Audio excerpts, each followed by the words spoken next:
It's just a state of flux.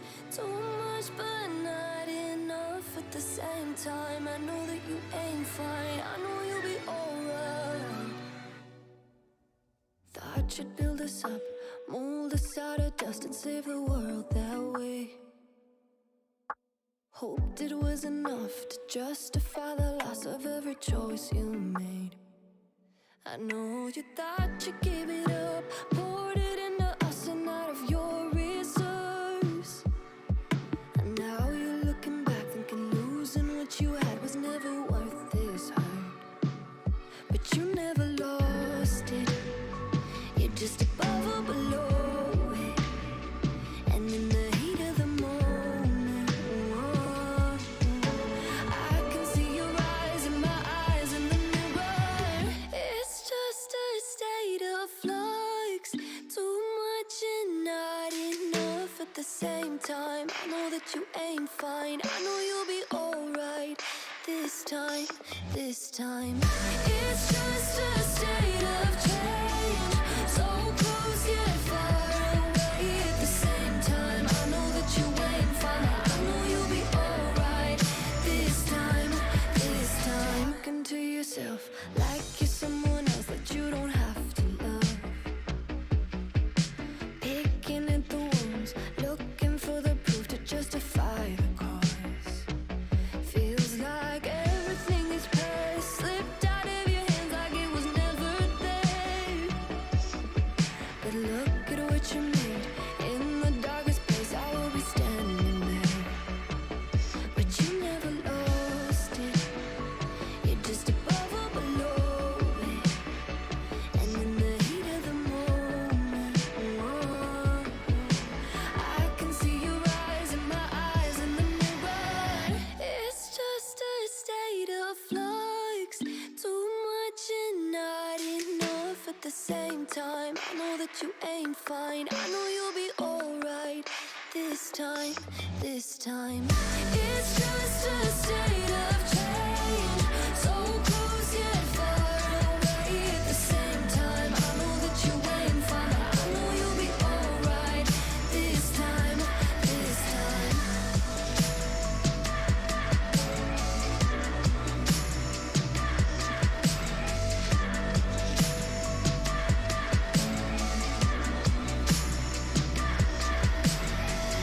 It's just a state of flux. Too much but not enough at the same time. I know that you ain't fine, I know you'll be alright. It's just a state of change, so close yet far away at the same time. I know that you ain't fine, I know you'll be alright this time, this time.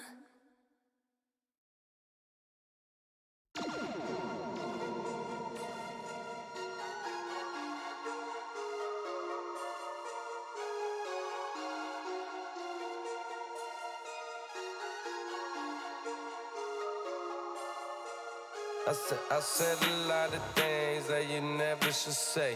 Told the bitch one thing, stop drinking lemonade. I put that juice in my cup, sauce on everything. You know what's up, I boss everything. Waterfalls, slip and slide. Waterfalls, you and me, it's a ride, I'm saying it's a ride. Waterfalls, slip and slide. Waterfalls, you and me, it's a ride, I'm saying it's a ride. She say, wait, sweet like a lolly. Say, wet like a wave. Me, my nigga brother. Say, her thing is proper. She like to pull up and drop it. And when she jump on it, she do it faster like Sonic. And just so good, man, I don't wanna stop it. So when man, I call it aquatic. You know she down, right, on it. Your bitch, she want it, cause I got it poppin'. She no, stop it. We go, on it, no. I might give her something, no, no, no. She call me hot stuff, Baker. I took her out west like Laker. Had to put the flow on major. The key got Cali going crazy. The sea got things all wavy. You see me at the river with your lady. Now we eating ice with the brunch. Man, I got the sauce, got the gravy. Waterfalls, slip and slide. Waterfalls, you and me, slip and slide. Waterfalls, you and me. It's a ride, I'm saying it's a ride. I need more honey, be well than a jet ski. Hit legendary, well than a dream. Yeah, jeez, Gucci legendary. I need better be well than a jet ski. My head looks like Angela, like Pamela. Make it the camera. I'm WBW handler. And I run the game like a manager. I tell these Akis I don't play though. Need it done when I say so. I'm the one mashing fuego. I don't play. Cause if I see something I like, I get digits on sight. Hey, rock that booty all night. Hey, day like Sprite. Hey, it's devastated I left, huh? Cause I know what she like, huh? She know what's next. Yeah, keep that on ice. Hey, Call me hot stuff, Baker. I took her out west like Laker. Had to put the flow on major. The key got Cali going crazy. The sea got things all wavy. You see me at the river with your lady. Now we eating ice with the brunch. Man, I got the sauce, got the gravy. Waterfalls, slip and slide. Waterfalls, you and me. It's a ride, I'm saying it's a ride. Waterfalls, slip and slide. Waterfalls, you and me. It's a ride, I'm saying it's a ride. I need more honey, be well than a jet ski. Hit legendary, well than a dream. Yeah, jeez, Gucci legendary. I need better be well than a jet ski.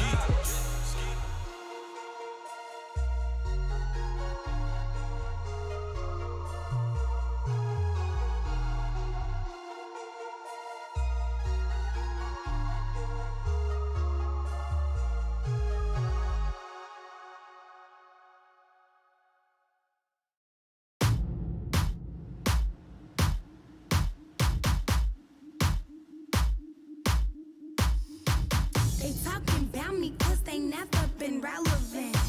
Haters will copy, but I'm never done stunting trick. Watch when I walk into a room, it gets lit. And since we talking about my girl, I drop a couple of hits.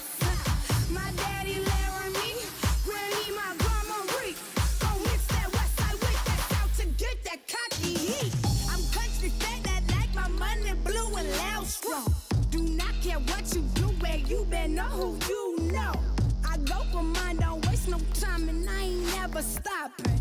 I got moves to make and I'm bad. I know I know it. I work hard and show it. I sell hard, got hard bars, got bad girls sipping my way. Imperial by the acre, don't give a damn about the haters. I stay fly and famous, I'm serious on my paper.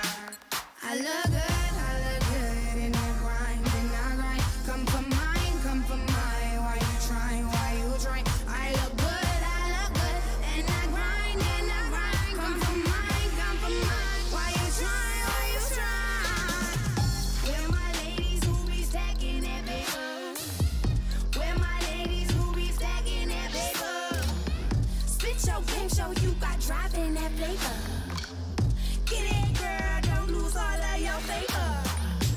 Where my ladies who be stacking that paper, where my ladies who be stacking that paper, spit your game, show you got drive in that flavor, get it girl, don't lose all of your paper. I'ma give you life when I throw this money up on you. I'ma give you life when I throw this money up on you. Bad little bunny getting money, it's a competition. Steph Curry up the backboard. I ain't worried about it, come up chef, certified star, wanna win that work for it. I'm the one they love, don't trip, I'm fucking amazing. I'm the one they love, don't trip, I'm fucking amazing. I just came home, now I'm back in the groove, gonna ride till the wheels fall off. Never get lost in the sauce, matter of fact, I stay getting mine like my legs blown off. Hot like Hades, it's amazing how much I'm gonna leave here for my babies. How could I ever lose my head? I'm on a path to blueprint checks, crossing the leg in the roving flows. Energy steadily hot to the bullets, critical that all my girls get paid and they're good from now to the end of the day.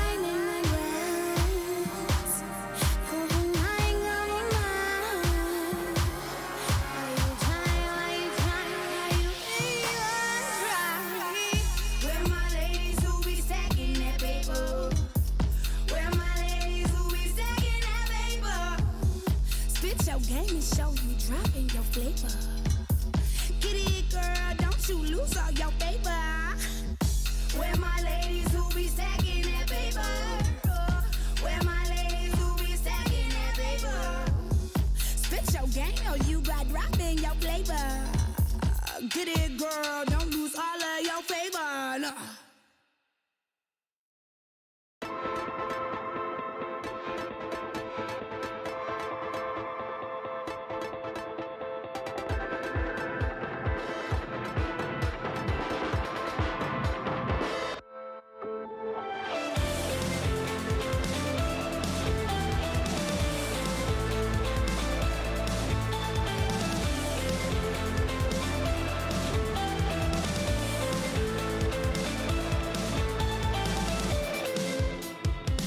Somewhere so far from pain, I feel it, she's gone, dead and so unfamiliar. I feel it, my love, inside my blood, inside a soul will lead to her,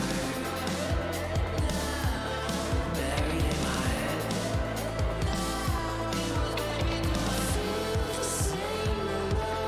Tell me what you're here for, there's no answer, and I believe the dark tells me what you're here for, 'cause I know.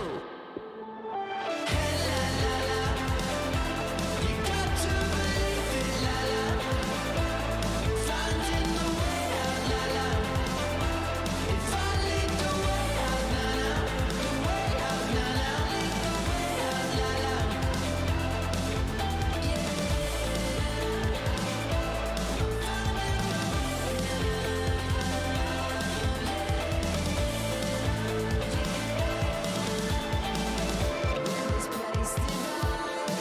I'll follow you, my love, follow you too far away. I'll follow you, my love, but you seem so far away.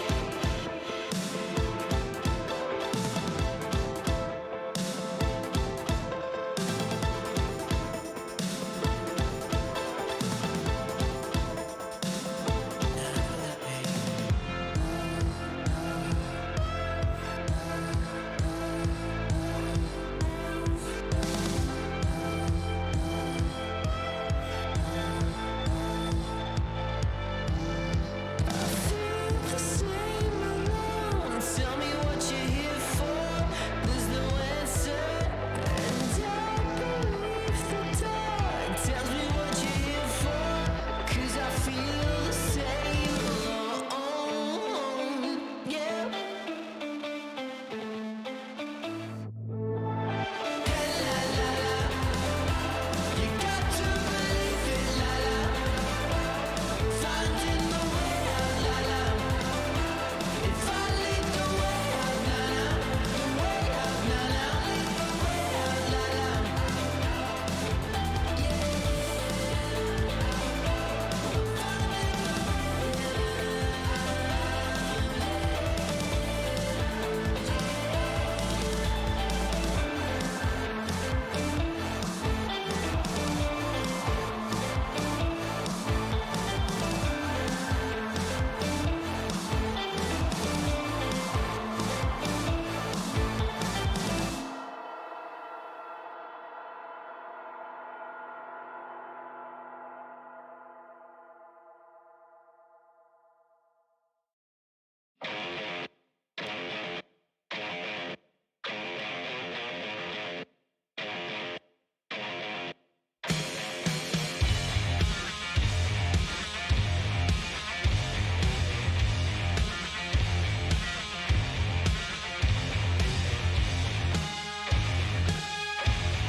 You got my wrist locked in chains, on the track here comes the train. I look at you, we're both the same. We always suffer with no one to blame. Wrapped up before we are dead. Let me scream and shout. Let me dig them. Easy way out, easy way out. All I want is an easy way out. All I need is easy way out, easy way out, easy way out. All I want is easy way out. Someone unlock the door so I can take the easy way out. Nobody feels a single thing when I'm a second from the line.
my girls with me. Rock with me, all my girls with me. Rock with me, all my girls with me. All my girls bossy, rock with me, I'm a savage. All my girls bossy, if they want it, they can have it. I ain't even till I get the bag, babe. Rock with me, all my girls with me. All my girls bossy, rock with me, I'm a savage. All my girls bossy, if they want it, they can have it. I ain't even till I get the bag, babe. Rock with me, all my girls with me.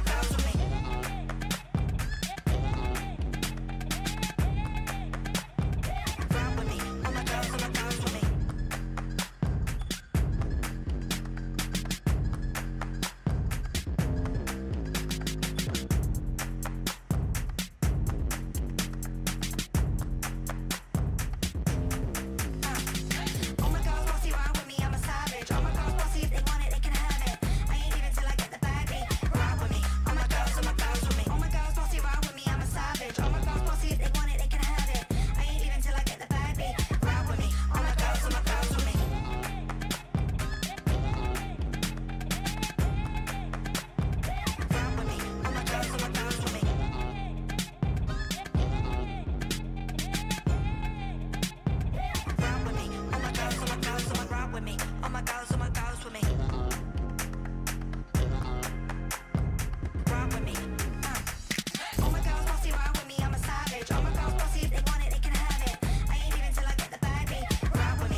solo thing, a solo thing. Come through once, learn how to make tunes more once. When it all breaks down, I'ma glue more once. Show 'em what I can do more once. Come through once, learn how to make tunes more once. When it all breaks down, I'ma glue more once. Show 'em what I can do more once. Shy one. Who would have thought you'd be shining? Come a long way from the doubt. Days on the house from a dangerous route. From a place where the angels are blazing for hell. No one's able to count the amount of out pressure imposed that they're only able to palpate. Pre-demeanor, run at lean at Pisa. So on the street like Fila, gotta roam like Caesar. They take notes to get noticing. You ain't fit for this, and you're noticing. Bag a bad breeze that I'm noticing. No words for ya, like the opening. And you know my thing, get the sodas in. That's my lights and stars on a solar thing. I got my own drive, what's it got to show for him? Been in the deep end, no, I'm not known to swing. Career can never be curtains, control the strings. Splash, years of focusing. To my back and I'll still be soloing. On the Hendrix flex, bending fresh, step right to the stage, ending next. They can never face me, I'm the effect. I made the flip, how me downs get left. I make the pick and show the sound blessed. And make all the noise to earn my respect. Never tone down just to stick in heads. Everybody on haze, I'll be missed instead. Miss me with the madness. Rather be insane and average. Don't mistake my silence for inactive. My life with or without cameras. Come through once, learn how to make tunes more once. When it all breaks down, I'ma glue more once. Show 'em what I can do more once. Come through once, learn how to make tunes more once. When it all breaks down, I'ma glue more once. Show 'em what I can do more once. Come through once, learn how to make tunes more once. When it all breaks down, I'ma glue more once. Show 'em what I can do more once. Come through once, learn how to make tunes more once. When it all breaks down, I'ma glue more once. Show 'em what I can do more. People talk not, but no act on it. Say one thing, then go back on it. If it's stored up, you can't stack from it. When it's en route, you got a map from it. Income, no other traction hits. Too many man got a fraction it. And I'd rather be a lone wolf, cause if it's show wall, I got a factory. Mastering what your man's not managing. No stains, they're vanishing. Embarrassing. See you tooled up, blocking your own work. Who let the spanners in? Your envy is flattering. Still under pressure, enough panicking. I can tell them like a blood related. Can't move to us, see the mannequin. Why I move on my ones? Didn't wanna help, so I grew on my ones. Anti sometimes two on my ones. Too many men, I got a slew on my ones. You never blew on your ones. Wouldn't have a clue on your ones. Don't need in a man, I know P's and Q's on your ones. I'm anti sometimes two on my ones. Do what I want, don't need twos cause I'm blunt. No dancing shoes to get spun. Anti sometimes two on my ones. Do what I want, again like. Do what I want, don't need twos cause I'm blunt. No dancing shoes to get spun. Anti sometimes two on my ones. Do what I want. Come through once, learn how to make tunes more once. When it all breaks down, I'ma glue more once. Show 'em what I can do more once. Come through once, learn how to make tunes more once. When it all breaks down, I'ma glue more once. Show 'em what I can do more once. Come through once, learn how to make tunes more once. When it all breaks down, I'ma glue more once. Show 'em what I can do more once. Come through once, learn how to make tunes more once. When it all breaks down, I'ma glue more once. Show 'em what I can do more once.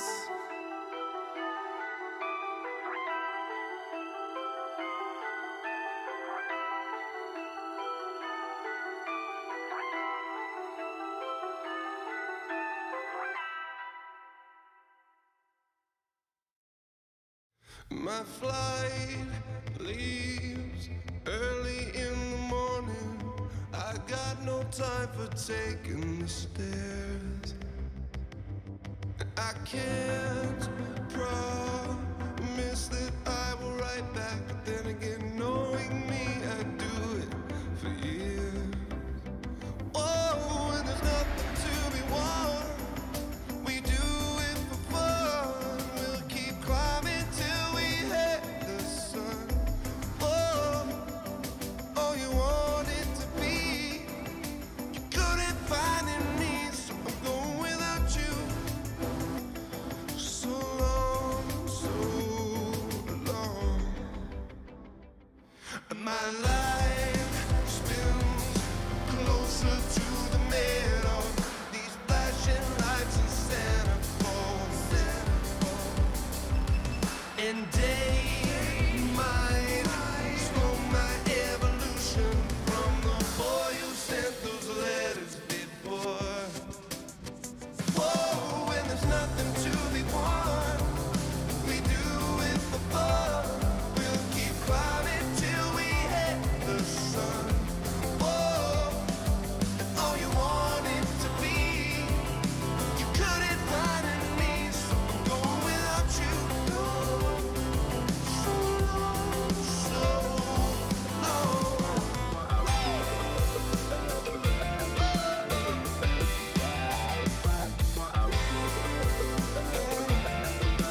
It's just a state of flux. Too much but not enough at the same time. I know that you ain't fine, I know you'll be alright. Thought you'd build us up, mold us out of dust and save the world that way. Hoped it was enough to justify the loss of every choice you made. I know you thought you gave it up, poured it into us and out of your reserves. And now you're looking back thinking losing what you had was never worth this hurt. But you never lost it, you're just above or below it. And in the heat of the moment, whoa, I can see your eyes in my eyes in the mirror. It's just a state of flux. Too much and not enough at the same time. I know that you ain't fine, I know you'll be alright this time, this time. It's just a state of change. So close yet far away at the same time. I know that you ain't fine, I know you'll be alright this time, this time. Look into yourself like you're someone else that you don't have to love. Picking at the wounds, looking for the proof to justify the cause. Feels like everything is perfect.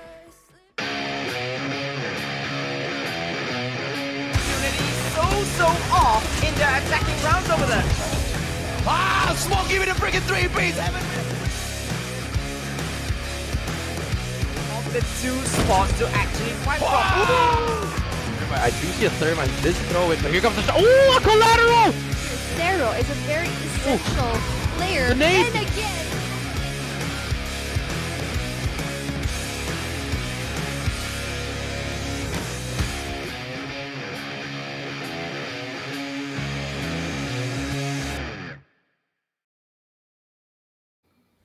Ladies and gentlemen, boys and girls, welcome to Garena Call of Duty Mobile's Singapore Championship. My name's AJ, I'm the Mustachio down here with the one and only Beef Mommy, and all of this action is brought to you by Sony Xperia 1 Mark III, the best mobile phone that you can pick for yourself up if you want to get serious about your gaming.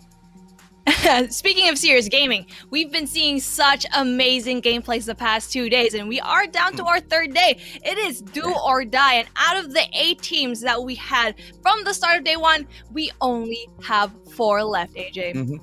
Oh, just 4, and 4 potential series in here for us today as well. I am really looking forward to having a second grand finals, 2 back-to-back. There was so much of controversy the very first time the format like that came into Garena. We saw a couple of upsets, we can say, ladies and gentlemen, boys and girls, but this time round, is it going to be a all-out victory, or will one of the teams find a way? Will one of the teams find a way to make a late comeback in there? Because the only way to trigger the second grand finals beef today is if the winner of the lower bracket finals goes up to the grand finals and wins that match. If they win that match, then Almighty get a second shot at the title. And that's why Almighty is really comfortable sitting at the top of the upper brackets. Just because if they lose one, it doesn't matter. Everything's just going to restart. So the team that's going to be coming in from that lower brackets going into the top, they have double time. They have double the pressure. Just because not only do they have to, get rid of 2 other teams, they have to beat Almighty twice. Yeah, they have to beat Almighty twice, or the number of series that they have to go through, gruesome against the best of the best in Singapore. That in itself, saying that sentence out loud tires me already, Beef. So hopefully all of these players have got the Sony Xperia 1 Mark III on their hands, because it's just gonna make that whole experience so much better, right? Now, you see, I've had the phone on my hands for a few days, and all I've been doing is just sitting down and playing games on it. I haven't been looking into it properly. I haven't been looking at the technical specs of it. And I've been saying the phone is light. It feels like it's about 300, 400 grams. And I actually went yesterday and looked at the specs. This little baby here is 186 grams. What? That is so light. That's absolutely crazy, especially for all those pro players that's really using that gyroscope. Just because you're going to be doing this and that, you're going to be flipping out everywhere. And you know what? Garena is really known to using gyroscope. And every other region is always baffled. Like, why does Garena always use this? That is the reason why, because you have more of an advantage. And if you have a phone like the Xperia 1 Mark III, it's going to make you even have an easier time.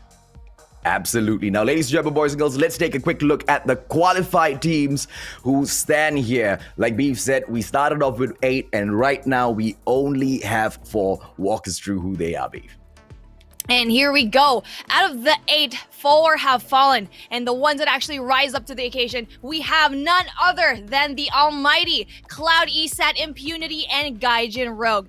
These 4 teams, they really showed up. And these 4 teams, we've already known them. We've seen them in the scene already, especially going to the side of Almighty. They're known to be the best of the best here in Singapore. And so all of these 3 teams, they want to take that title away from them. And not even that, it's not going to be easy just because Almighty has been doing so well in this competition, having 100% win rates all across the board. And it's just unfortunate for whichever squad steps up into the grand finals to take on the Almighty, because I mean, fighting it off against the big squads here at the Singapore Championship is already crazy enough, and then to take on the gods of Call of Duty Mobile SG, even crazier. Let's take a quick look at the brackets, ladies and gentlemen, boys and girls, and break down the matches, how they will happen, exactly what will happen and when. To kick things off today, Gaijin Rogue will meet Impunity, and then the winner of that match will move on to the lower bracket final, Beef. And of course, at the lower bracket finals, Cloud Esat waits for them as a potential... I don't know, right? Because Cloud Esat is pissed as well because they had to drop from the upper bracket finals into the lower brackets. They've got a lot to prove for themselves as well. So for either Gaijin Rogue or Impunity, it's not going to be easy to take this fight. You're absolutely right. And I'm really sad to see that either Gaijin Road and Impunity is going to be going away so early into this matchup. And we already said that Gaijin Rogue is probably one of those teams that can really go onto a fight with Almighty. But we saw that yesterday. Didn't quite happen. I mean, in day one, they did have that fight, but then a really easy 3-0 sweep by the Almighty. But every single one that actually got to meet Almighty always got 3-0'd. But then Cloud Esat, I feel like the reason why they're at that lower bracket final is because they were able to kind of go up against not really strong teams. Day one, they were able to go up against, you know, Code Red, 6 Ducks, and day two, Almighty. So I feel like they didn't really get to have that much type of competition just because Impunity and Gaijin Rogue, that is the real competition. And honestly, in terms of skill, they're a little bit more even. That's a very, very fair way to look at that. And, you know, looking at Impunity matching up against a squad like Gaijin Rogue, this is a rematch, right? This has happened in the past, and 3-1 was the result. So this is second chance for Impunity to come in here and prove themselves second time round, move on into the lower bracket final. So many stories can unfold, ladies and gentlemen, boys and girls. But what is all this drama for? Let's take a quick look and see exactly what the squads are fighting for. Oh, but then before that, we're going to be taking a look at our schedule for today. And obviously, you've already seen the bracket, Gaijin Rogue versus Impunity, the showdown. Basically, the rematch that a lot of these folks have been looking forward to. And whoever gets to win this, it is going to be up to Cloud Esat to take the challenge. We already know Impunity got to have one map down. They were able to really win that search and destroy against Gaijin Rogue. So I'm really looking forward to how Gaijin Rogue will actually go in and respond into search and destroy.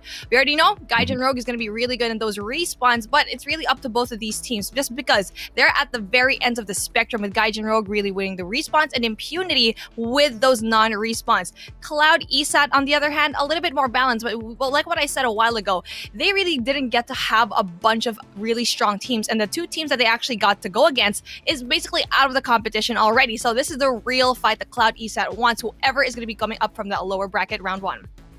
Absolutely. And here's the thing, ladies and gentlemen, boys and girls, the prize pool has grown, and therefore production is just teasing me, telling me that they want to bring it out, but just not showing it to us, right? Because this is more than definite worth waiting for, Beef. 20,000 Singapore dollars, and the grand champions, the gods of Call of Duty Mobile maybe for Singapore, might be able to touch this, but the challenge most definitely will be coming through from those other squads.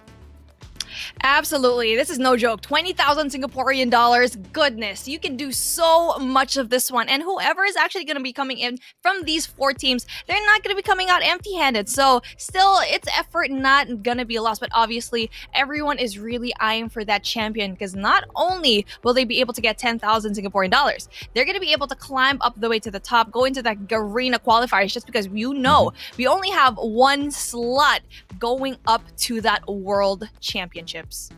Yeah, absolutely. Now, so much of drama has unfolded in here. Do you by any chance think we are gonna see a brand new brand take over the Singapore scene? Do you think today's the day? Today's the final day that the almighty fall, Beef? Anything is possible, especially with these 2 teams that we're seeing right now. Gaijin Rogue and Impunity really prove to us how talented they are. And granted, yes, Impunity actually still hasn't had a chance to really go up against Almighty. They've had so in the past, but not in this particular competition. So I feel like in terms of search and destroy, again, they have a 100% win rate here. So I feel like that's their best bet into beating Almighty. But everything else, though, they're kind of having a hard time in terms of Hardpoint and Domination. Just only have 40% win rate. And you know what? 60% win rate for Domination, that's not going to be too impressive. Gaijin Rogue, on the other hand, a little bit more even across the board. It's just the only losses that they were able to get was against Almighty. So honestly, it's anyone's ball game right now, especially going in there. Gaijin Rogue having Flash, Castle, Mythil, Mickey, and Glowy. The girls here in Gaijin Rogue do not play. They're doing so well in this competition so far. Yeah. Absolutely. They have been whooping from day one. And like I said, right, there's something fishy about Gaijin Rogue. The way they play is so different. One time they're so dominant, and then the other games, they just pull back a little bit. But at the end of the day, they always deliver. And I think Gaijin Rogue is still hiding a lot of the prowess that they can bring into this game. And I most definitely am looking to 2 players shining the most, Mythil as well as Glowy. Glowy has been absolutely phenomenal and quite an integral reason as to why Gaijin Rogue has reached up to this point, right? But let's take a look, ladies and gentlemen, boys and girls, as to who will be taking this fight up against them. Impunity, once again, with the opportunity to get revenge. Burger B, Sky, OA, Shadow, Tofu, as well as Shafiq Afi will be stepping in. We all know that they might want to bring that search and destroy into Crossfire because it's going to be a sure win with the double snipe setup, Beef.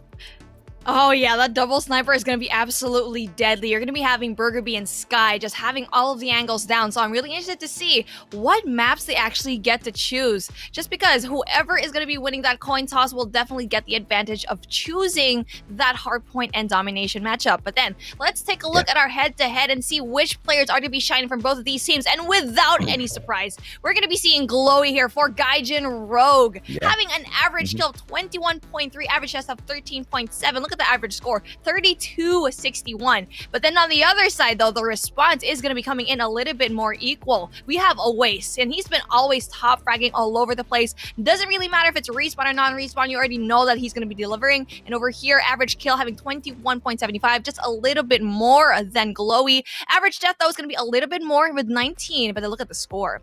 32-42 is a little bit lower as well. So honestly, these 2 players are so evenly matched.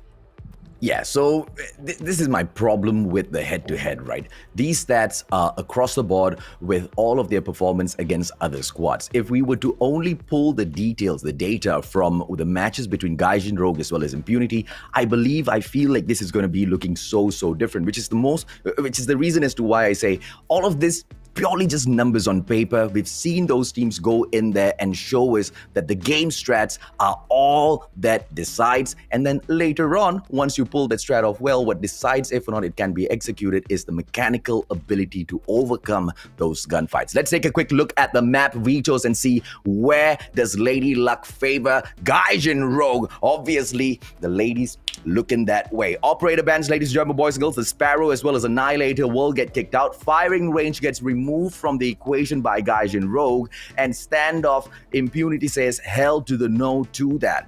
Walk us through the map choices here, Beef. Okay, now this is going to be a very interesting position. Just because we already know Crossfire is going to be very good for Hardpoint. Now, all of these teams kind of really want to get rid of Crossfire in terms of that search and destroy. So I feel like if Impunity actually chose Crossfire, they probably would have had a better chance of winning that. But then, you already know, Impunity is going to be very good in Raid as well. And honestly, I like what I'm seeing here just because I want to talk about Hardpoint for a minute. We've seen a lot of teams fall into grace in Hardpoint, knowing very well that they're going to be doing well in that first half of the game, but then at the very end, they usually just drop the ball. And for Impunity, they've won this map. They've already had a chance to actually win this. Gaijin Rogue, on the other hand, they actually lost. So this is going to be very interesting how I actually got to see this, just because Gaijin really wants to push, knowing very well that Impunity is having a win here. Yeah, and the strategy that I see here as well, we've talked about this so many times before, only 7 maps in rotation. You take the bans on the maps that you most definitely do not want to see in there for whatever so reasons, right? But whoever who wins the coin toss gets to manipulate the outcome of the game. Why do I say that? We mentioned earlier on, Impunity will be looking to pull in Crossfire for that search and destroy. Gaijin Rogue winning that coin toss immediately pulls that map away from them. That double snipe setup, the main map, which Impunity would have preferred to take that search and destroy, now has gone off of the list, and they have to fall back to their second option, Raid. And you know, you and I both know how Gaijin Rogue is on Raid, right? They will be able to deliver no matter where you put them. This is the squad that has had each and every single one of their gameplay sorted out in their heads, and they execute it to perfection. Impunity from the get-go is at the losing end here. They've got so much to work for, Beef. Well, as much as I really want to say that Gaijin Rogue is going to be able to perform here, they actually lost one Raid Search and Destroy, and Impunity won that. It's basically the rematch that everyone's been waiting for, just because Impunity really beat out Gaijin here, really just taking out a map for them. But then, you know what, with that considered, I really just want to see what is going to happen for all of these matches up. Especially, we're going to be seeing Gaijin Rogue just here chilling like a villain. You can already see they're going to be having their really serious game faces on. You already know that there's going to be one more play. I'm not quite sure who's going to be missing over here, but then Gaijin Rogue, they've been so impressive in this competition so far. Like what we said in the past few days is like they probably have the most chance to actually probably get a map from ALMGHTY. Yeah, absolutely. Definitely not going to be pleased that we called them ladies earlier on, but it's okay. That's exactly how it glows down most of the time. Ladies and gentlemen, boys and girls, we've got Impunity on your screen here as well. These boys are very, very serious in terms of getting this victory. They know their opportunity to shine, the opportunity to take the spotlight back from Gaijin Rogue is here. But it's do or die moment for both of these squads, right? The one who wins moves on, the one who loses goes out. So everything is on the table. Let's see exactly who gets the better side of it. The better side of the coin toss, and Gaijin Rogue just seems to have that today. That luck is on their side, but what's important is what they use with that luck. And so far, I'm not quite sure if they use that luck to their advantage, but you know what, hopefully they'll be able to pull through. And I know Crossfire is going to be such a tricky map, especially for a match number 1 here for our Hardpoint, just because a lot of things can change, like what we mentioned a while ago, right? Everything can just really just switch at a snap of a finger, especially going into P3, going into P4. If you don't get that setup in P4, best believe you need to go and rotate into P5 already. And into P1, we've already seen a lot of teams kind of do the same mistakes and not really capturing butchers, which is such an essential power position. Yeah, so the game is interesting in a way where we've seen players not necessarily go in for the 4th hardpoint at Taylor Shop, but just focus mainly on winning the game at the central building itself, right? That is the place where you start off strong, and that's potentially the place where you can finish off strong as well. But I do agree with you, Beef. Taylor Shop, the hardpoint number 4, can be used as a game changer, and the similar thing can be said for Laundry as well. We've seen so many times as to how the spawn at Gorilla Base just changes the situation, where it allows whichever team on the backhand to be able to come right back into the game. Whether or not those spawn resets will be happening as all of those hard points are picked up, ladies and gentlemen, boys and girls, we will see. In the meantime, do not forget, your comments will be read out at the end of this broadcast, so make sure you go into the comment section on no matter whichever platform you're watching this on right now and share some love for your squads. And just like that, we are going to be going into our first Hardpoint Crossfire match. But you know what? Every series, we're going to be bumping it up. Every after series, we are going to be showing a comment. Not just that, every single series, man. We just been doing it at the very end of the show, but that was going to be even more special. But you know what? Let's get into the action right now, AJ. Oh, yep. It's going to be high pace and Impunity picking up all of the important spots. They are fighting for Butcher's Fist. As you can take a look at the mini-map, ladies and gentlemen, boys and girls, now only Bus Station will be handled. A player moving up fourth. Castle will be able to eliminate everyone that stands before him. Even Tofu gets taken down. Impunity leading 23-3. And the fight for that hard point is still bright and alive. Here comes that comeback from Gaijin Rogue, but very, very little bit of effort can be continuously brought in here, Beef, because of all of those players continuously stacking themselves up. And look at all of those power positions. Hold on. They've already gone in for the rotation as well. Oh, and even though we actually saw Gaijin went in there really early, sadly, they weren't able to actually go in for there. They weren't able to go and defend it really well, as Impunity just went in there really, really quickly. We're going to be seeing a little bit of a fight, though, as 2, no 3 members are going to be spawning off, and now it's going to be the favorable spawn for the side of Gaijin, but no, it's going to be too hard to go and infiltrate. Oh, absolutely, man. Let's take a quick look, ladies and gentlemen, boys and girls, as to how this will continue, because the squads seem to be so on the ball, but only one team picking up all of the points. Impunity just so dominant, and now Gaijin Rogue moving in, Mickey getting shut down again and again and again. One main reason to why Gaijin Rogue cannot take this hard point. Power position hole. Corner building is being dominated by one player for the side of Impunity. Shafiq is an eliminator. Shafiq is an absolute dominator. Hard point for Impunity. And off to the laundry we will move to in about 10 seconds, ladies and gentlemen, boys and girls. Gaijin Rogue knows how important this is. Let's see if Impunity will be able to play the game of spawn reset.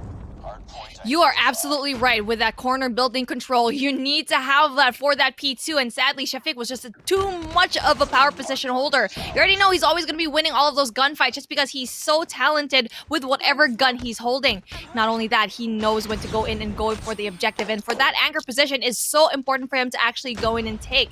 And right now, we are going to be in P3 and Laundry. It's going to be so hard for them to actually go and infiltrate, but you can see here, Gaijin is actually having a really solid hold.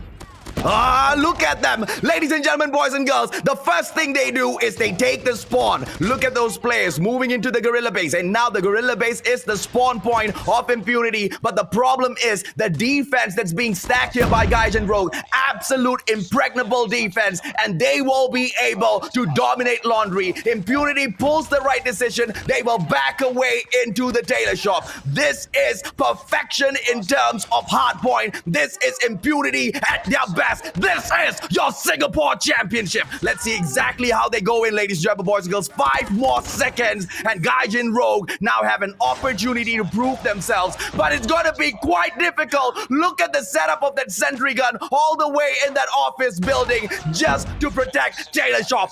Impunity perfection.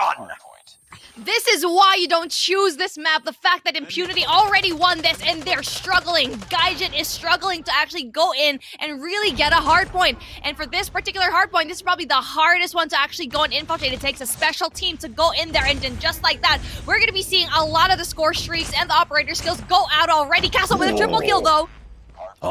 It's a 2-man because they've already taken down office building already. And now here comes the move. But the problem for Gaijin Rogue, none of their players are covering the outside area. They're very, very focused on one objective, and that is only the hard point. That could just be the downfall of this squad. With 18 seconds more left on the clock, this is not a fight Impunity wants to take, and they back away into the wear room so early on. Yes, they will allow Gaijin Rogue to pick those points up. Yes, they will allow Gaijin Rogue to catch up, but here's the thing. If they can defend Wear Room tooth and nail, they will be able to win this game. And that's exactly what Gaijin Rogue understands. They move in for the attack. This is an early onslaught, but here comes that backstab as well, Beef. Oh, but then here we go. We're going to be seeing just like that. Gaijin is actually going to be able to get that hard point. The rotation is going to be so key. They were able to get a lot of those members right now of Impunity, flush them out, and really get to have the flip spawn that they really needed. And just like that, this is what we said. This is going to be the hardest thing the second half of the game. This is going to be so big for them. Oh, absolutely, but they're not resetting those spawns just yet. They have one more player, and he goes in for the shot. Scasso doing absolutely well from the background areas of the backyard. And Guerrilla Base, nobody from the side of Impunity is getting rid of him. Finally, Shadow pays him a little bit of attention, but there's just too much of cover at that backyard. This is a game played at Crossfire like I've never seen before for Hardpoint, ladies and gentlemen, boys and girls. Both of these squads, they know the strats. Both of these squads, they know this game.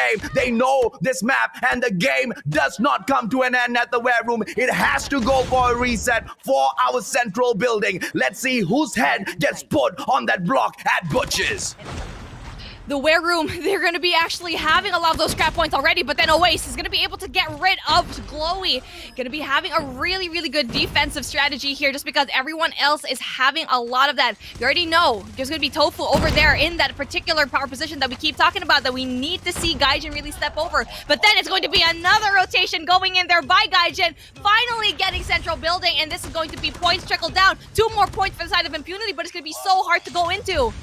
They are stacking their players up already. The comeback play from Gaijin Rogue. This was the risk that Impunity took as they let go of Laundry. This is the risk that Impunity took as they let go of Taylor Shop as well. And now 135 to 148. Impunity should be able to finish this if they can take the hard point back. But it proves to be absolutely impossible. And it's crunch time. 11 seconds on the clock. Gaijin Rogue will be able to get this clutch. They go in for the move. Cluster strike! And Gaijin Rogue take match number 1.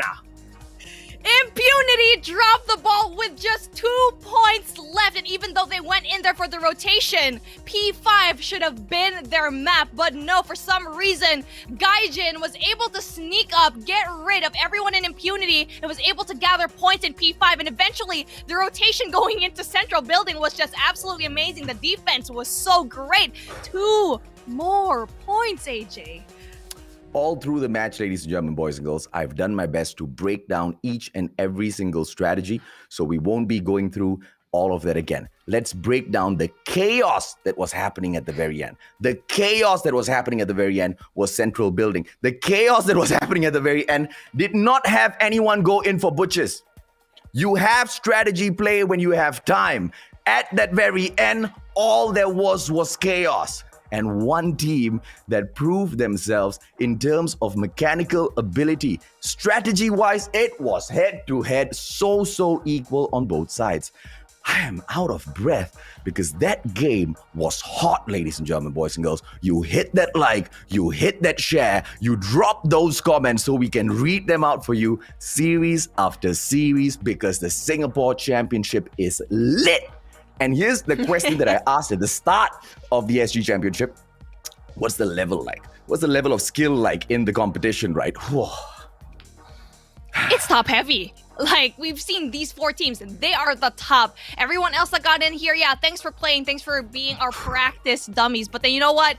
It's going to be interesting to see how the teams from the past will actually go in here in the future. But we're going to be talking about the present right now. Just because we've seen greatness in this Hardpoint game. Because we saw Impunity absolutely shine in the first half. But like we keep saying, you can falter so hard here in Hardpoint. And we were able to see that from the side of Gaijin.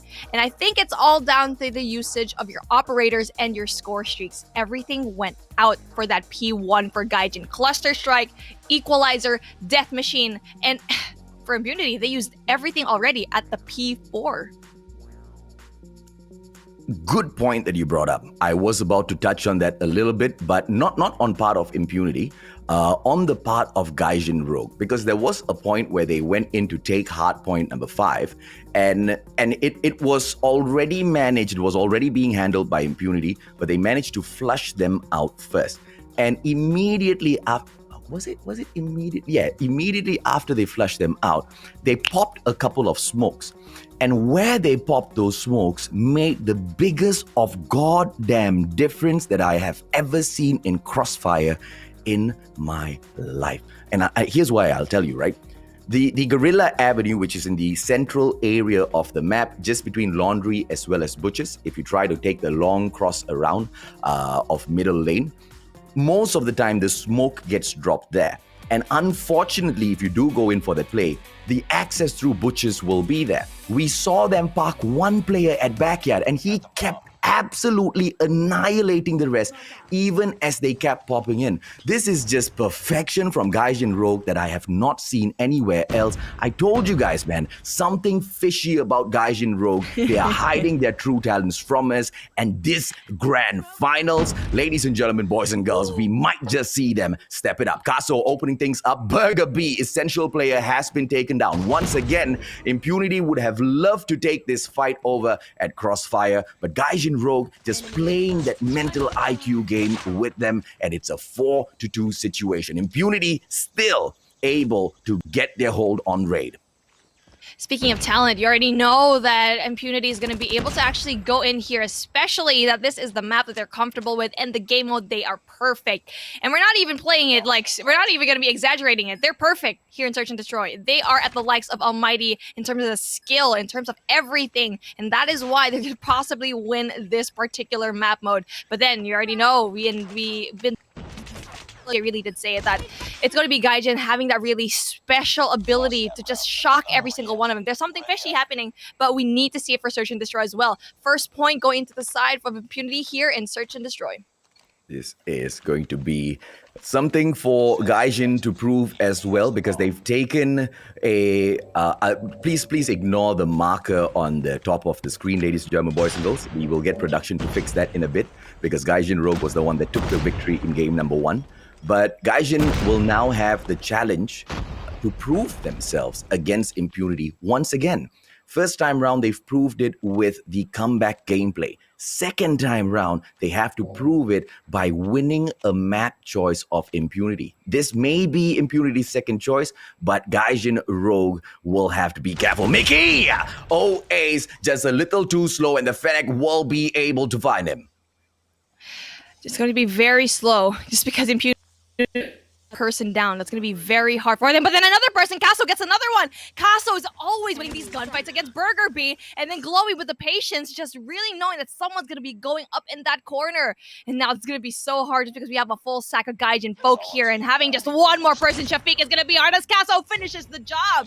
AJ, it's a back and forth, and we already know it's going to be a back and forth, and a round number 11 is going to be so great here.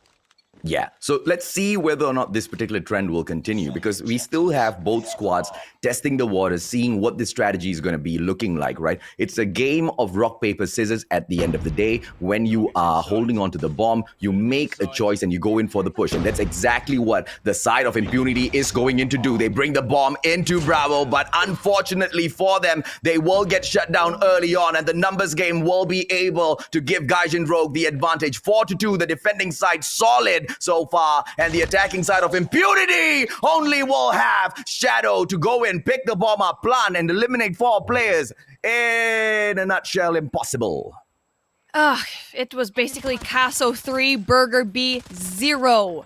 Burger Bee lost all of those engagements, and sadly, he's going to be probably one of the most important players for his team, really giving that information. And sadly, that rush into Bravo wasn't going to be great for them. Any kind of rush that they've been doing has been shut down by Gaijin so far. Only one shot, and that was the first round they were able to do so. But Gaijin knows, Gaijin has learned, kind of like with Almighty. Every time they play a map, and especially if it's going to be their weakness, they're going to be able to find a way to actually fix that.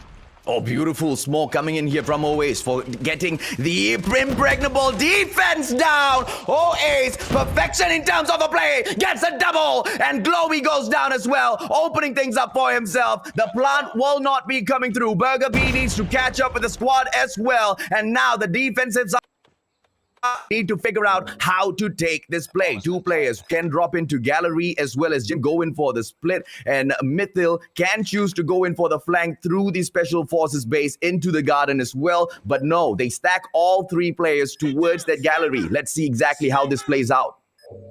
Mickey should get the information right now to Casso, knowing very well that he's going to be behind that boulder near the gunfire. It's going to be very hard for him to actually pull through. Mithil absolutely loses that gunfight, absolutely missing everything. Oasis is going to be too much for him. Burger Bee! Big kills with the shotty!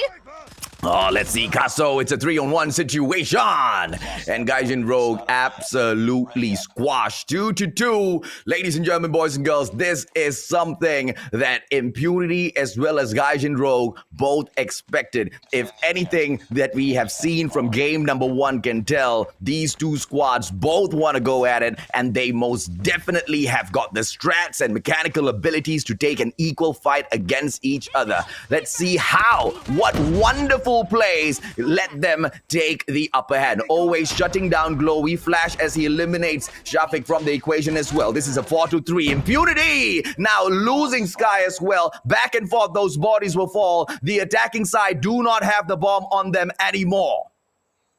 Flash with the double gear here. Oh my gosh. He could have actually just lost that, but he was able to pull through and really having that one-man advantage for the side of Gaijin, but Burger B is going to be still alive. You already know he's probably going to be getting one pick, and he needs to get that. They're going to be having a very slow push, but then it's going to be another grenade here, probably going to be distraction that they really needed to have.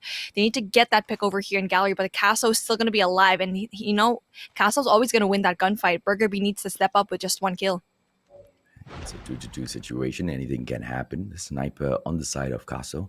Let's see exactly how the retrieval of this bomb comes in from Burger B. Each one that turns things around goes in, trying to spot the player, Gaijin Casso, right there in front of him. This is perfection, if you ask me, from the defending Gaijin Rogue, because they know exactly in which corners do you go in to hide to make sure Impunity will not be able to find those frags by Burger B, through Burger B. And this is the play that he comes through, exposing his position, trying to get a couple of players jumping out, and he will not be able to spot that player. Goes in blind, tries to take Flash out, but the Fennec just a little bit too fast. Death Engine drops in. Mythil makes sure that they do not get away. This is Gaijin Rogue picking up point number 3, but it's still equal as we reach that halfway point. Impunity really tried to go in there for the pinch, but I think for the side of Shadow, he just rotated a little bit too long. And we can already see Gaijin is really fighting with aggression, knowing very well that Impunity is going to be aggressive, but then a very slow push for the side of Gaijin. They're going to be a little bit chill here, but no, Glowy with that entry frag. Shafiq taken down early. This is going to be a problem for the side of Impunity. And let's see if or not his 4 members can turn things around. The attacking side has got more players, and this does not look good for Impunity at all. 3 players stacked into Bravo right now will be able to anticipate the bomb. They need to go through towards basketball court. And I just do not understand as to why did Impunity not try the basketball play at all. I do understand that, you know, there are a few more opening areas from the kitchen and central garden to catch them with a flank. It's a very much riskier play, but going into the square center hasn't been helping them out that much at all.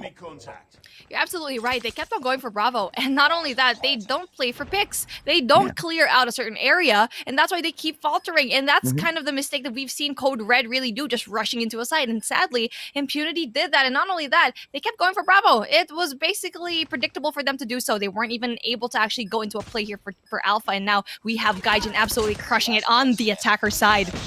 Yeah, but I'm not too disappointed with them doing that though, because like I said, right, it's a game of rock, paper, scissors. You got to make a choice.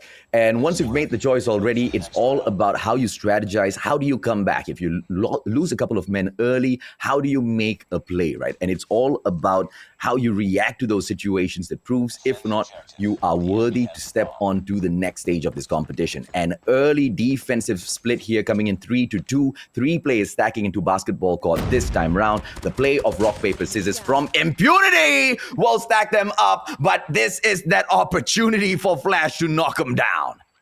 This is why you need to get a pick first before actually committing to a site. And Flash, having that 9 kills already is going to be absolutely formidable. The only person that can actually match him up is Oace, and he's going to be having trouble, but then take some shots, but then he was able to actually take the trade. Oh, what a play. Ace gets a quick kill, gets right out of there. It's a hit and run perfection, ladies and gentlemen, boys and girls. 4-2. Impunity needs to make that comeback. And it looks like Gaijin Castle will be making that a little bit more difficult. Gaijin most definitely have got the mechanical skills down in all of this chaos. Beautiful nade getting popped through real quick to make sure that they do not get the flush on him. Flash with the Fennec will have to back away, and it's a CQC fight here that Sky manages to win, but Gaijin still in front in terms of the numbers game. The pinch is going to be coming through as we see here. 3 members left for the side of Gaijin. It's going to be very hard for Burgerby as long as he actually gets to have one. He needs to find his rhythm. He only has 1 kill, and he's going to be going up against Kaso, but then Flash is going to be a little bit too fast, and it's going to be match point. Impunity is losing at their map choice, at their desired map, at their desired game mode. And this is the Gaijin that everyone was talking about, that you were talking about, AJ. The fact that what is happening in this map, what happening in this team. Yeah, exactly. So, like I said, there's something fishy about this squad. They haven't been showing us their full prowess. I've seen so many games of Call of Duty Mobile to be able to tell whether or not those are just potato plays or just missing on purpose, right? They are trying to hide their skills. They were keeping it all for the grand finals, and good on them for doing that, because the Singapore scene is just filled with IQ plays. Everybody's constantly reading the gameplays, the strategies, how the other squads overtake situations so they can formulate the best plan to take these fights. And that's exactly what Gaijin Rogue has been trying to hide all this while. But it is about time that we see what's under their sleeves. There's still going to be 5 people in each team, and everyone's playing it cool. Everyone's playing it safe, just because Impunity, on the other hand, is going to be having a lot of pressure on their hands. They need to have how many? 4 straight matches to win, and then it's only just 1 for Gaijin. A lot of these talks that's going to be happening, just because we already know and we said that Impunity is such going to be a good search and destroy team, and it's going to be Gaijin that's going to be able to say no to that. And Kaso and Glowy getting a lot of these kills already.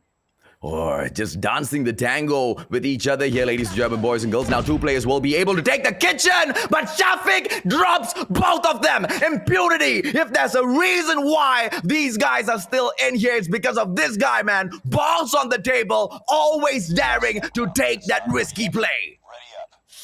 Shafiq was definitely that player of the game, and that round was absolutely for him to take. He was actually just there. There were 3 people in that central garden, and for some reason, Kaso just had his eyes out. If he was a little bit more patient, I feel like he could have had that pick off of Shafiq, but no. It really was that COD timing that was really unfortunate, and Burgerby yet again is going to be in that same area that he really likes to be in.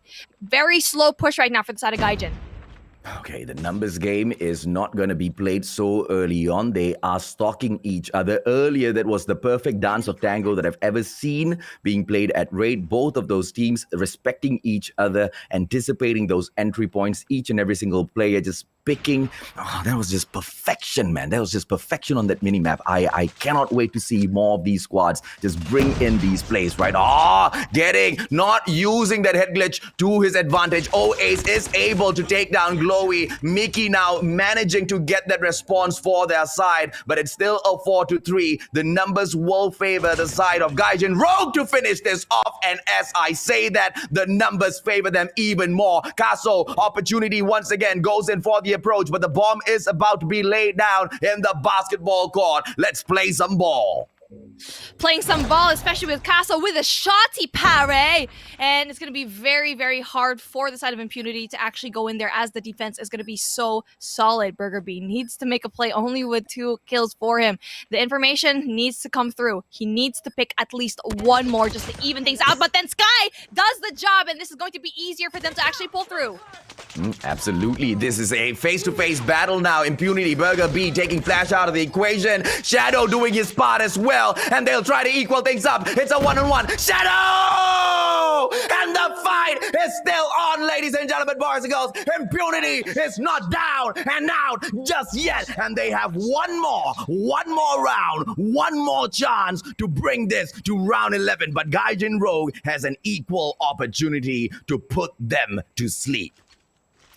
Man, they should have just played for time, and I know it does really get to have a lot of pressure, especially when you really just hear the bomb tick. But then, I feel like that would have been such an easy win for Gaijin, but then we did such an amazing, amazing play for the side of Sky, really just evening things out.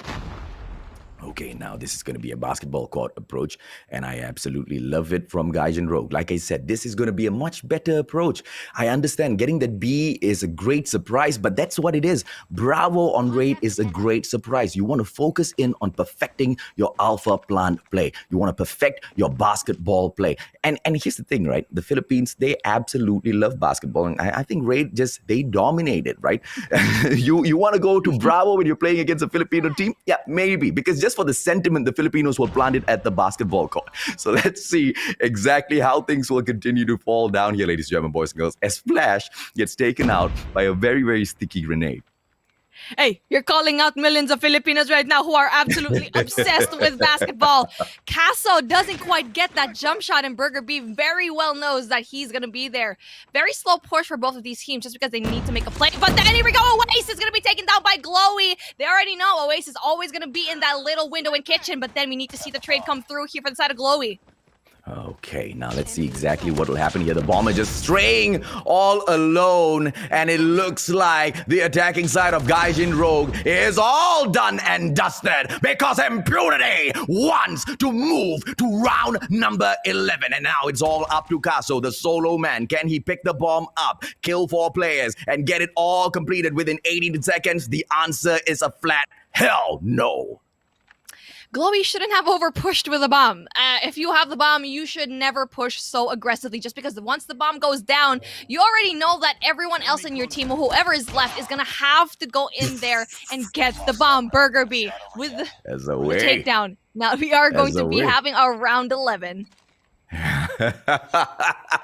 Hey, whatever we got in game number 1, we're getting in game number 2, man. This is all out action, and I want to push this into game number 5. Both of these squads deserve it. If one's going to be bowing out, they might as well take the maximum amount of airtime for themselves, right? And this is going to be a bomb rush towards that alpha side this time round, and clearly Impunity has learned from their past mistakes. But the stack onto the basketball court has not come through well for Gaijin. They respawn a little bit late, and now it's once again that dance of tango of perfection. Let's see who makes that initial mistake. I'm anticipating Shafiq to overstep his boundaries, and that might just pay off. But usually in the defensive side, this guy has got a little bit more guts, right? On the attacking side, they cannot afford risky maneuvers.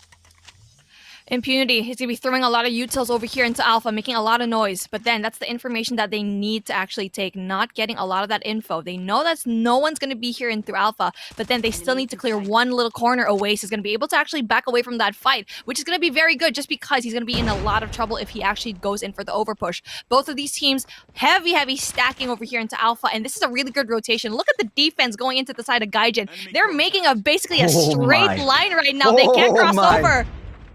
Oh, game of perfection to moving for the plan. Caso, Burger B goes down, but that is a good play either way. Mickey, opportunity, manages to get the slice onto Oace, although he was already on the pro to try to catch her out. Caso brings out the shorty. Shadow goes down now, and the numbers game catching up in Impunity. They manage to get the plan. Shafiq falls, and ladies and gentlemen, boys and girls, once again, Gaijin Rogue pushes it to the end and snatches the win. Yet again, Gaijin with the clutch. They've always clutched it out. Hardpoint 148 and 150, and now round number 11, 6 and 5. Gaijin Rogue, man, what the heck? This is the first loss of Impunity in Search and Destroy, especially in a map like Raid. That is the hardest thing to do, and I thought that Almighty was going to be able to do that, but it just seems like we might not even see Impunity in that grand finals. Might not? I highly doubt, right? I highly doubt Gaijin Rogue will allow them to even have a sliver of hope. Look at the way they keep raising their spirits up high and slapping them down again and again. Twice now they've done this. And Gaijin Rogue is just playing a very crucial, very risky mental game here by breaking the spirits of Impunity, who have come into the day of the final day of the SG Championship fired up, right? And They are doing it to perfection, if you ask me. Impunity, this will now show how strong the teamwork from this squad is. This will now show exactly how strong the mental state of this squad is. Facing 2 back-to-back losses. On top of that, facing 2 back-to-back very, very close matches that they could have gotten the clutch. Due to their own mistakes, they have failed. It's going to be very painful, but it takes true champions to overcome such emotions. Impunity needs to get these 2 losses and fire them up for domination. That's the only way they can actually go and pull through. This is do or die for them. If they lose this, they are out of this competition, and we are going to be seeing possibly Gaijin Rogue go up against Cloud Esat. Impunity is not going to let that happen. We are going to be seeing absolute bloodshed here in domination, but then domination is going to be the name of the game. A lot of the times, these teams kind of have a little bit of a struggle here just because they have even numbers in domination. 1 loss each and 2 wins each. But then we already know Gaijin Rogue has had more powerful enemies to actually go up against. Impunity being one of those. It just seems to be like this rematch of Gaijin Rogue and Impunity. It's always going to be that Gaijin Rogue getting a lot of these wins. But you know what? I really want to be proven wrong. Impunity needs to step it up, and I want to see that victory for domination. I think Impunity has most definitely stepped it up. Compared to day 1, day 2, this is the best version of Impunity that we can ever find. And unfortunately, expecting more out of them will just be plain cruel because we are saying what they are giving is just not enough, right? What they are giving, oh my dear Lord, is Call of Duty mobile perfection. It's not once, it was twice that we saw the dance of perfect tango between these 2 squads. I cannot be more proud of the Singaporean Call of Duty mobile scene. They are small in number, but oh goodness me, their plays are just so impressive. They are blowing my mind, and we are not even at the grand finals just yet. Mind-blowing gameplay. And yes, Search and Destroy, we saw that. I actually really want to watch this again just because of how interesting the back and forth was. Yes, it was a tango. It was a response. It was a dance. Just because you saw that rotation going here. Okay, they were able to see some people over there. Okay, we go back over here. One person's going to be down. Better be sure that you're going to be having a trade-off. That's what we saw a lot over there. The trade after trade. And yes, Oace, I actually really want to mention Oace because he was definitely the player that really got a lot of these kills, but sadly it was just, I think, in the likes of Burger B that kind of lacked for me just because he couldn't really get a lot of those opening frags, and going up against Caso, it was just a little bit too much for him. It's not their main map. Like I said at the start of the map vetoes, this game has already been won by Gaijin Rogue because of the goddamn mental play that they bring in. The IQ is too strong for Gaijin. There's something fishy about this squad from day 1. They were too good in some of those matches. Then immediately they flip a switch and they look so bad, right? They on in and studied Call of Duty Mobile end to end. I am very curious to know who their coach is because that guy is a friggin' genius. That guy needs a raise because we can see such brilliance in the side of Gaijin Rogue right now. But then it's going to be another map, another way to actually go and infiltrate here. Flash with the opening pick, but then gets traded out. Really early picks here, but then it looks to be like Charlie's not going to be occupied for the side of Gaijin.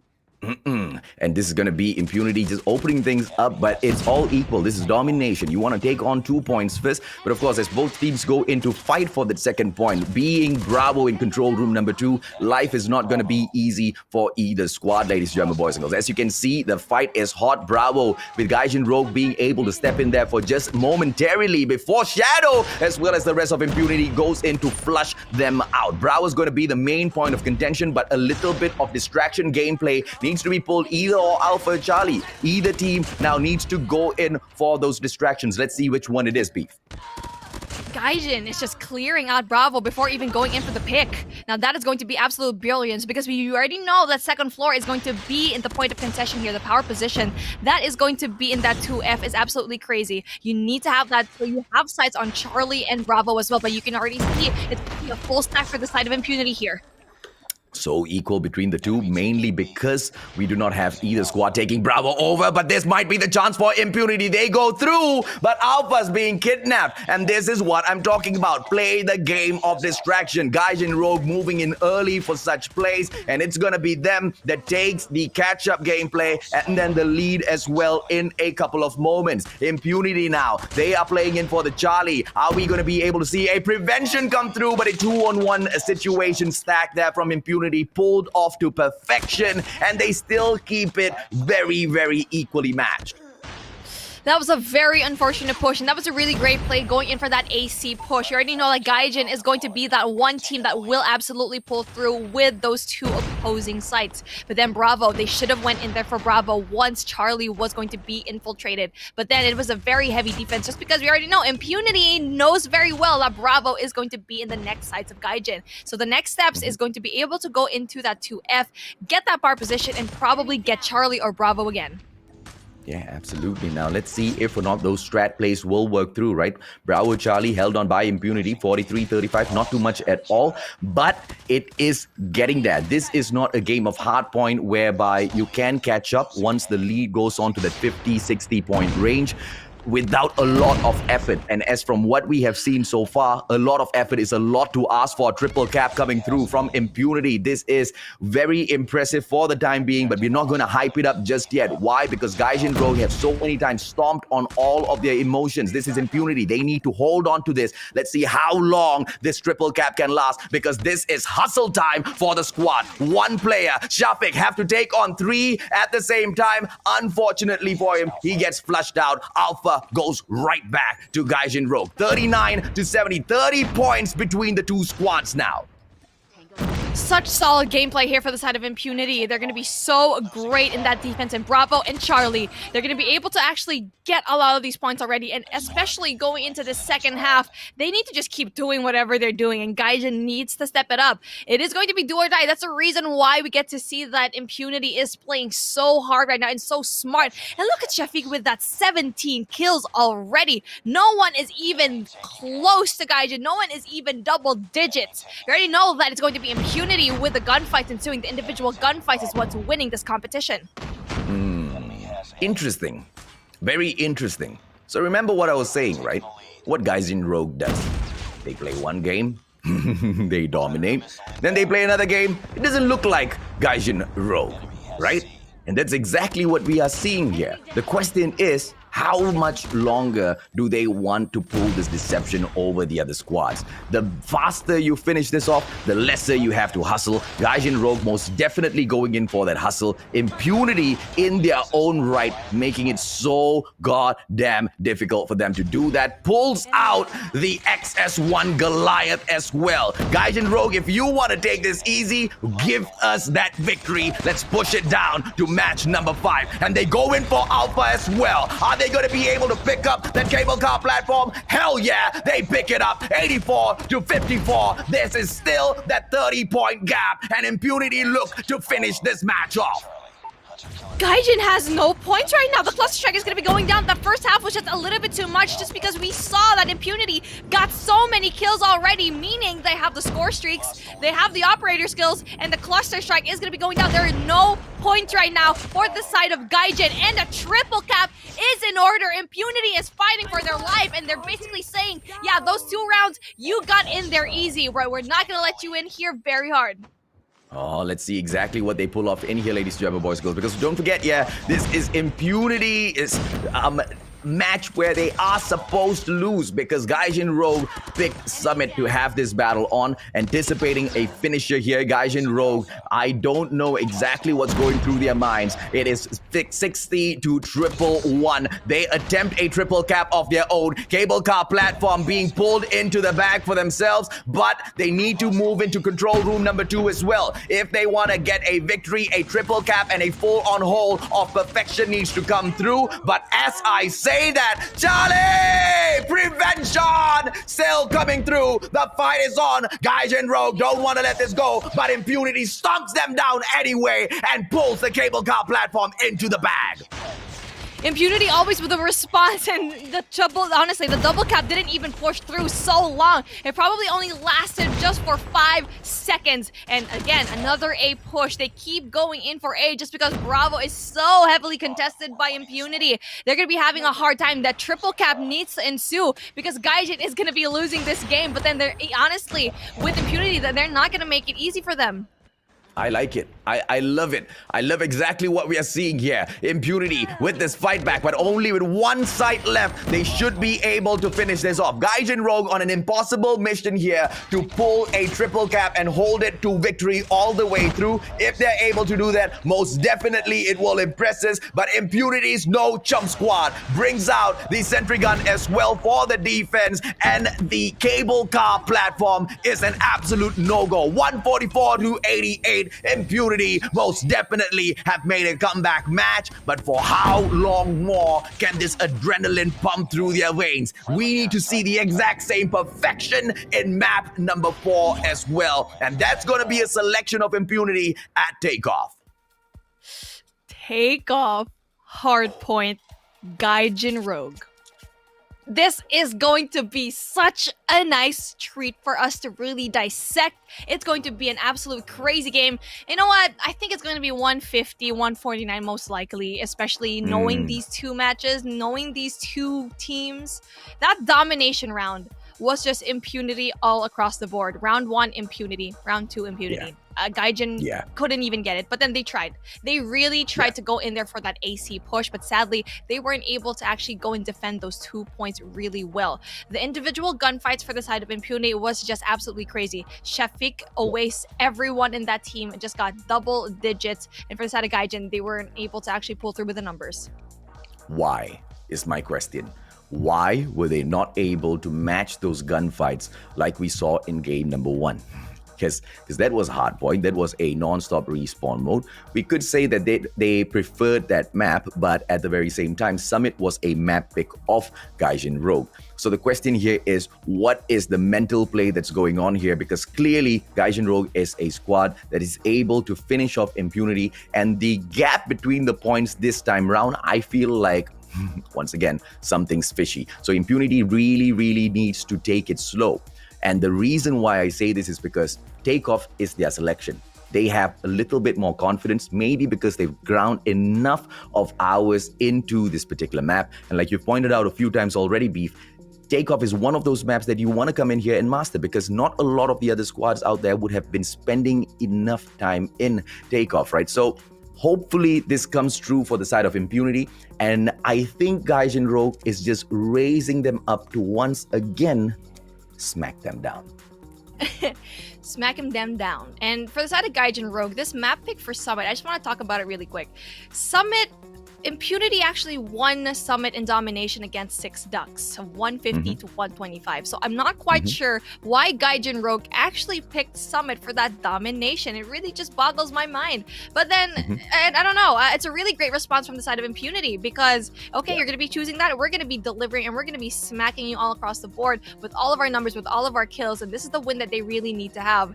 It's very possible that Impunity will really bring this into a game number 5 for sure, but Gaijin Rogue is not going to make it easy, just because takeoff is their playground. You need to have early rotations, and especially get that P2, get that 2F in launch base. That is the most important thing. Absolutely right. And we need to see the squad of Impunity continuously step it up. I just didn't see any, well, not any, I didn't see a lot of the usual strats that Gaijin Rogue pulls off in these matches, because they move in unison, they move in one squad. Most of the times when they try to take over a certain location, they succeed. Why? Because the execution of those plans, pinpoint, right? Perfect accuracy each and every single time. And, you know, I'm just curious as to how this next match is going to go through, mainly because it's an Impunity's map choice. I want to see how much they have dominated or how well they know takeoff, because it's Hardpoint at the end of the day, right? Those rotations of the, you know, those points itself will really depend, or sorry, the mastery or the taking those points itself will really depend not on how well you control those areas, but how well you control the other power positions. Yeah, and this is going to be really interesting, because takeoff, Impunity has already played this against anything 150 to 138. So they've known this. They're confident in this map.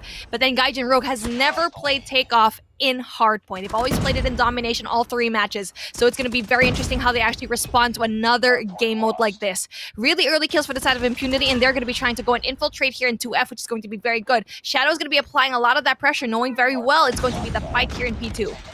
They're taking such a straightforward fight, but thankfully there is one player for the backup here. Shafik drops in to see if or not he can flush out the other players. 11-8 is not too shabby at all from both these squads. Gaijin Rogue looking for the victory, ladies and gentlemen, boys and girls. They already have 2 matches in hand. They need one more to move on through to the next round. 17-8, and this fight will still ensue. Those strategies are not really being pulled off, to perfection just yet. It's a very equal fight between the two. They're both holding an equal power positions on both corners of the map and picking up the points very, very cautiously, Beef.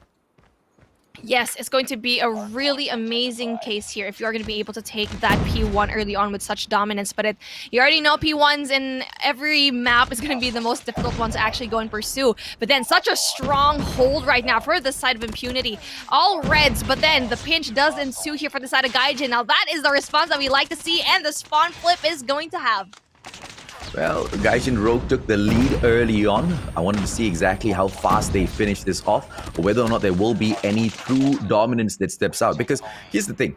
If they leave this for the very, very, very final match, the probability of Gaijin Rogue winning and moving on considerably goes down, because Impunity might most probably be able to pull Lady Luck onto their side. Like I said, it's a game of rock, paper, scissors and knowing the map really, really well. Hackney Yard's not going to be an easy fight. Gaijin Rogue, I wonder if or not they are willing to take that risk, because this is just way too close to allow Impunity to make a comeback here. But then they were able to go in for that early rotations and really just stopping and getting a little bit of scrap points for their end, actually. But then it's going to be such solid defense right now for the side of Gaijin. But then they need to have some Slayers out. They will have some OBJs inside, though, but then they need to get in spawn control as the pinch is going to ensue for the side of Impunity.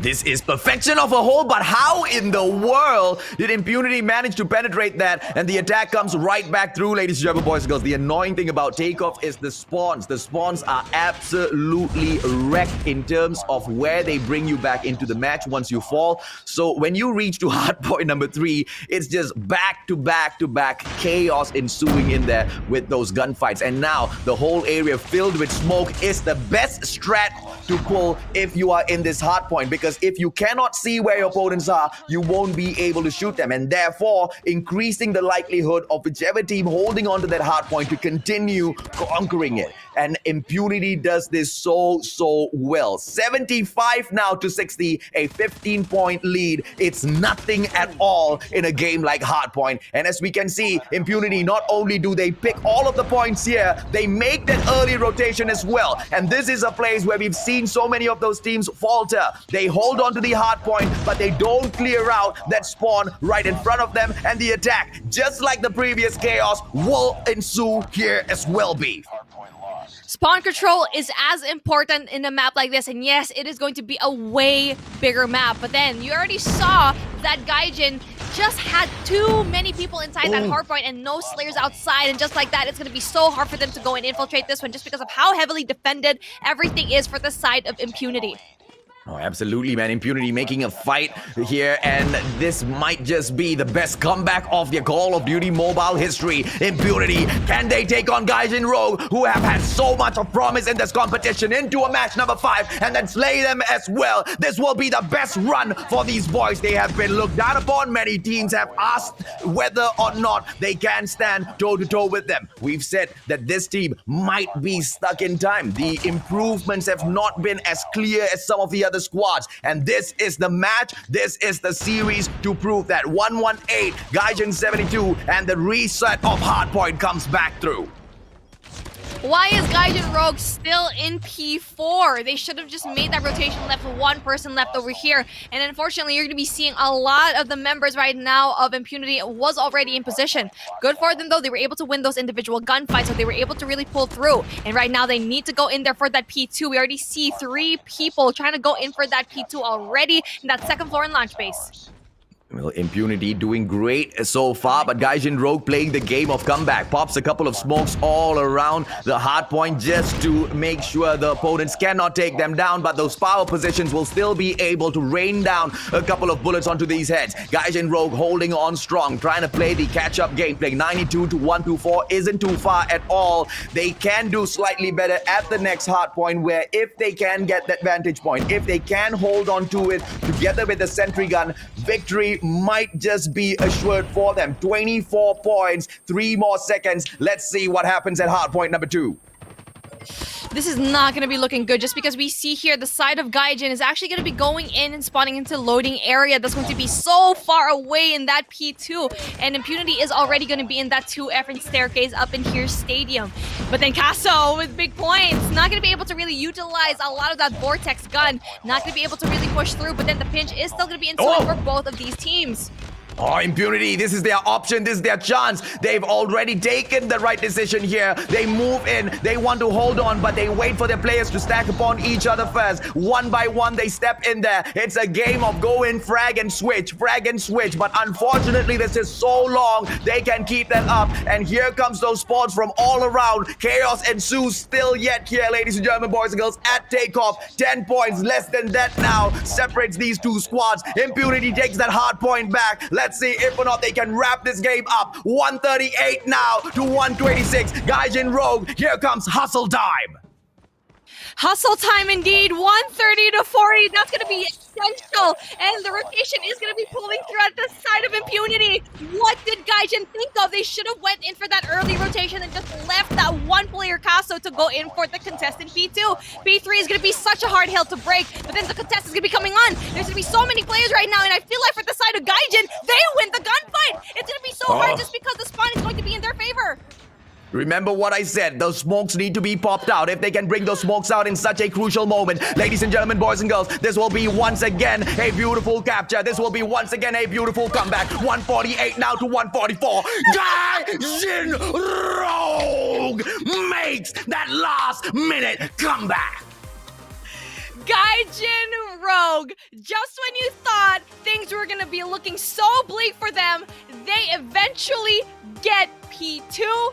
Went in even for a late rotation into P3, somehow flushes everyone out for the side of Impunity, and we finally get to see them go up against Cloud, Esat, AJ. Impunity's fall from grace every single map, and yes, they had that diamond in the rough. They were able to really win that domination round, but every single time, they just lose it at the very end. Gaijin Rogue, if you guys don't have a team motto just yet, let me give you one. Raise them up and slap them down. What a beautiful play. From day one of spotting them play in this competition, I already said, man, these guys are something different, because their gameplays were so weird. One point, they're perfect. One point, they're taking these gunfights. No one can touch them. And the other point, the rotations are weak. They don't stick together. They give away points so easily, and I'm left wondering whether or not it's a problem with consistency, or it's a problem with the discipline in the team to follow the pre-existing plans, or it's just them hiding what they're truly capable of in this competition. And look at what that strat has brought in. They clearly have read the plays of their opponents. Ladies and gentlemen, boys and girls, let's bring in the post-analysis of that match whilst we walk through the recap. Hopefully, we've got enough time and enough highlight moments here to tell you exactly how these squads took the win. There's too many. That's the problem. There's too many highlight moments that we can squish into 1 minute or 30 seconds. You've seen it here. It's going to be that first hardpoint matchup that was absolutely crazy. 148 to 150. And we already know that Impunity actually just dropped the ball at the very last second, quite literally. You can already see it over here. Such a great hold right now, especially going into the operator skills and the score streaks. Really just having it down, saving it for that last P1.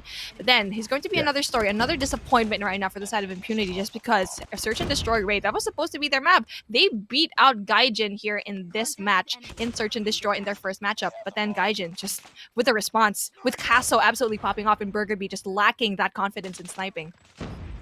Yeah, so Search and Destroy was so equal, and it was a great play by both of these squads. But once again, the side of Gaijin proving that the comeback gameplay is what they always prefer.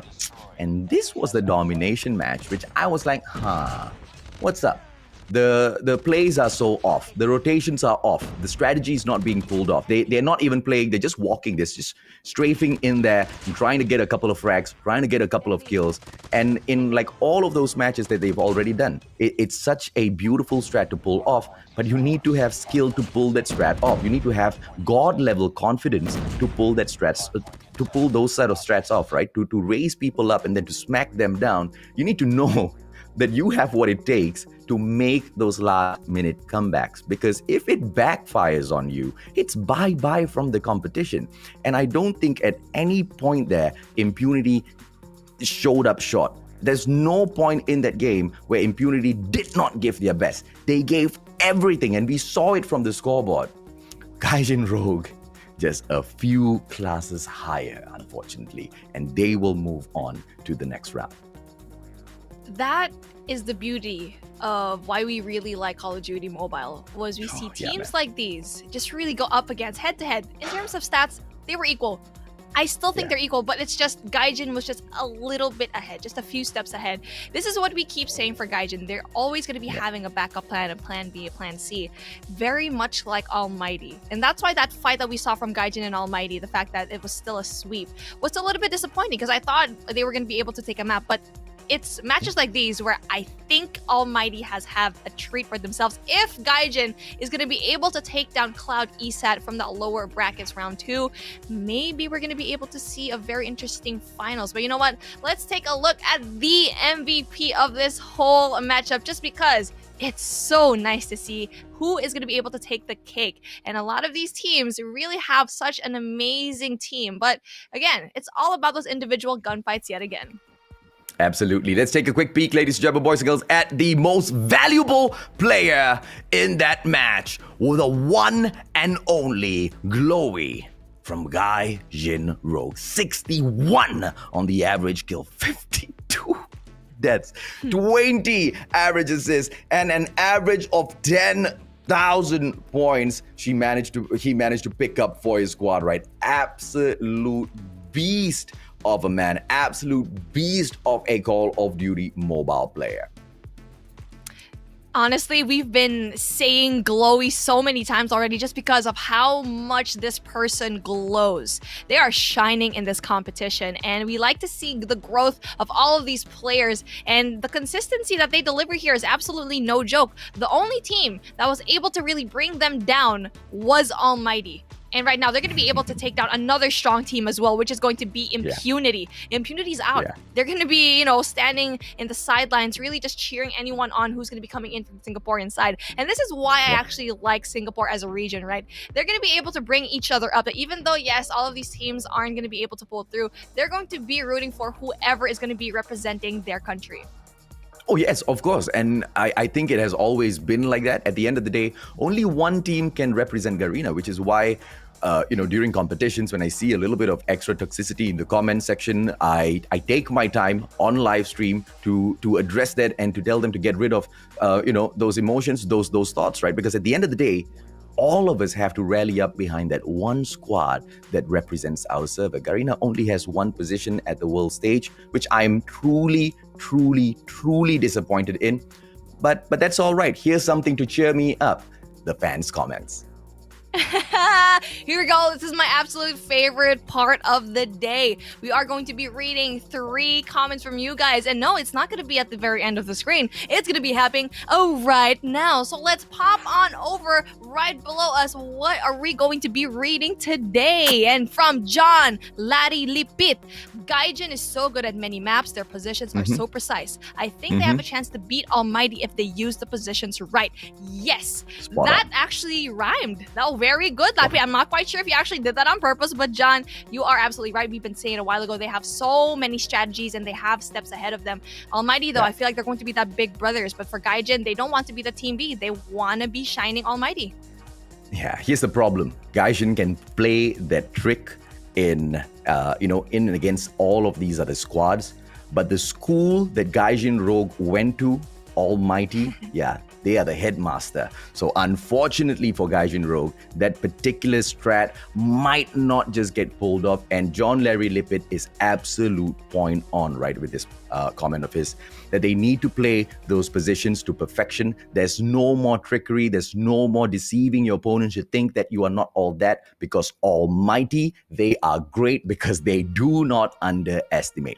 That's one for a rhyme. Let's go. Ladies and gentlemen, boys and girls, one more. Let's bring on the second comment in here by Aldrin Tan. Yeah, what's up, boy? What's up, man? Aldrin has been a supporter for a long time. It's time for the Almighty to give the throne away and give chance to the other teams to take over.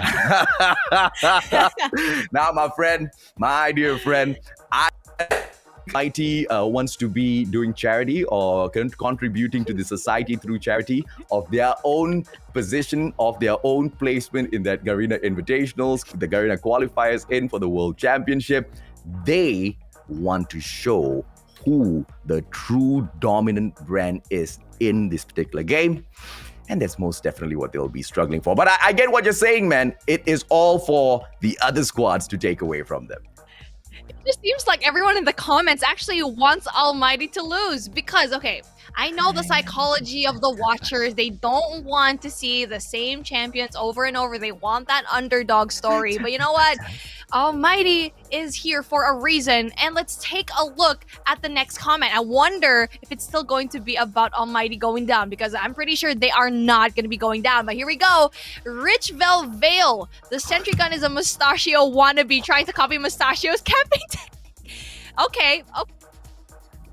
Shots are going to be fired right now, Mustachio. The glasses are off, and you know, he's trying to trigger you, man. The watches are off, the bracelets are off. Should I shoutcast Mustachio right now? Mustachio, he's gonna be taking off his mustache. Wow. Oops. Mustachio is actually a combo that Muska and I wanted to come up with when we go in for duos one day, when we create content for Battle Royale. So the Mustachio, ladies and gentlemen, boys and girls, that particular brand, Beef accidentally said it, but let's go in here for a hashtag, all right? Mustachio in the comment section. Bring Muska into the stream as well. Don't forget to like and share, ladies and gentlemen, boys and girls. And to Rachel Whale, I'll see you on the battlefield. One-on-one, bro, you and me in 6 months. Not now, in 6 months. Now I might be camping, you might be right, but in 6 months. In 6 months. And if you also get a hold of the Sony Xperia 1 Mark III, maybe it's going to be an even match because Mustachio has it already. I'm pretty sure he has an upper hand already just because of how amazing the phone is. So it's going to be interesting to see here if you have the same phone. I wanted to tell you guys something. So there was a comment thread in the comment section, and this is not verified at all. Please go do your own research, okay? Because someone was complaining in Garena Call of Duty Mobile's comment thread that they can only reach 120 frames per second in MP when they are using a Sony Xperia phone to game. They did not specifically mention this model. I do not think they have gotten their hands on this model just yet, but it was on the post of the Sony Xperia phone in the Garena Call of Duty Mobile page. Go check it out. I have not tried it out for myself just yet because a lot of the complaints were like, if you don't have the Xperia, you're only going to get 90 frames per second. Once again, I have not verified this. I just thought that was a very, very interesting thing to put. And they were showing their screenshots and all. So most definitely, ladies and gentlemen, boys and girls, I will be trying it out because if 120 frames per second on MP with this phone is available, and you step out there onto the battlefield to fight others, you're most definitely going to be grabbing those wins back to back to back. How does the refresh rate of your screen make the biggest difference? Is, let's say if another player is playing on 60 frames per second, you are playing on 120 frames per second, you get to see your opponent before he sees you. And if you're a really, really good player on Call of Duty Mobile, that means the difference between life and death, because it just takes a couple of bullets and a fraction of a second, Beef. This is why we keep saying the Sony Xperia 1 Mark III is always going to be that phone for Call of Duty Mobile because the game is suited for this phone. There's a reason why we are going to be saying it so many times. And again, there's going to be a lot of other good things, not only with Call of Duty, but also with the camera as well. I am a Sony user as well. What you're seeing here is a Sony camera, and best believe they're going to have the best camera as well for this particular phone. All right, ladies and gentlemen, boys and girls, enough plugs about Sony. We're going to take a quick short break. It's not so short. It's about 10 minutes. Cloud Esat will be taking on Gaijin Rogue a little bit later on. Let's see whether or not Esat will be able to smash the hopes and dreams of Gaijin Rogue, or whether it's the reverse and Gaijin Rogue steps up to be the new kings, maybe even the gods of Call of Duty Mobile SG. We'll catch you in a bit.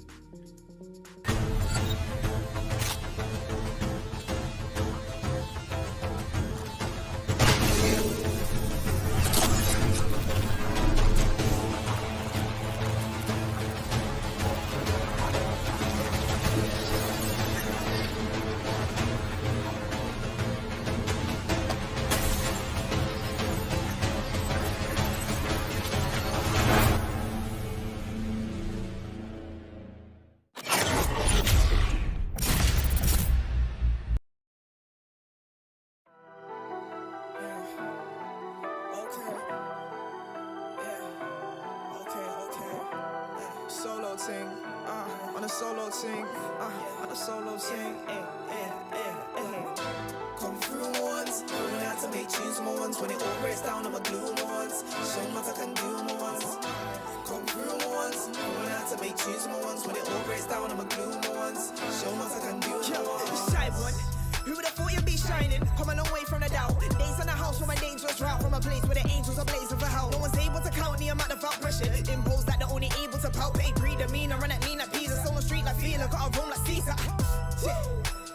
They take notes to get noticing. You ain't fit for this, and you're noticing. Like a bad breeze that I'm noticing. No words for ya, like the opening. And you know my thing, get the sodas in. That's my lights and stars on a solar thing. I got my own drive, what's it got to show for him? Been in the deep end, no, I'm not known to swing. Career can never be curtains, control the strings. Splash, years of focusing. To my back and I'll still be soloing. On the Hendrix flex, bending fresh, step right to the stage, ending next. You can never face me, I'm the effect. I made the flip, how me downs get left. I make the pick and show the sound blessed. And make all the noise to earn my respect. Never tone down just to stick in heads. Everybody on haze, I'll be missed instead. Miss me with the madness. Rather be insane and average. Don't mistake my silence for inactive. My life with or without cameras. Come through once, learn how to make tunes more ones. When it all breaks down, I'ma glue more ones. Show me what I can do more ones. Come through once, learn how to make tunes more ones. When it all breaks down, I'ma glue more ones. Show me what I can do more ones. Come through once, learn how to make tunes more ones. When it all breaks down, I'ma glue more ones. Show me what I can do more ones. Come through once, learn how to make tunes more ones. When it all breaks down, I'ma glue more ones. Show me what I can do more ones. People talk enough but don't act on it. Say one thing then go back on it. If it's stored up, you can't step from it. When it's en route, you can't come back from it. No other traction hits. Too many man got a fraction it. And I'd rather be a lone wolf, cause if it's show wall, I got a factory. Mastering what your man's not managing. No stains, they're vanishing. Embarrassing. See you tooled up, blocking your own work. Who let the spanners in? Your envy is flattering. Still under pressure, enough panicking. I can tell them like a blood related. Can't move to us, see the mannequin. Why I move on my ones? Didn't wanna help, so I grew on my ones. Anti sometimes two on my ones. Too many men, I got a slew on my ones. You never blew on your ones. Wouldn't have a clue on your ones. Don't need in a man, I know P's and Q's on your ones. I'm anti sometimes two on my ones. Do what I want. Don't need twos cause I'm blunt. No dancing shoes to get spun. Anti sometimes two on my ones. Do what I want. Again, like, do what I want. Don't need twos cause I'm blunt. No dancing shoes to get spun. Anti sometimes two on my ones. Do what I want. Come through once, learn how to make tunes more ones. When it all breaks down, I'ma glue more ones. Show me what I can do more ones. Come through once, learn how to make tunes more ones. When it all breaks down, I'ma glue more ones. Show me what I can do more ones. Come through once, learn how to make tunes more ones. When it all breaks down, I'ma glue more ones. Show me what I can do more ones. Come through once, learn how to make tunes more ones. When it all breaks down, I'ma glue more ones. Show me what I can do more ones.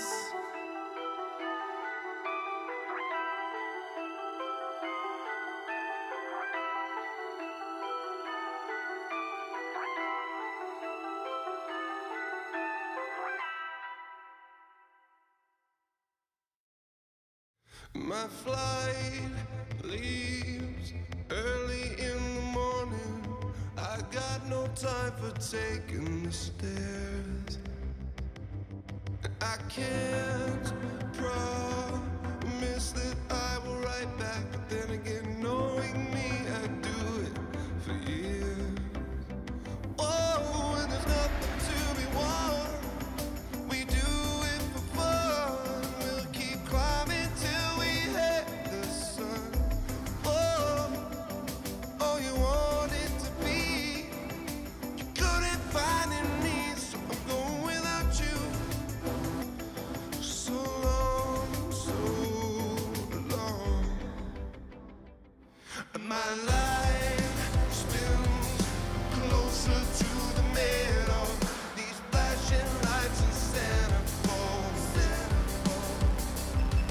and day.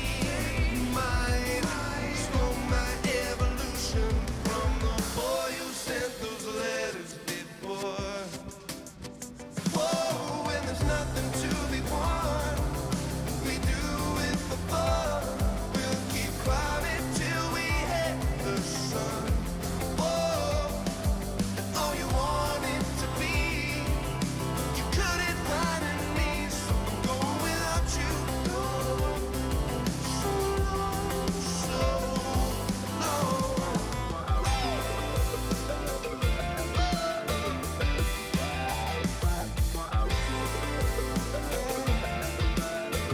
I said I'm leaving for the sunland. I'm leaving, and I won't be coming back.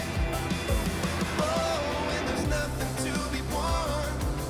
We do it for fun. We'll keep climbing till we hit the sun. Whoa, all you wanted to be, you couldn't find in me, so I'm going without you. So long, so when there's nothing to be won, we do it for fun. We'll keep climbing till we hit the sun. Whoa, and all you wanted to be, you couldn't find in me, so I'm going without you. So long, yeah. Going without you. So long, going without you. Going without you. So long, so long.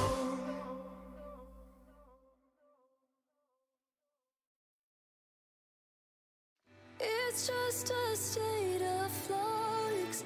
Too much, but not enough at the same time. I know that you ain't fine. I know you'll be alright. Thought you'd build us up, mold us out of dust, and save the world that way. Hoped it was enough to justify the loss of every choice you made. I know you thought you gave it up, poured it into us and out of your reserves. And now you're looking back, thinking losing what you had was never worth this hurt. But you never lost it, you're just above or below it. And in the heat of the moment, whoa, I can see your eyes in my eyes in the mirror. It's just a state of flux. Too much and not enough at the same time. I know that you ain't fine. I know you'll be alright this time, this time. It's just a state of change. So close yet far away at the same time. I know that you ain't fine. I know you'll be alright this time, this time. Talking to yourself like you're someone else that you don't have to love. Picking at the wounds, looking for the proof to justify the cause. Feels like everything is past, slipped out of your hands like it was never there. But look at what you made. In the darkest place, I will be standing there. But you never lost it, you're just above or below it. And in the heat of the moment, whoa, I can see your eyes in my eyes in the mirror. It's just a state of flux. Too much and not enough at the same time. I know that you ain't fine. I know you'll be alright this time, this time. It's just a state of change. So close yet far away at the same time. I know that you ain't fine. I know you'll be alright this time, this time.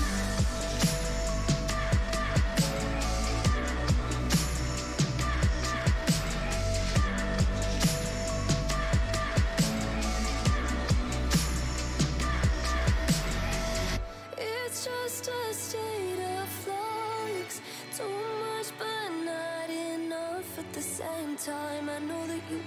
fine. I know you'll be alright. It's just a state of change, so close yet far away at the same time. I know that you ain't fine. I know you'll be alright this time, this time.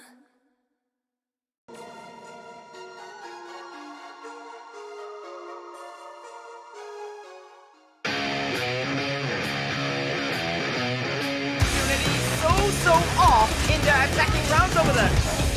Ah, Smoke, give me the freaking 3-piece. Of the two spots to actually fight from. I do see a third man. This throw it. Here comes the shot. Oh, a collateral! Zero is a very essential player. The nade. And again.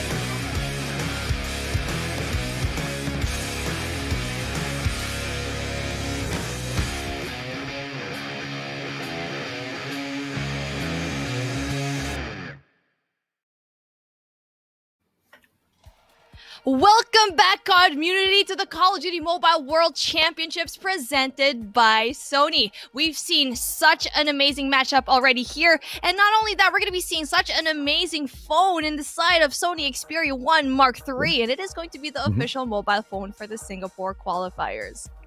Absolutely. I saw a comment in the comment section by Selvatin Mark John, and this was the question that he asked. Is the phone really made for the game, or did the company just pay you to advertise it? And I feel like this is a great question to address on the stream itself. Number one, no, Sony's not paying me to advertise their phone on the stream. I am only hired as a shoutcaster. Number two, I have been given the phone only to hold on to until the end of these qualifiers, and then I've got to return it back to them. But here's the thing. From day to day, the things that I talk about the phone, you guys notice that I'm talking about a few more extra things because I'm really, really careful about the brands that I endorse. And I don't say anything if I don't know anything, which is why I didn't want to give you guys the assurance that there will be no frame drops or whatsoever, because I haven't played it that long and pushed the phone down to its that'll happen. So whatever recommendation or whatever I tell you about the phone is from my own personal experience.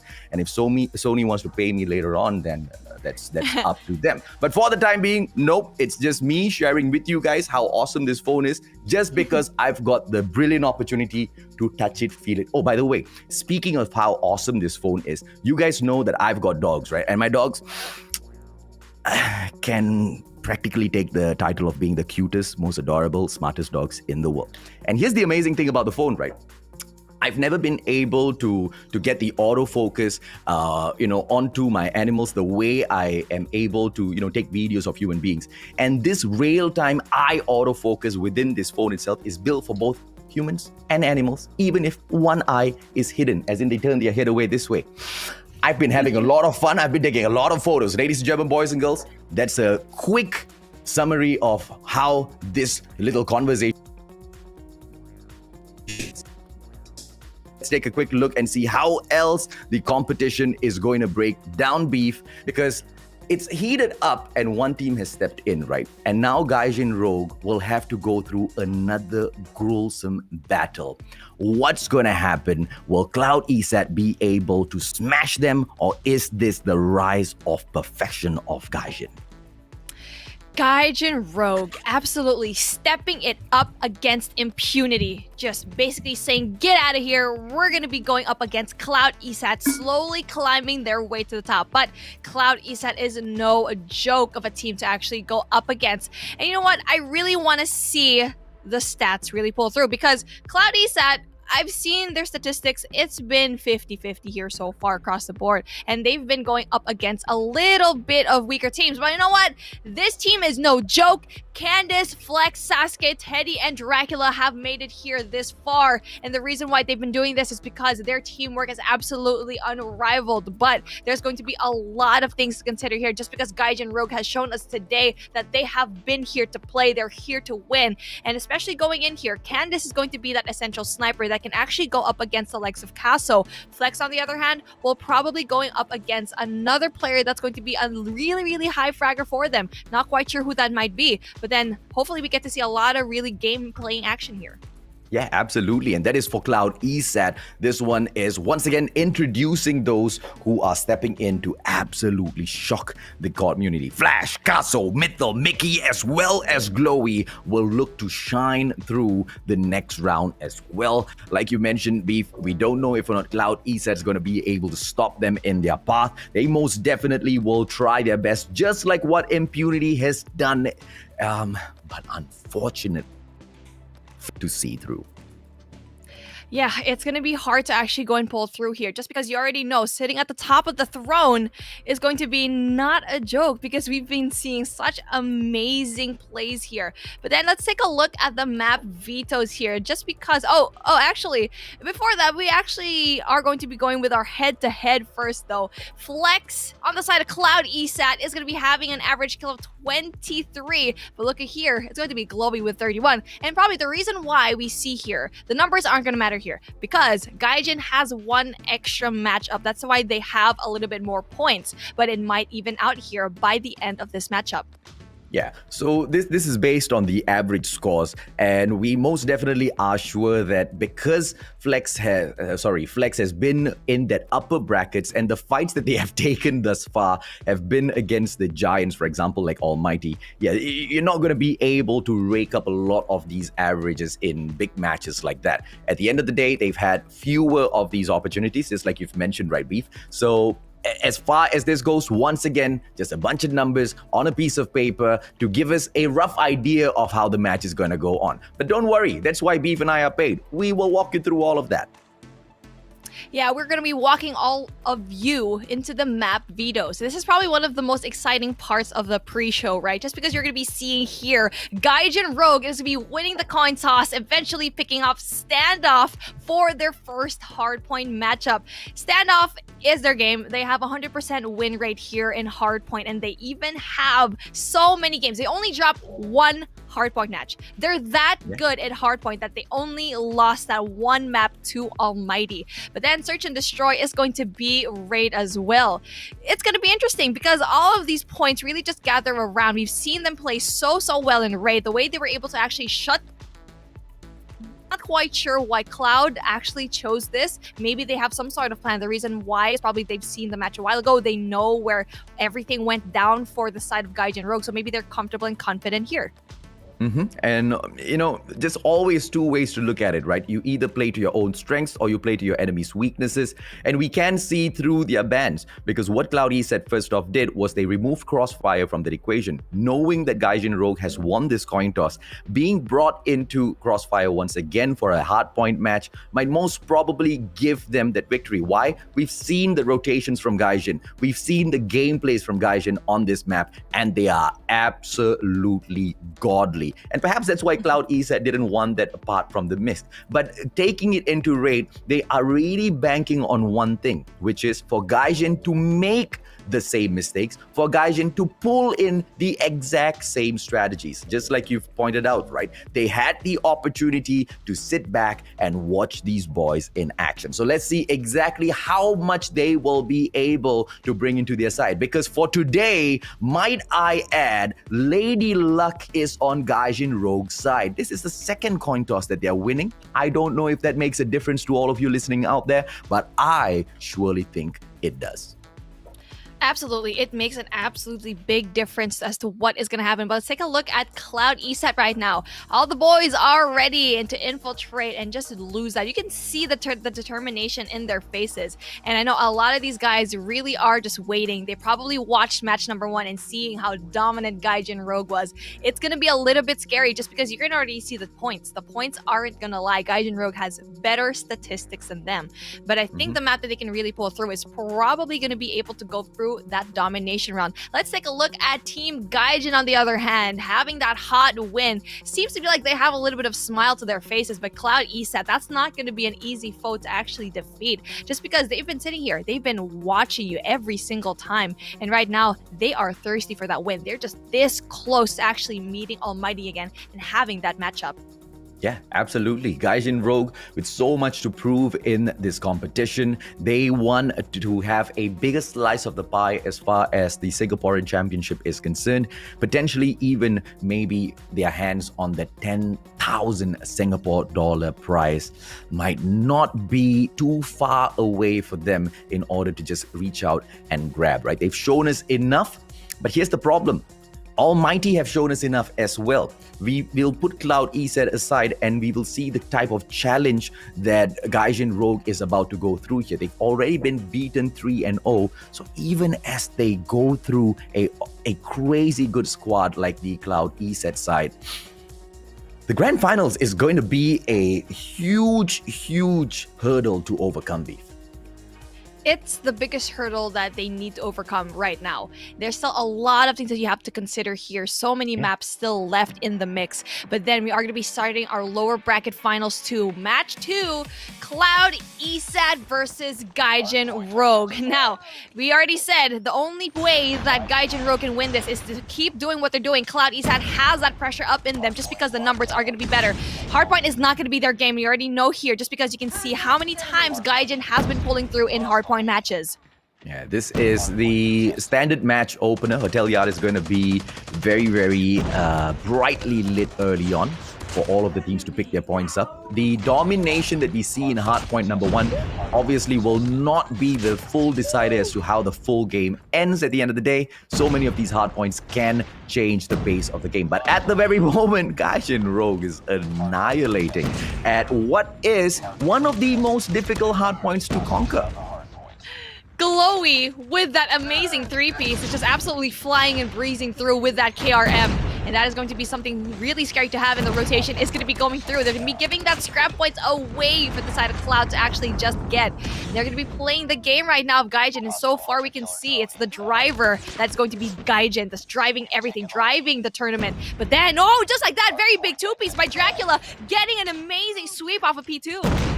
Yeah, they better be careful. They don't end up being the drivers of the cars of the winners of this competition. I mean, they need to see exactly how wary they are of those rotations, right? Because underestimating the squad in front of you is exactly what brings you to a point like this. 33-26, they equal up, and now Cloud Esat up ahead. Let's see if or not the warehouse will get lit up by Gaijin Rogue once again. They are halted at the 26 point, and finally with the entrance, only one player in, the rest trickling from the back. Oh, beautiful Predator missile comes through, and they will not be able to continuously drop those players in, and warehouse will be in the hands of Gaijin Rogue for a little bit more. Gaijin Rogue yet again with such an amazing push there, just really stopping the points trickling down for the side of Cloud. And even the rotation is going to be absolutely perfect for the side of Gaijin. They're set up, the defense is going to be solid, but there's going to be just one person that's going to be able to actually pull through with this one. Candice is going to be able to get a lot of these kills already in the opening frag, and the rest of the Cloud Esat members need to pull through. Well, let's see exactly what they do to pull through, right? 44-43. Once again, it's just all equal between the two squads. Gaijin Rogue, I'm most definitely sure they are not playing, give a little, take a little. They are going all out here based on their rotations and based on the space of gameplay. Here comes the sentry gun as well to help the side of Cloud Esat take a little bit more control of the house. This is a very important hard point before we rotate over to the bakery as well. This is the point where they can absolutely take that lead and conquer the pace of this match, and later on solidify it at bakery. It's two back-to-back plays that Cloud Esat will need to look to, and here's the thing, we don't see the timer on the clock. 25 seconds is still ample time, but when the clock reached up to 15 seconds, those players need to start going in for the rotation. Gaijin Rogue's already on the way, Beef. Now, that was a very heavy defense on the side right now of Cloud Esat. They were able to actually go and infiltrate it, and they weren't even there in the beginning. They were a little bit catching up in the side of that rotation, but then, again, there's going to be another side. Bakery is going to be that money hill that Gaijin really needs. 103-44, but we already know that the gap is going to be a little bit closing just because they already have a very solid defense here. Still very doable to actually infiltrate, but very hard to pull through. Yeah, poorly played by Cloud Esat for the rotation. They should have gone in a little bit earlier. Gaijin anticipating this, move into the bakery. And hardpoint number 4 is most definitely the type of hardpoint that can be used to turn the game around. Very, very easy to come in here and conquer if you know the placements of the map. And look at Tasso as he moves out into the bakery backyard, shutting down those players, but the numbers will catch up with him. They file 3 players into the bakery right now just to bake that bread, 72 to 103. Now 30 points remain between Gaijin Rogue as well as Cloud Esat on for the catch-up gameplay. They seem to be annihilating. Once again, bakery is the place where you turn the game around, and Gaijin Rogue, here they come. Gaijin Rogue has a very solid defense here, but then I feel like it's kind of lacking on my end just because they don't have control of the spawns. They don't have the slaves that you really need to have at the very outside of the map. Yes, they probably had a lot of these points over here just because it's already 101 to 103. But if you are going to be going up against Almighty, best believe you already know they're going to be spawn controlling that, so they shouldn't have the same gameplay if ever they're going to be going up against them. But then it's going to be another rotation going in here. It's going to be that reset going into Hotel Yard. Absolutely. They cannot play the same gameplay against Almighty, but against Cloud Esat seems to be working absolute wonders. Onto the Hotel Yard once again. Gaijin Rogue opened the game up so solid at this spot, but towards the second half of that first hard point, it was Cloud Esat that picked it up and kind of equalized, right? Kind of caught up as well. But it's not going to be as easy for round number 2. Look at the sentry gun being placed. This is a stack defense. Cluster strike being brought in as well. Gaijin Rogue is serious. They want to finish this game off, and they more than hell will be able to do so. 131 to 104. The contest comes right back through from Cloud Esat. It's not over just yet.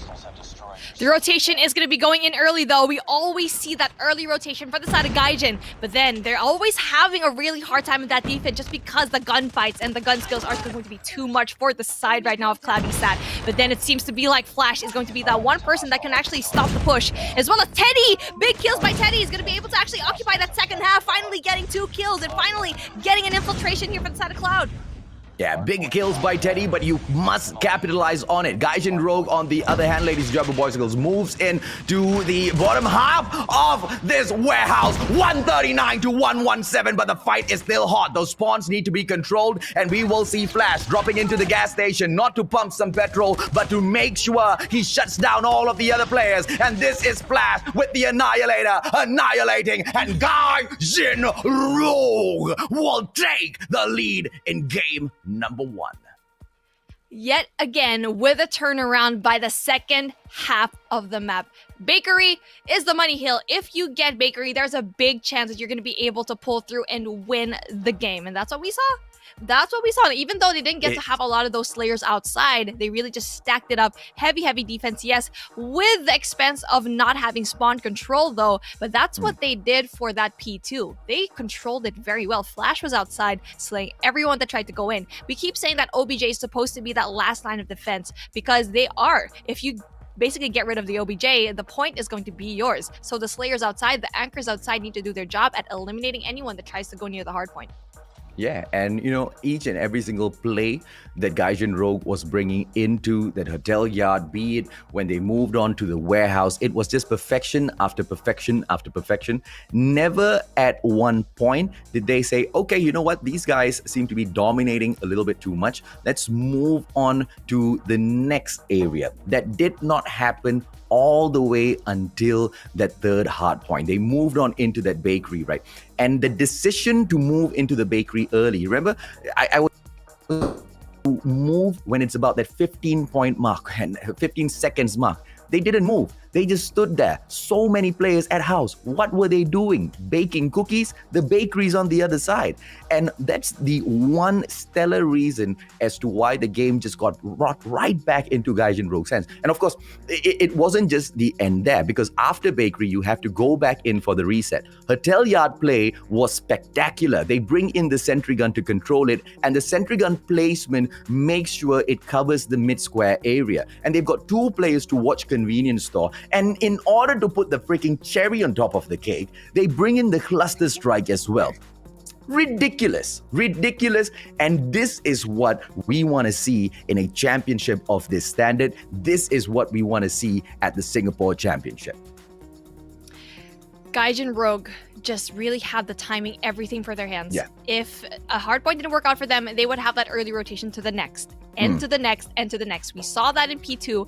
They saw the early rotation, but weren't able to actually go utilize that. Okay, went for that early rotation into P3, didn't get that as well. Okay, got a lot of those points, but then this is the problem for Cloud. They heavily defended P3 too much. They weren't able to actually go in the infiltration for P3, and that's where they lost it. They didn't have any more utilities on their end. They didn't have operators, they didn't have score streaks, and we saw everything go down for the side of Gaijin in Granny's house. So I really want to know what everyone else is actually thinking with this game mode, just because of how dominant Gaijin is. We keep saying there's going to be a bunch of fan comments, guys. We're going to be reading every single one of that at the very end of each series. 3 to be precise. We've already been trying to read it a while ago, and hopefully your comments are going to be featured later on as well. Yeah, absolutely. As we drop into Raid, this is going to be a pick by Cloud Esat. Let's see exactly how well they do, because it's going to be search and destroy, a game of rock, paper, scissors.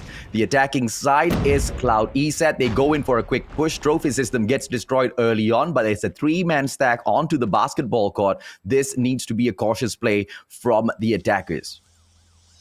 The attackers are going to be very quiet. They're going to be very passive, which is very good for Cloud, just because you don't want to go and rush in. But then just like that, speaking of rushing in, Flash really just gets rid of Candice. That was a very good push, and Candice was actually very quiet. And the fact that she was there with the sniper is not going to be that good of a deal, and Castle is trying to get one. Does get one! Yes, big openers for the side of Gaijin. Just a little bit too slow, Cloud Esat going in for the push, and they just hold on to the swimming pool a little too long, right? We've seen so many times the teams who move in for the basketball takeover, they pop out those flashes, they pop out the smokes, quickly go in. Very risky play, but high risk, high reward. And clearly, Cloud Esat's slow approach towards the basketball court is not working out into the best favor at all. And one final player will be left here, Cloud Flex for the clutch with a sniper in hand. It might be possible, but highly improbable. Highly improbable indeed. It was really for the side right now of Glowy to actually go in there and maybe even get that final kill. Flex is going to have such a hard time. Flash was the playmaker for this round just because of that flank. Getting rid of Candice was essential for them. And after that, it was just one by one. They fell so far out. Flex is going to be having sights in A, but then he actually just gives away his position, so they know where he is. They have the numbers advantage to actually go in there. Not just that, but the bomb is down, and he needs to find a way to pick it up, and he's probably going to be losing this engagement right now. But no! Gets a kill somehow, but then Glowy is going to be getting the assist. It was a decision that he had to pull. Either he jumps into kitchen or he backs away into gardens. And obviously he doesn't see the sort of view that we have. He backs away into gardens. 2 players there to welcome him. But Glowy has most definitely started things off great, getting 3 kills out of the 5 that Gaijin managed to pull in that first round. And this is going to be a very... I was thinking it's going to be a quick push, but it's such a slow one. Hit marker in here for Caso. Does not get the takedown, but will be able to bring in the wall bangs to pressure them out of the corner. Candice now needs to step it up for the squad. This bomb might just get taken down. Mickey, great call to actually going back away and not being able to actually get a lot of those shots. He was able to go get that, but then Mythil with a 2-piece. Mickey as well gets rid of Candice. It's just like that. Oh, how fast does Cloud go down if we see one entry frag? But then Flash, oh no, with a scythe kill. Yeah, too good. Gaijin Rogue, ladies and gentlemen, boys and girls, hands down victories back to back. If anyone had doubted me in the comment section when I said that there's something fishy about this squad, you know, well, this is it, man. This is it in the flesh. Gaijin Rogue just proving their worth to the whole of the community. This is Gaijin Rogue proving their worth to each and every single squad they meet in here. But Cloud Esat not once to take very lightly. Mickey knows exactly that. Pulls out the Fennec and in wait. If the rush does come through the central garden area, we know for a fact Mickey is going to pick up a couple for herself. Now, this is going to be a very interesting push because I feel like the flank is going to be in order. Just take a look at Mickey right now, overextending themselves. It's going to be a 3-person flank. Oh no, this is going to be a pinch. That is going to be so bad to see for the side of Cloud. They need to clear right now, and Mickey's finally going to be able to get that Glowy, though. Finally gets the kill. Mickey gets the assist, and it's honestly going to be so bad for Cloud. They are worlds apart. They are worlds apart right now in terms of ability of taking this match. Cloud Esat, nowhere close to Gaijin Rogue. I do apologize, guys. I can only call it as I see it. There's just no play coming in here from Cloud Esat that makes us think that they're going to be able to take this win. Not just yet. They have repeated the exact same movement 3 times right now. Why was it so easy to get that melee kill? They know exactly every time the basketball court play comes through, one player is going to be sitting down in the bedroom. Finally, a little bit of a diversion from the previous strats. They go in for the rush. This is what we want to see from Cloud Esat, making Kaso back away. He will be able to pop the nade first. Hopefully, the trophy system gameplay is good, and the nade gets popped. No kills dropping through. Mickey getting 1, but gets sliced down by Candice. This is an equal fight between the two, leaving a 4 versus 4. Good trades for both team, and this is what Cloud really gets the need. But then Candice going to be in trouble as Mythil is going to be able to get the kill. Oh no, just like that, Castle as well, and it's going to be one person left. Teddy is going to have the pressure. Glowy finishes the job, and it's just 4-0. Okay, we keep saying that Cloud Esat is going to be having worse numbers.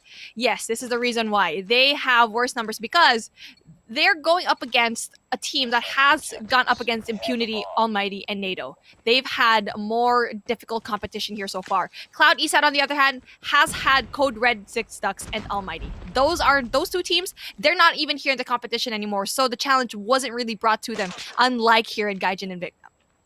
Yeah, and clearly when this competition is being brought to them, they still pick those numbers up, right? So with the head-to-head, ladies and gentlemen, boys and girls, once again, it's a very flowery thing we spread in front of your face, but don't worry, this is exactly what Beef and I are here in for, right? Earlier this day, before we even came, not today, yesterday, Beef came up with this Excel sheet, and it was brilliant. It had the percentages of kills, percentages of wins on each and every single map. That's exactly, the kind of information that the audience needs, and Beef, you deliver, man. Let's see if or not all of that information that we've collected will be able to continuously point us in the direction of being able to figure out which team here is going to be able to pick the victory up. Because based on those numbers, Gaijin Rogue look good. But based on this round, Cloud Esat seems to be thinning them down. Caso, beautiful frag onto Dracula, will be able to go in real quick. Fennec gets picked up as well. And this will be the Snipe and Fennec gameplay. Caso still very, very dangerous. If Castle can pull through with an ace, that's going to be absolutely unbelievable. Spots flex, though, it's going to be very hard for him just because a lot of these teammates already know where he is. He's going to be able to pull through here with the Fennec, though. If you need a gun, if you needed a gun combo, it's going to be that Fennec and DLQ combination that you can do to pull up a clutch. Yeah, and let's see exactly what sort of a clutch he gets. Candice says, get out of here, boy. There's no way in hell you're going to be able to clutch 4 versus 1 with a Fennec. The Sniper, on the other hand, maybe. Definitely not with the Fennec. 4-1, ladies and gentlemen, boys and girls. Raid is just way too big to get those corners, and the numbers game just will not allow you any leeway whatsoever. Caso with a DLQ 33 setup once again at the lower floor of that bedroom, seeing if or not he can get an early frag, finds absolutely no one. Mickey with the bomb, on the other hand, will be just lounging around that gallery area, thinking if not Bravo would be a good option. I think Bravo is a great option.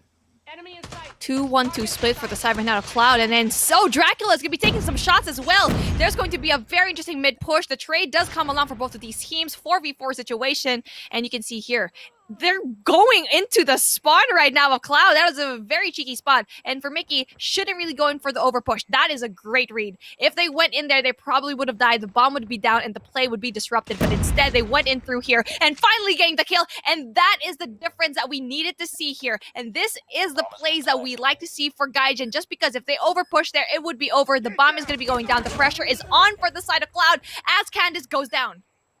Yeah, and it is a beautiful plant. Pressure is on Cloud Esat. I highly doubt they'll be able to take this back, but that is a great frag to start things off. Sasuke back-to-back as well. They equalize the numbers 2-on-2 and enough time on the board to allow them to recover this situation. But they need to start acting now with Mickey as well as Mythil with the amazing positions they've hold on for themselves at the kitchen as well as the swimming pool. It's going to be so tough to hold them out. And the plan is just perfection because it is intended. It was a very well-intentioned plan to make sure the swimming pool area as well as kitchen forces the players from Cloudflex to make that mistake. Mythil with a nade. I already knew that Mythil was actually going to be using that nade. I was looking at his inventory. I was like, okay, Mythil still has a grenade. He can actually go and pull through. He was able to actually get that, apply that pressure, eventually stopping the push, even giving Mickey the assist. Now, that is why you need to really just save your utilities and not just use them at the very beginning of the round, because you can even stop those plans. And a lot of these times, they're not going to be able to really just use those trophy systems because you're already going to be using them in the very beginning. Yeah. It's all a game of balance here. Candace getting taken out by Mythil. This is Gaijin Rogue going in for that absolute stunner of a victory back-to-back. Second game. One final round for them to prove themselves, and the numbers look really good. Mickey going in for the fake plant, will back away first just to check her corners. Dracula manages to take Mythil out of the equation. No plant coming through just yet, and the numbers are catching up. This is Cloud Esat going in for the juggernaut play, trying to make sure they don't go down so fast, but it's not that easy. Dracula gonna be in trouble, doesn't get the spot onto the left-hand side. Mickey, what a great entrance, and Glowy finishes it off as Gaijin Rogue takes victory number 2, and most importantly, on the map picking of Cloud Esat. That was amazing plays for the side of Gaijin Rogue. They had after stat and also counter plays as well, and not only that, individual gunfights as well. They were able to really get those, and it was unfortunate to actually end that matchup. Dracula just couldn't check around his corners, and eventually, not knowing that there was going to be someone in that 2F in laundry, everything was just so great. 6-1 victory right now for the side of Gaijin Rogue, and they're absolutely stomping all over Cloud Esat. Domination, though, it's going to be that difference of the map, just because both of these teams have had a hard time already in Domination. But I'm really excited to see what they're going to be going down. But that search and destroy, that was absolutely dominating. Yeah, it was, right? And it's very clear as to how Cloud Esat played this. Cloud Esat tried to play this to the best advantage that they had. Maybe they thought that Raid was the best potential for them to pull a victory off on, even after witnessing what Gaijin Rogue had done earlier. They expected the exact same gameplays. And although they could anticipate these gameplays, they didn't have the mechanical capability to overtake the side of Gaijin Rogue. Time and time again, those individual gunfights, those 2-on-1 situations, Gaijin Rogue proves to us why they have been on our mouths so many times all throughout this competition in Singapore. And we are looking at them once again dominating another squad. And I am not going to be too shocked if this is a flat-out 3-0 victory and we get to see the second grand finals of the day. And Gaijin Rogue, there's no doubt they are going to be there. Without a doubt, right? Cloud Esat is just struggling right now, especially from the side of Gaijin Rogue. They did so well against Impunity. Honestly, choosing Raid for their search and destroy really was the end of them because of how well they saw Gaijin Rogue go up against Impunity, and Impunity chose that map. Impunity is 100% win rate in that particular map, in that particular game mode, but they lost. But with that in mind, they still wanted to challenge Gaijin Rogue for some weird reason, right? Cloud Esat needs to make, that's the reason why you need to make important decisions in terms of your map choices and your bans, your vetoes, because of that one single thing that just happened, right? So again, I really want to see how it's going to pull through in Domination. Yeah, and in Domination, we most probably might just see the side of Cloud Esat getting dominated once again. Let me just take a quick refresher to see exactly which map this is going to be at. Hackney Yard, picked by Gaijin Rogue. But this is Domination, and the as to which side to start on is picked by Cloud Esat. And if they do go in with my personal selection of the right-hand side, right, towards the Special Forces base, they may be able to pull this off. They may be able to push it into game number 4. But I don't know how great Takeoff is going to be as well, because Gaijin Rogue's been there, done that. We've seen them annihilating. Cloud Esat's got so much to do, so much of hustle right now. The hustle needs to pull through for the side of Cloud Esat, and this is the game mode for you to beat Gaijin Rogue. This is the kryptonite of this team right now. They have a 50% win rate in Domination for the side of Gaijin. Cloud Esat, though, still a little bit in shambles as well, 33% win rate, so that's not going to be too impressive. But if they really want to beat Gaijin Rogue, Domination is going to be the name of the game. Almighty and Impunity was able to crush Gaijin Rogue in this particular game, but then Summit was banned just because Gaijin Rogue already knows that Summit is going to be one of their weaker maps in their weaker game mode. So that was very smart for them to actually pull through. Gaijin Rogue actually chose Hackney Yard, so hopefully they get to have a lot of these strats that we like to see.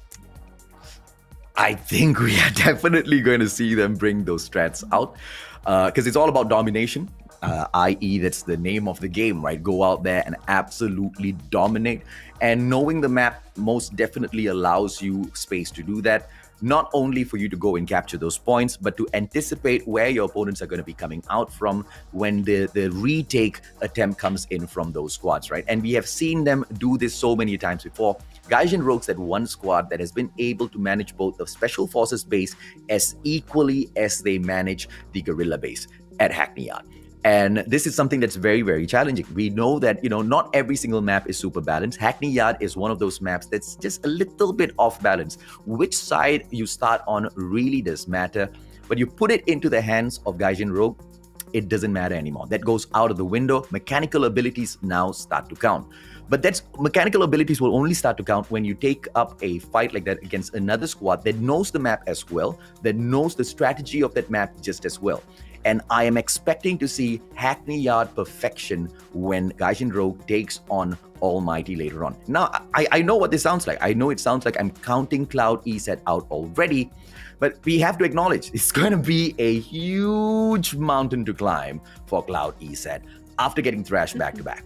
And if we think that might still be possible, then bring it on, Cloud Esat. I stand to be corrected. The reverse sweep can be in order, and the only thing that they have advantage of in this domination round was they were able to actually play Hackney Yard against Almighty. They lost that, yes, but they already have some sort of experience against a really strong team in this Hackney Yard. We kept saying though, I hope they actually learned from their mistakes yesterday from day number 2. They kept on being flushed out into that one quadrant. I kept on saying it. Almighty is just that good that they're able to split the map in 3, keep them in one little box every single time. They can't even go out. If they're in the very left part of the box, they're just going to stay there. And Almighty, if they want them to be in the middle of the box, just in the center, they're going to keep staying there. You're going to be seeing a lot of those dots just stay there. Gaijin Rogue, though, I'm not quite sure if they've watched that map, if they've studied it. If they did, though, they're probably going to be applying the same thing going to Cloud Esat. For the side of Cloud Esat, they're probably not going to let that happen to them again the second time. Yeah, that's what I meant by the mechanical abilities, right? Because at that point, the map strats, although both teams know it really well, but the ability to just force you into a certain location, because in order to retake the map, you can't take it any other way. Either you barge right through and you shoot down your opponents, or you go in for that flank. And they know when you take on a squad like Almighty, you cannot take the fight head on. And yes, we are focusing on the big dogs, even though they're not playing just yet, because either way, either one of these squads move on, they have to face those big dogs. So hopefully some of the stuff that they get in here will be able to help them get that fight right. It's all about not playing into the strategy of Almighty and bringing the focus back into their own gameplays. They need to dictate the pace, and Gaijin Rogue has been a squad that has been able to dictate the pace of many of these matches back to back to back, which is why even earlier as they were going through the domination match at Summit, it really felt off because they were not dictating the pace of that game. And I felt like that was really intentional. Let's see what they can pull off here with an intentional domination over Cloud Esat, because now is no longer the times for plays and games. It's all time for winning that prize pool beef.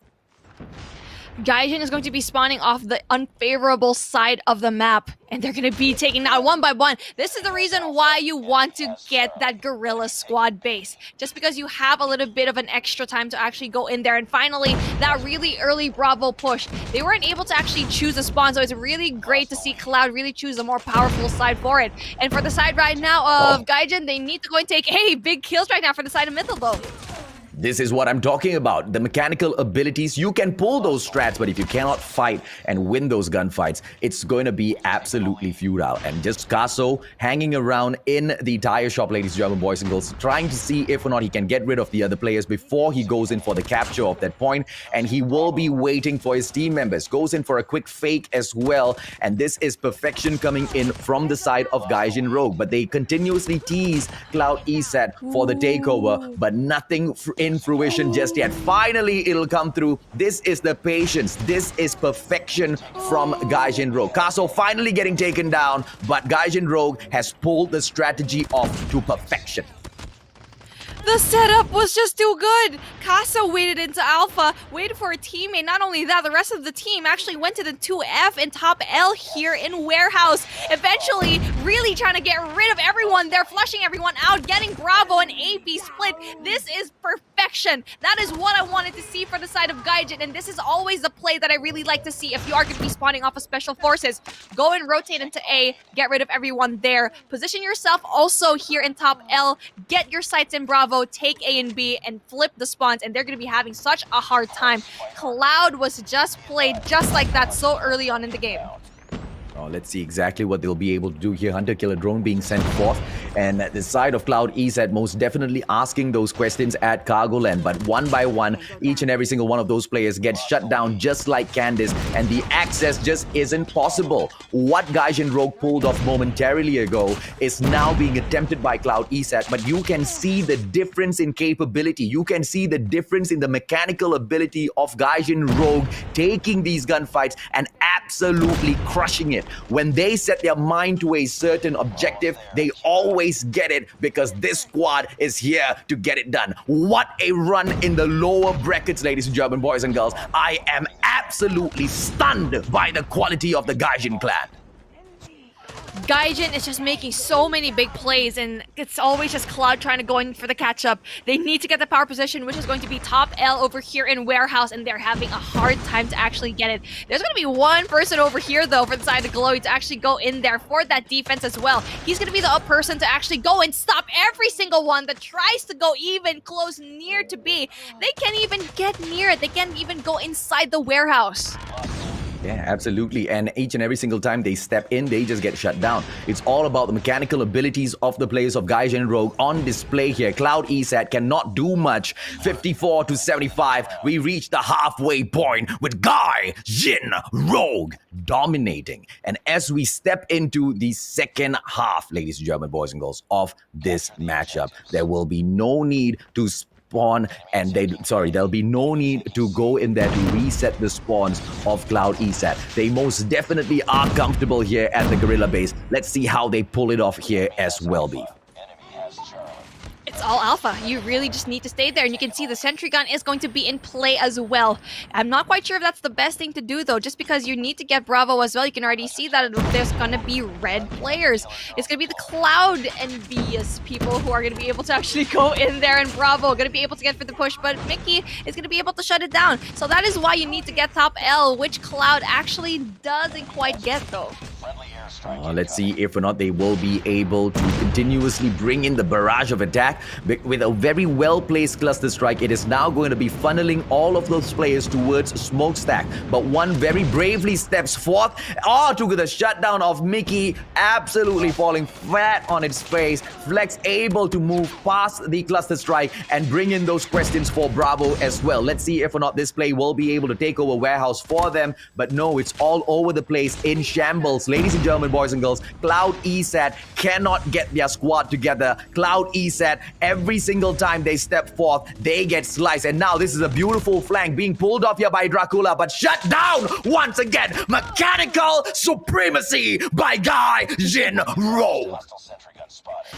Cloud Esat need to go and push for A. They keep playing the same game over and over. They didn't even learn from that first round that you need to capture A. If you're having a really hard time, if you are going to be, spawning off of Charlie, go off to A. There's going to be that sentry gun that's going to be stopping a lot of these people, though, but they're going to be clearing everything out. They're not going to be stepping in Bravo. They should have done that already, but instead they pushed in just a little bit too much. It's not going to be enough for them. Glowy's going to stop the push. Whoa! Crazy Beef. Come on, man. That was crazy face for Chloe, and I was like, wait a minute, why aren't they stepping into Bravo? There were 3 of them. They could have easily gotten in there before Chloe even went in there for the push. And yes, finally, we're finally going to be able to see Candace go in there, but it's going to be not enough. 84 to 128, they all just need 1 more. It's just 1 point, and that's going to be very hard because an XS1 Goliath is going to be there. Oh, the XS1 Goliath, instead of waiting over at Alpha, steps onto Bravo. They just want to absolutely decimate their opponents right now. This is a sure out victory. Gaijin Rogue has decimated the lower brackets, ladies and gentlemen, boys and girls. And now they will go up and they will meet the gods of Call of Duty Mobile Singapore to ask a question. Are you ready to take us on? Because we have earned this spot and we will be taking the title away. 146, 147, the timer ticks on, the points keep breaking up, and Gaijin Rogue get an absolute crushing victory over the side of Cloud Esat. Donut served up hot. Donut City, and you can already hear Homer with a dope. Gaijin Rogue just gave so much amazing confidence over here. And not only that, their win from Impunity was so great, and they brought that confidence over into Cloud Esat.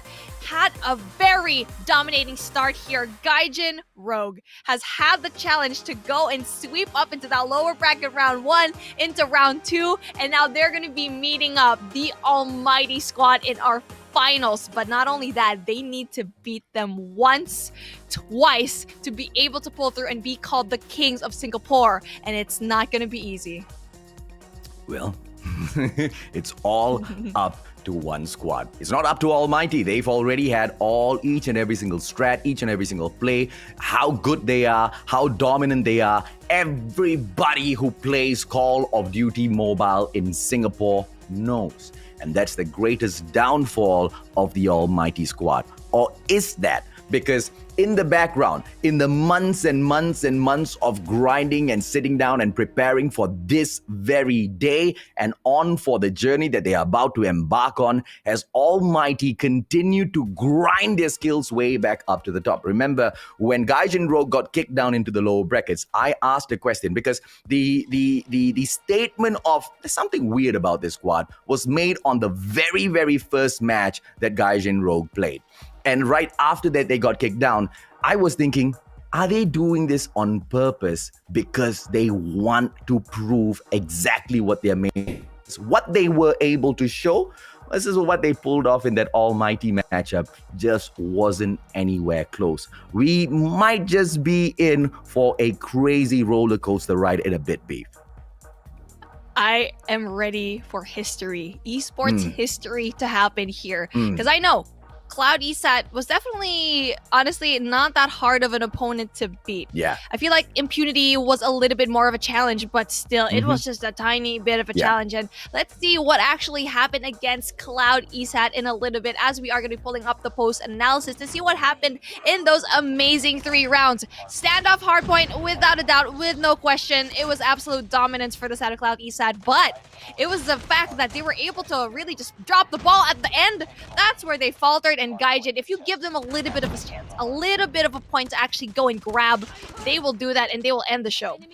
Yeah, it's just a waste of time to go in here and recap this particular series between these two squads, because quite honestly, that was just hands down Gaijin Rogue stamped all over the place. In terms of look at the momentum that they carried on from Hardpoint to Hardpoint, absolutely untouchable, and that exact same dominance was on display once again at the Search and Destroy. This was a show match. This was not a qualifying match back up into the grand finals. This was just a show match to show you what Gaijin Rogue is truly made of. They are made of gold. Their hearts are on fire. We've seen them apply it every single game. They get better every single matchup that we need to see. They are ready. They're ready to see the Almighty Squad that's just sitting very comfortably at the very top. But one word for the Almighty Squad. This is going to be probably one of the more harder teams that you will go up against. But yes, Incendio. Actually, you know what? Incendio was in the chats a while ago. He was like, I'm mad that Beef Mommy didn't really commend on my ace. I'm going to be say right now, Very good job on the ace, Incendio. But let's see if you're going to be able to pull through with Gaijin. Hopefully you get to do that. Yeah, absolutely, man. And the thought of whether or not we will see an ace from either one side of these squads, whew, quite a question, right? Because two teams, super dominant. One very clearly has proven to us why they are called the gods of Call of Duty Mobile Singapore. The other one trying to prove themselves, and they haven't started the journey now. The Gaijin brand has been on this path for so long now. We've seen them go in and dominate the ways of war. We've seen them go in here and try to dominate at the MYSG Championship. But finally, at the Singapore Championship, they have the best opportunity of all to trump the gods themselves. Let's take a quick look at the MVP of that match. I wonder who it is, Beef. Oh, gee whiz, I'm not quite sure, but definitely it's going to be Glowy with an average kill of 23.5, average death of 14. Yeah. That's not too shabby. Average assist of 6 and an average score of 3,700. My goodness, 3,717 points is no joke, and Glowy is definitely popping off in this competition. In this whole competition, not just this, in this one series, in the series before, in the series even before, in the series of yesterday, day before yesterday, and most definitely in the next one as well, ladies and gentlemen, boys and girls. Glowy has been an absolute stunning of pro player that has been able to step in and ask the important questions when it is truly required. A little bit of Shafiq from Impunity I see in Glowy, but a little bit of Crush I see in Glowy as well. The perfect combination of Shafiq from Impunity and Crush from the one and only greatest Call of Duty Mobile MP brand in the Philippines. Together, it's got all of the confidence and the skills to take all of those skills. But I'm wondering whether or not it'll be possible against Almighty. I don't know. Anything is possible. And I'm pretty sure we're hyped. Everyone is hyped. Everyone in the comment section is hyped. And speaking of the comment section, we're finally going to be showing you guys 4, not 3 fan comments, and this is what we've been waiting for this whole time. This is my favorite segment of the day, just because we get to see you guys, we get to read your comments, and the first one is going to be coming up in a little bit. We're going to be showing it here at the very bottom of your screens, and we are going to be reading this one. Beef Mommy. Oh, that's me. Wait, hold on. Wait a second. Read it yourself. Go, read. We love you, Sony. Please sponsor us. This is not scripted, by the way. I really just have it beside me. Sony, I don't know what you do. Please give the girl something, man. Just give the girl something, all right? Just give the girl something. Bring it on, ladies and gentlemen, boys and girls. Second comment of the day, Sony. If you give her something, don't forget your man as well, right? The Mustachio AJ Solid Casting. Latest shout out, Incendio. If I do something, it will make me drool. Incendio, you most definitely are gonna get fire, man. The type of a shoutcaster that I used to be 1 year ago when I started casting in September versus where I am now is all because of you guys, people like you, Incendio, who have been able to bring in those fire matches and keep me at the top of my game, and the community as well. Your love, guys, absolutely crazy. You guys want fire at the finals? We'll bring fire at the finals. Let's bring on the third comment, Beef.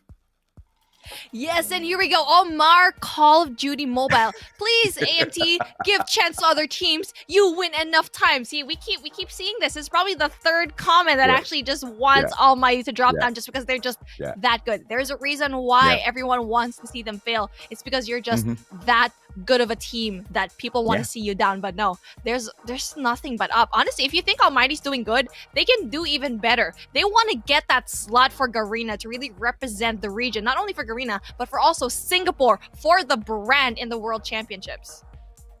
Here, I am quite good at reading people's minds, and I can almost figure out what's the response from Almighty. It's right here. Come get it, la bro. No problem whatsoever. It's all for the taking. It's not for us to give. It is for you guys to take. And Gaijin Rogue is here to take it all. Ladies and gentlemen, boys and girls, let's bring on the final comment of the day. Thank you so much, by the way, guys. Amazing comments coming through. Kevin Edric Mustachio, can I get a oh yeah? Let's go, boy. Ladies and gentlemen, boys and girls, this is the best competition that I have seen so far within the Singapore community for Call of Duty Mobile in terms of the talent quality, in terms of the community lighting it up in the comment section. You guys are abso-freaking-lutely amazing, man. We won't be able to do this just with the players. We won't be able to just do this with casters like myself as well as Beef Mommy. We won't be able to do any of this without you guys.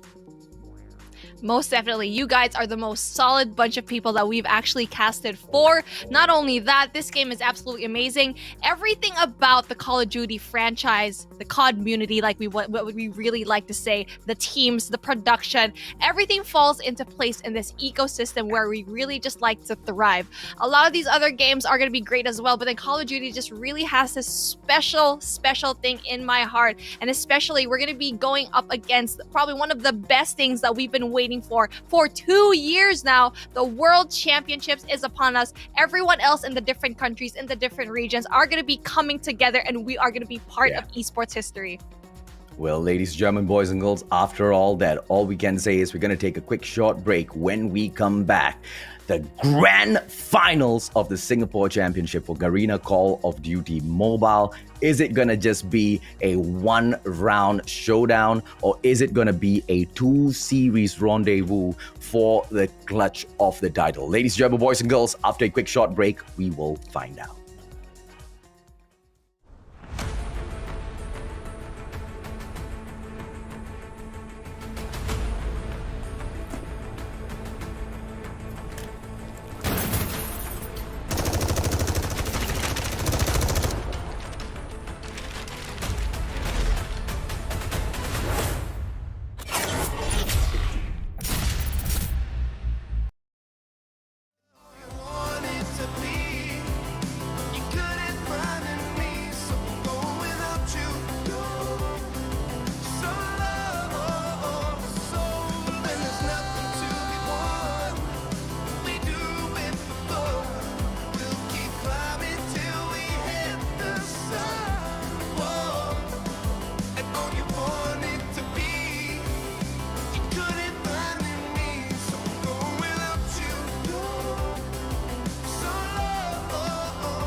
It's just a state of flux.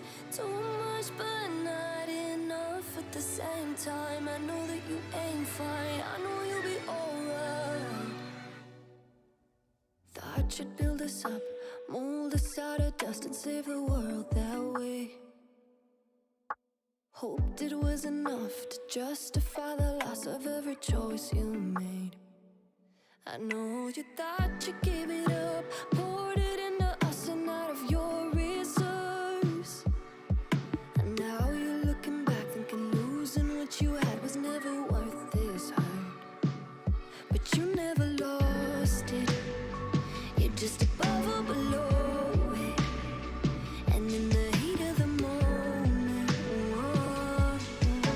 I can see your eyes in my eyes in the mirror. It's just a state of flux.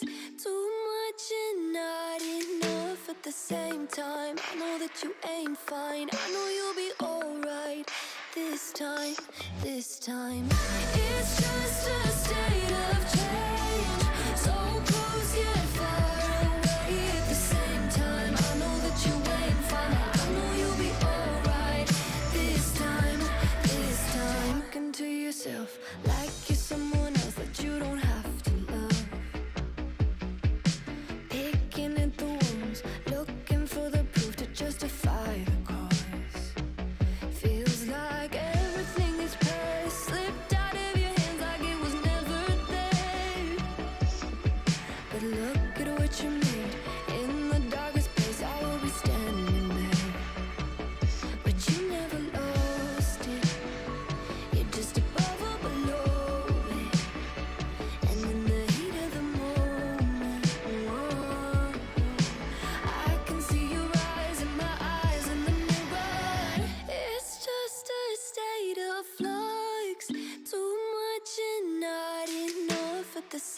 time. I know that you ain't fine. I know you'll be alright this time, this time. It's just a state of change, so close yet far away at the same time. I know that you ain't fine, but I know you'll be alright this time, this time.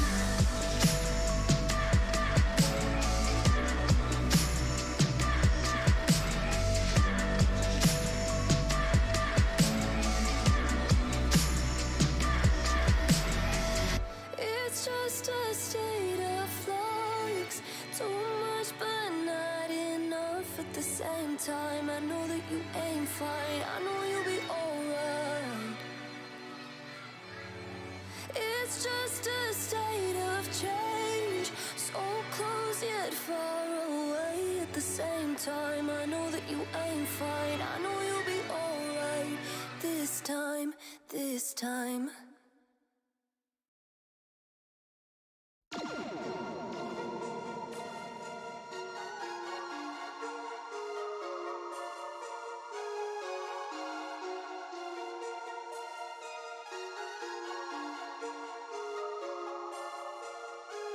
I said a lot of things that you never should say. Told the bitch one thing, stop drinking lemonade. I put that juice in my cup, sauce on everything. You know what's up, I boss everything. Waterfalls, slip and slide. Waterfalls, you and me. It's a ride, I'm saying it's a ride. Waterfalls, slip and slide. Waterfalls, you and me. It's a ride, I'm saying it's a ride. She say, wait, sweet like a lolly. Say, wet like a wet. Me, my nigga brother. Say, her thing is proper. She like to pull up and drop it. And when she jump on it, she do it party like Sonic. That's just so good, man, I don't wanna stop it. So when man, I call it quick. You know she down, right, on it. Your bitch, she want it, cause I got it poppin'. She no, stop it. We go, on it, no. I'ma give her something, no, no, no. Make it a something. She call me hot stuff, Baker. I took her out west like Laker. Had to put the flow on major. The key got Cali going crazy. The sea got things all wavy. You see me at the river with your lady. Now we eating ice with the brunch. Man, I got the sauce, got the gravy. Waterfalls, slip and slide. Waterfalls, you and me. It's a ride, I'm saying it's a ride. Waterfalls, slip and slide. Waterfalls, you and me. It's a ride, I'm saying it's a ride. I need more honey, bee, well, then a jet ski. Hit legend tree, well, then a dream. Yeah, jeez, Gucci legend tree. I need better be, well, then a jet ski. Her head looks like Angela, like Pamela. Hey, make it the camera. I'm that BBW handler. And I run the game like a manager. I tell these Akis I don't play though. Need it done when I say so. I'm the one mashing fuego. I don't play. Cause if I see something I like, I get digits on sight. Hey, rock that booty all night. Hey, day like Sprite. Hey, it's devastated I left, huh? Cause I know what she like, huh? She know what's next. Yeah, keep that on ice. Hey. Call me hot stuff, Baker. I took her out west like Laker. Had to put the flow on major. The key got Cali going crazy. The sea got things all wavy. You see me at the river with your lady. Now we eating ice with the brunch. Man, I got the sauce, got the gravy. Waterfalls, slip and slide. Waterfalls, you and me. It's a ride, I'm saying it's a ride. Waterfalls, slip and slide. Waterfalls, you and me. It's a ride, I'm saying it's a ride. I need more honey, bee, well, then a jet ski. Hit legend tree, well, then a dream. Yeah, jeez, Gucci legend tree. I need better be, well, then a jet ski.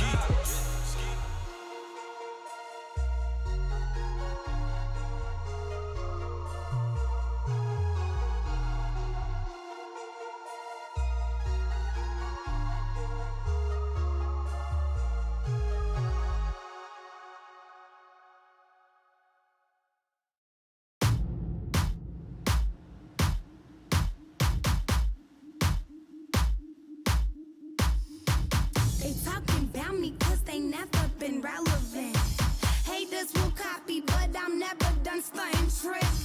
Watch when I walk into a room, it gets lit. And since we talking about my girl, I drop a couple of hits. My daddy Laramie, granny my grandma Reek. Go mix that west side with that south to get that cocky heat. I'm country fat that like my money blue and loud strong.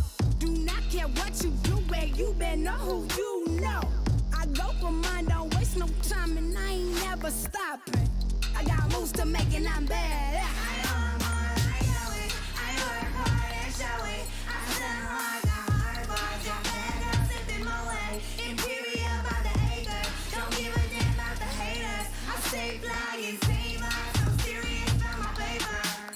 I look good in that grind, and I grind. Come for mine, why you trying, I look good, and I grind, Come for mine, why you trying, Where my ladies who be stacking that paper? Where my ladies who be stacking that paper? Spit your game, show you got drive in that flavor. Get it, girl, don't lose all of your favor. Where my ladies who be stacking that paper? Where my ladies who be stacking that paper? Spit your game, show you got drive in that flavor. Get it, girl, don't lose all of your favor. I'ma give you life when I throw this money up on you. I'ma give you life when I throw this money up on you. Bad little bunny getting money, it's a competition. Steph Curry up the back.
So off in the attacking rounds over there.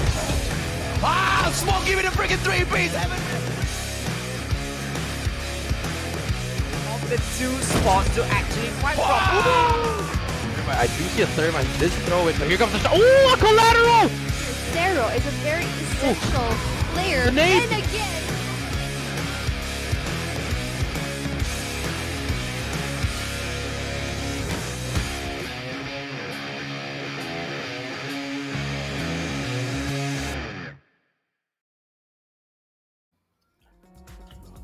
Welcome back, ladies and gentlemen, boys and girls, my lovely, lovely community. This is the grand finals of the SG Championship for Call of Duty Mobile, brought to you by the one and only Sony with their Sony Xperia 1 Mark III as the official mobile phone for the Singapore Championship. My name's AJ, I'm the Mustachio down here with the amazing Beef Mommy to bring you all of the hottest action, and also hot Gaijin Rogue has been so far. My goodness, Gaijin Rogue has absolutely been massacring every single person that comes in their way. Every single team just drops like flies. Gaijin Rogue, my gosh. Got rid of Impunity. Got rid of Cloud Esat just like that with a sweep. And now they are going to be going up against the Giants. That is the Almighty Squad. They are ready. They've been in the comment section commenting. They are confident that they will finish this game in Grand Finals 1. match done. Yeah. Gaijin will have the responsibility. They will have the pressure to actually beat Almighty once and do it all over again in our grand finals match number 2. I personally want to see that happen. My palms are sweaty and I am not playing.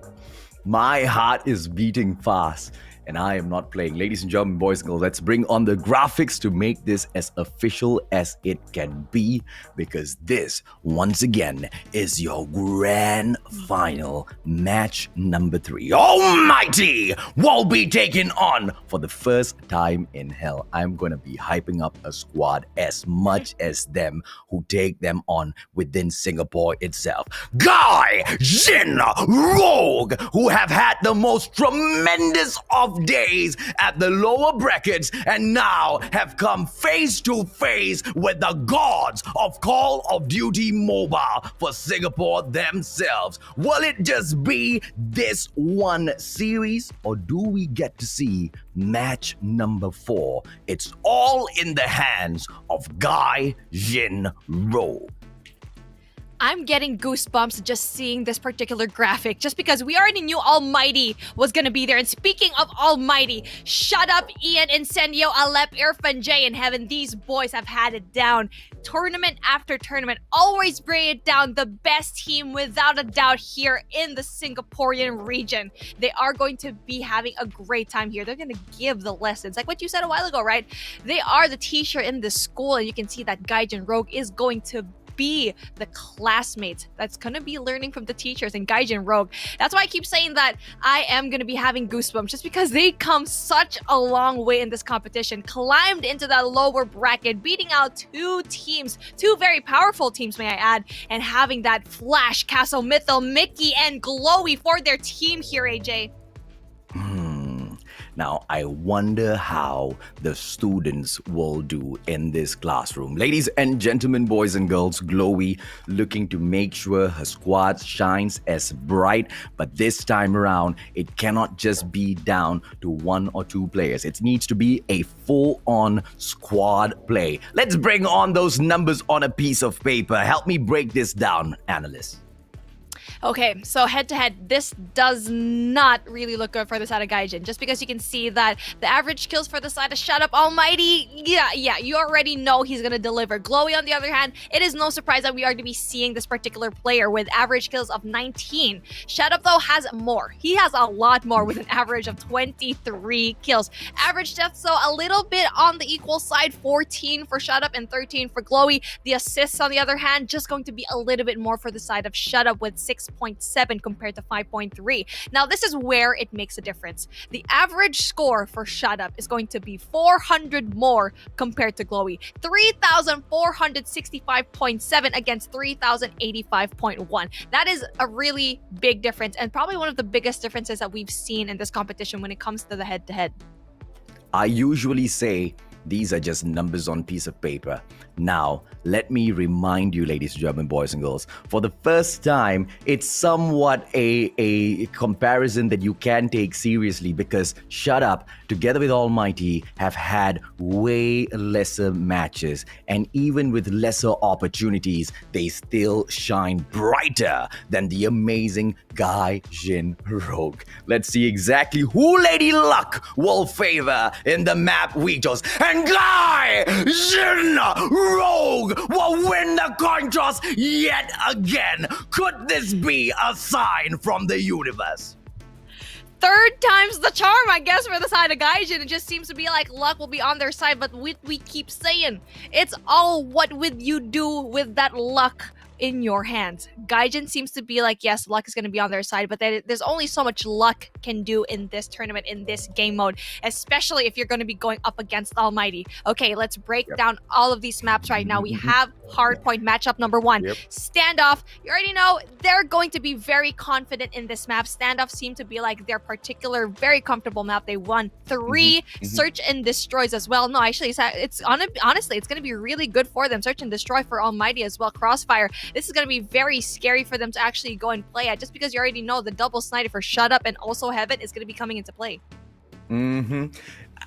Okay, this needs to be a detailed breakdown, right? The map bans from Gaijin Rogue here, absolute perfection. Why? Because they want to force the play of takeoff. They want to make sure the map that they are most, of course, certain that Almighty has not gone in grinding for. At least it's a very, very smart assumption, a very great educated guess there. They would have grinded many hours trying to perfect this. And just by the way they've gone in for the selection of takeoff so many times now, we will be able to assume that the removal of that firing range was mainly for this. Now, Almighty, although they are we can say, although we might think they might not be super comfortable on takeoff, they instead remove range. They've already seen Gaijin Rogue go in, and maybe they don't want to participate in a couple of those rounds because they know Gaijin will have the upper hand. Standoff is just plain straightforward. Almighty, this is Almighty's map before they got hooked on to Hackney Yard, right? Crossfire, you pointed it out, spot on, Beef. The fact of the matter is, Gaijin Rogue so great on this map, so elusive. I don't know how they're going to do it against the Senpais, because it just needs to be the combo of Shut Up as well as Heaven. And that is just all the way slay, right? Once again, Gaijin Rogue with takeoff. We look forward to seeing them dominate as the brand that is making a great educated guess. Let's bring on the player cams whilst we continue breaking this down, because, you know, this is going to take a while. Hackney Yard pulled in by Almighty is just going to be that match that guarantees victory for themselves. They have been grinding on Hackney Yard ever since Udo RSG showed them that, hey, this is our playground. And they are already anticipating that matchup against the likes of Udo RSG. They were focusing on this so much, and this might just go into game number 4 where Almighty just ends it. And if it goes into Summit, I don't know, because as far as those maps count from then on, it's just a matter of mechanical gameplay, because we've seen perfection at Summit from both of these squads for Search and Destroy. Absolutely. Search and Destroy for both of these teams are going to be absolutely key. And for the side of Gaijin Rogue, they only have a 75% win rate, which is, yes, it is very impressive. And the only time that they actually lost S&D was actually Almighty. So it's gonna be a replay. It's going to be, honestly, what they want to do. They want to beat these guys just because they were 3-0'd the last time. Almighty, honestly, when I was making that Excel sheet that AJ was talking about a while ago, it was so easy to add the numbers for Almighty, because everything was 100% win rate. 100% win rates for the maps, the records, Hardpoint, S&D, Domination, 100%. But it's up to Gaijin Road to really put that mark on that really nice, clean sheet of paper. Can they do it? Can they do it? I am pumped up. I cannot wait to see the action that is about to unfold. Ladies and gentlemen, boys and girls, we kind of, you know, asked the question, hey, And these were all said on day number 1. This was all said on day 1 when we saw them in action for the very first time on the screen. And I was like thinking, it'll be great to see Gaijin Rogue take this fight up against the side of Almighty, because there's something special, there's something crazy. The dominance that we usually see from the players of the Philippines is in Gaijin Rogue. The play style so similar, and it's very clear they have been doing their homework and they have been looking at one of the most dominant regions within Call of Duty Mobile for all of those lessons to learn from. Almighty might be a little salty, but let's see if or not Almighty will be able to prove that if you wanted to learn, you should have learned from us. Speaking of learning from us, Incendio with a big kill, just getting rid of someone over there all the way to Gas Station. Gas Station is going to be an essential point later on. Not quite sure why the push was already there early, and it's not going to be able to pull through. Very early takeover by the side of Almighty without any surprises over here, just because they've been winning all these engagements. And the push right now from the side of Gaijin is going to be a little bit questionable, because they're just a little bit spread out. Not quite sure why they actually went into that backyard area, just because you're not going to be able to go and get that first Hardpoint. You want to know why, Beef? I've already broken it down for everyone to hear. These are the students and Almighty, the headmasters. When students step into the office of the headmaster, they shake, they shiver. And that's exactly what's happening to Gaijin Rogue. Oh, those little fingers getting numb, so cold. Finally able to pick some points up, but all they are just scraps. Almighty moving on to the warehouse to set up a stellar defense, and all of the students keep climbing back in to show these old farts that the new blood is in to take over. Let's see exactly what the headmasters have to say for that. Shut Up was absolutely crazy in the back alley, getting rid of 3 players already, just stopping the push that they really wanted to get. They can't even touch it. It's 71-2. I think it's already at this point where it might be game over for them, but there's still a lot of things that can happen. Gaijin can actually go and surprise us, as we can see here. The infiltration is going to be coming through. Big kills right now for the side of Flash and really going in there for the contest, but as the only one person left here for his team, that is going to be very hard, but he's going to be making really big kills. The pinch comes along, but sadly, he does get taken out. Very, very sad indeed, 88-2. Although the contest is most definitely there, it has only been Almighty with the points. And now, rotation for the third hard point. Ladies and gentlemen, boys and girls, leaving scraps for the students to pick up. Whilst Gaijin Rogue look at the past, it is the Almighty looking towards the future. They step in, they clear out, but Gaijin Rogue, this is the students finally rising up to the challenge. Predator missile comes back through. Irfan J3 piece, and he says, "Get the hell out of here. We are the Almighty."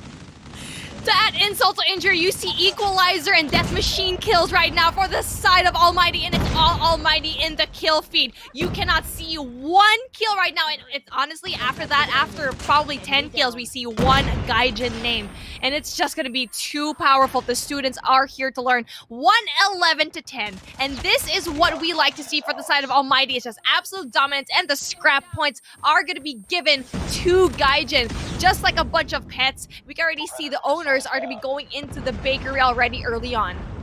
Oh, let's see exactly what they'll go ahead to do, because the Almighty, they've chosen to give away their house, moving into bakery early on to bake that bread. And now, when the headmaster starts the lessons to cook, you most definitely know you have to pay attention, because without food, there is no sustenance. And here comes that sentry fair just to slay each and every one of the students that step up front. Because, hey, although you want to learn to bake this bread, you got to go through those challenges first to learn to slice and dice. And at the moment, there's no slicing, there's no dicing. You want to step up to the hot plate? Let us burn each and every single one of you. 132-34. Almighty still blazing it up. And this is just hard point number 4. Can we see a closer? Can we see an absolute decimation of Gaijin Rogue? No, they stand up and they push back. They have the bakery,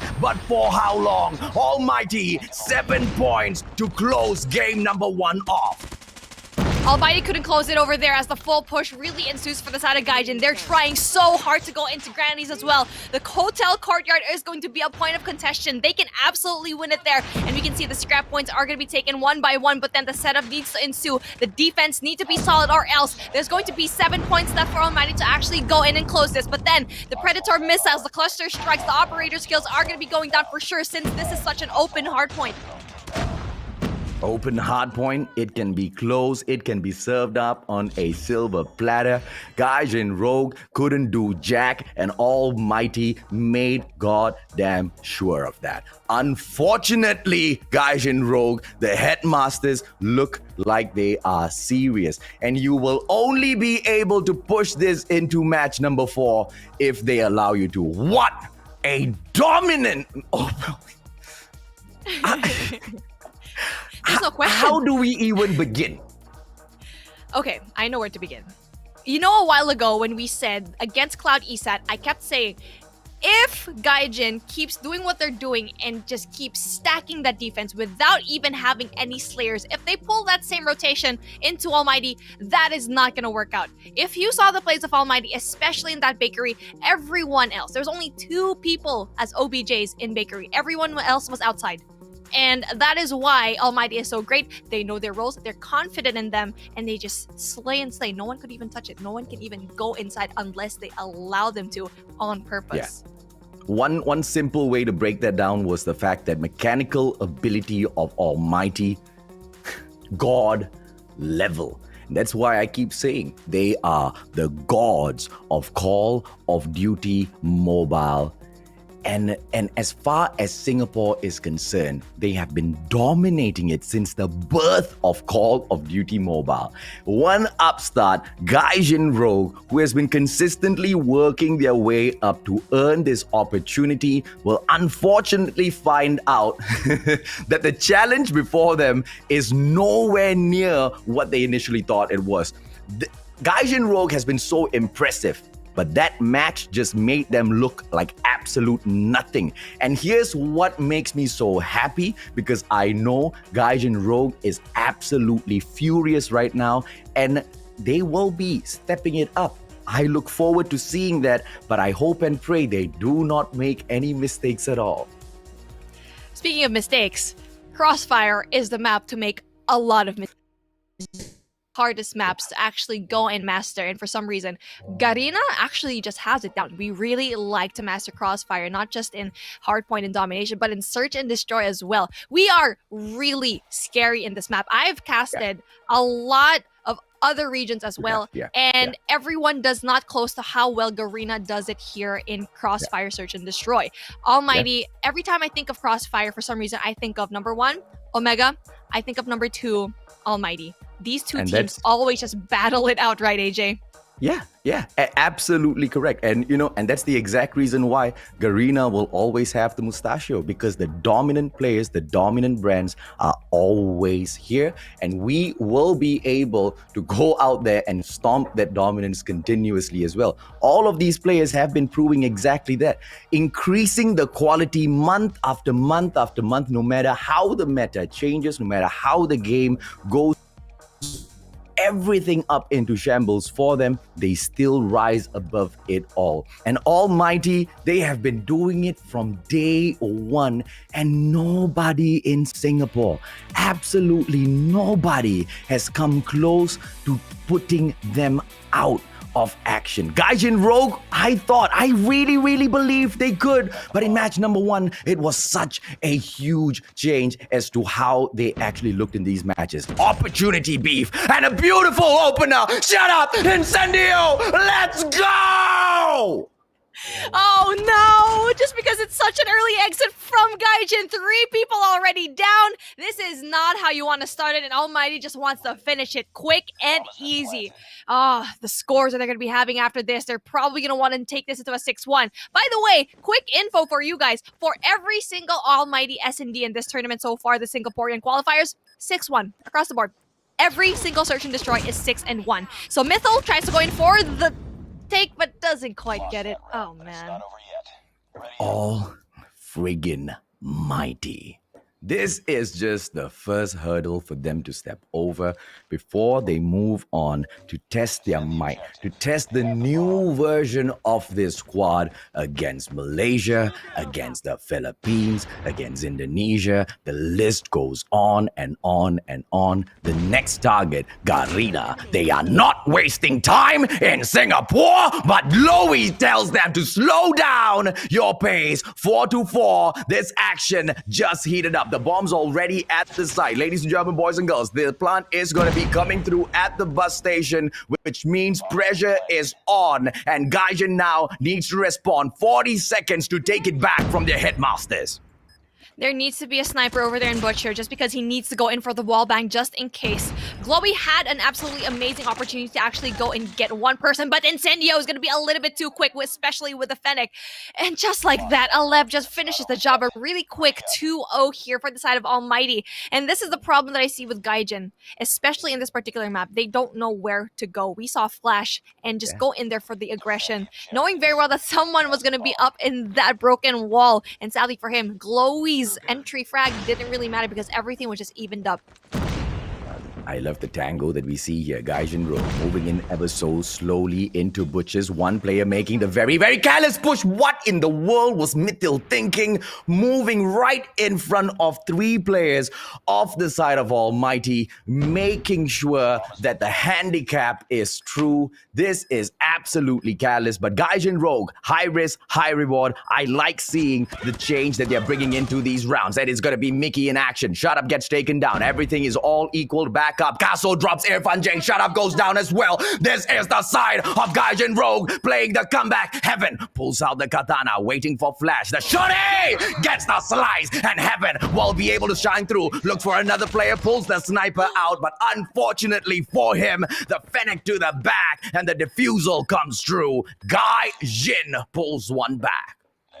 Just when we thought that Gaijin was going to falter in that particular round, just because we saw one aggressive push with just one player, Mythal really just went down early on, but it doesn't matter. Everyone else actually can do it without him. And this is what I really like to see for Gaijin Rogue. They can be really good individually, and as a team, all you need is honestly just that cherry on top.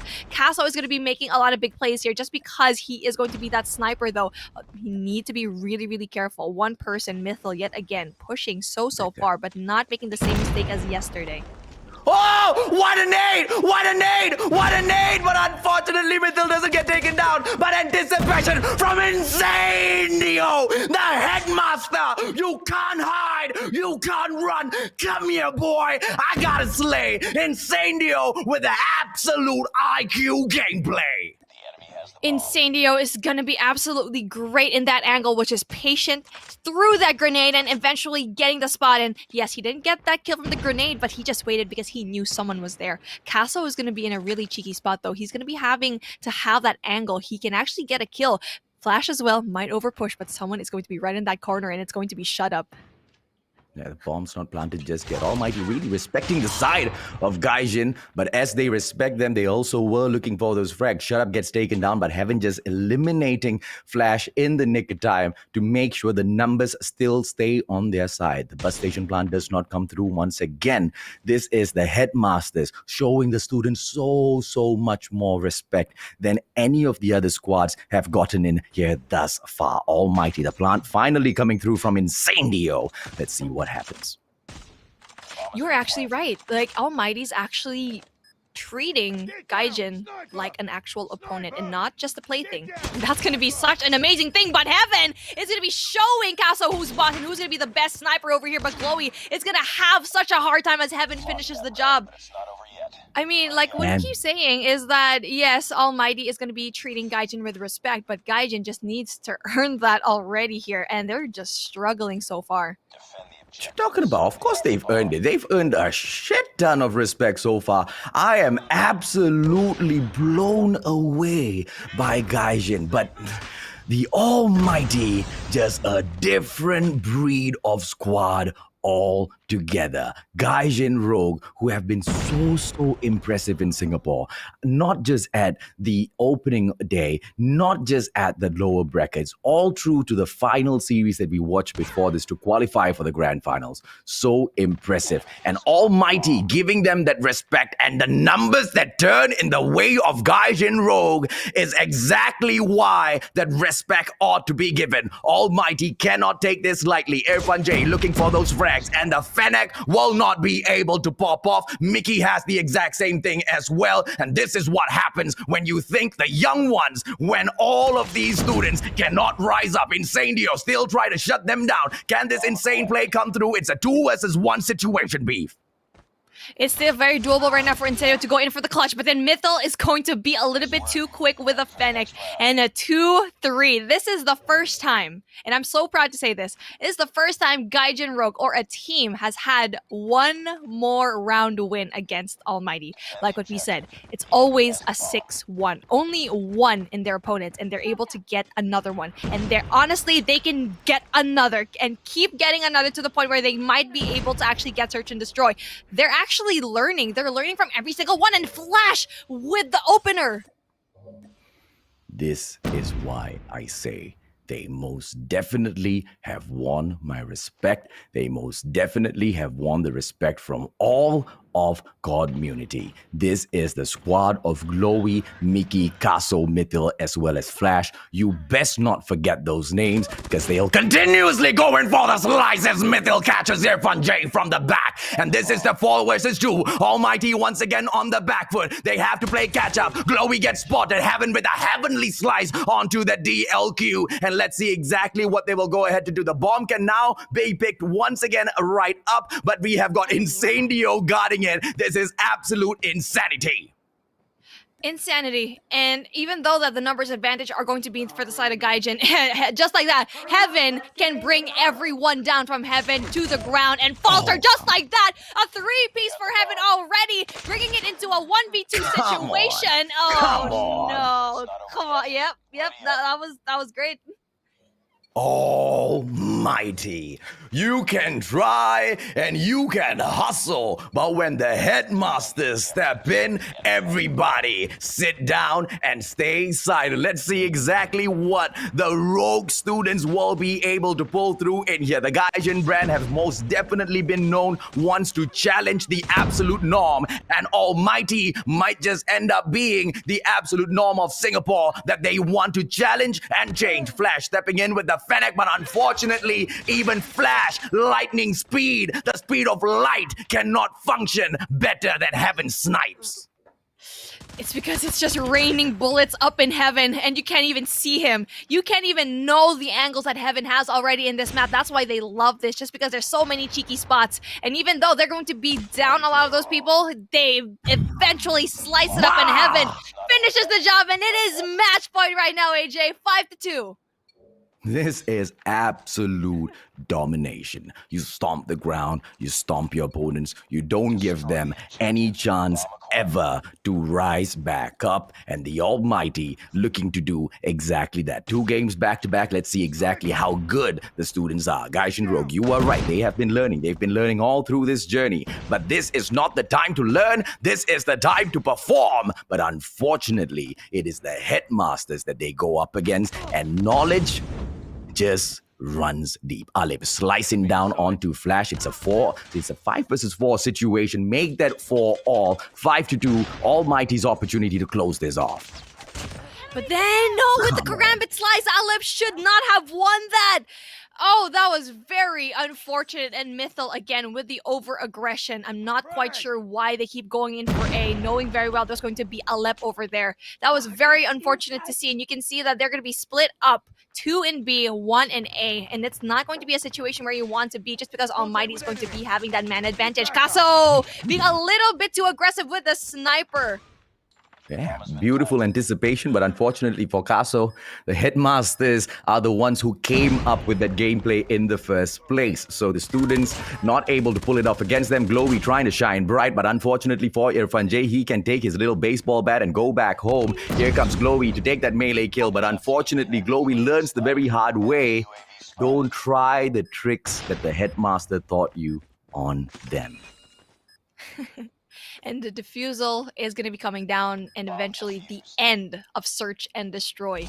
Game number 2 goes to none other than Almighty. And the reason why there's such a solemn atmosphere right now is the fact that we knew that Gaijin was trying. We knew that they were learning, but like what you said here, AJ, you can't just keep learning. You have to apply everything. And right now, they're at such different stages of their career, and now we can really see the experience pull through for the side of Almighty. A really dominating start. But again, we will give credit to Gaijin, of course, because they were able to pull 2 rounds for Almighty, something that no one in this tournament actually was able to do. So that's a good thing, but they need to restart everything all over again, just because Domination is going to be coming up in their last chance to be able to pull through and become the champions of Singapore.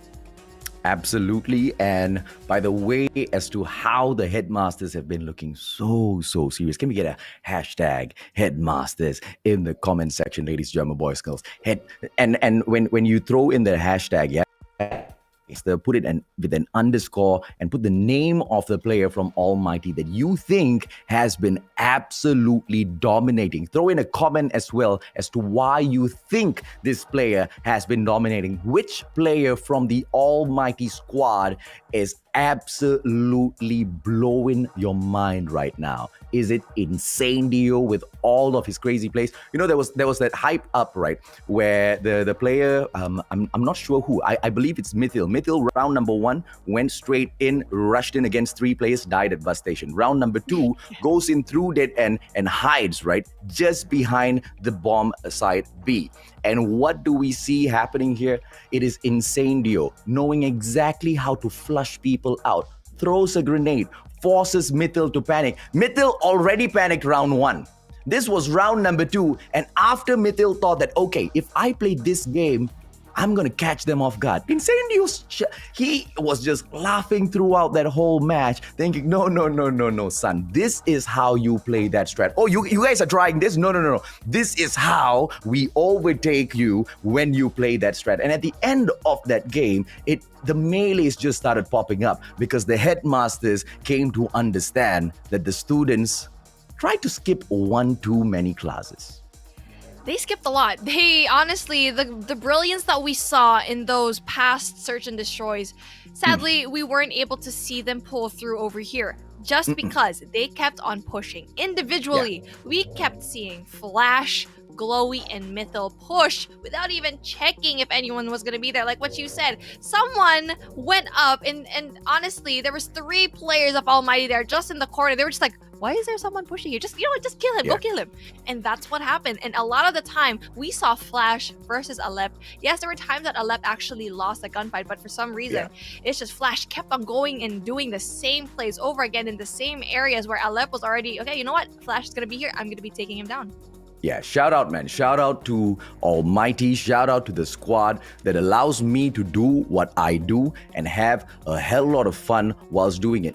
Almighty's match is the one match where I barely ever need to break down. Almighty's match is that one match where all I can do is just have fun with the puns, have fun with the jokes, and just hype it up like crazy because there's just absolutely no challenge whatsoever right now. And that is in itself a challenge out to Gaijin. Can you start bringing up the level of play? I don't know whether it's possible because it's just been an absolute shutdown, but moments like when Almighty face off NRX Jeremiah 2911 or you do RSG, those moments, those breakdowns, ladies and gentlemen, boys and girls, are gonna be even crazier. Let's see if or not Gaijin Rogue, the one team, the one squad that has impressed us so much here at the final day of the Singapore Championship, will be able to make a reverse sweep and push us into match number 4.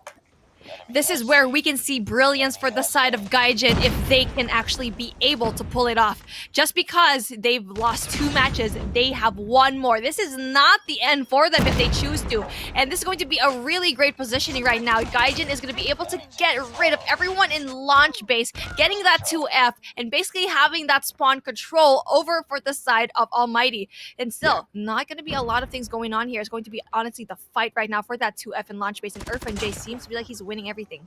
The day is way too young. Ladies and gentlemen, boys and girls, I need your help. I need your power in the comment section. I need you to give all of that strength to Gaijin Rogue to fight back, man. I want this to get pushed into match number 5. I want them to succeed. I want Almighty to fall and push us into series number 4 of the day. A double grand finals on the final day of the Singapore Championship. Gaijin Rogue deserves it. Almighty sure as hell deserve all of this highlight time for their reels. So let's go, Gaijin Rogue. Let's see your hashtags in the comment section. Bravo, almost getting picked up, but the shutdown will still remain through. This is just so hard to get a control of me.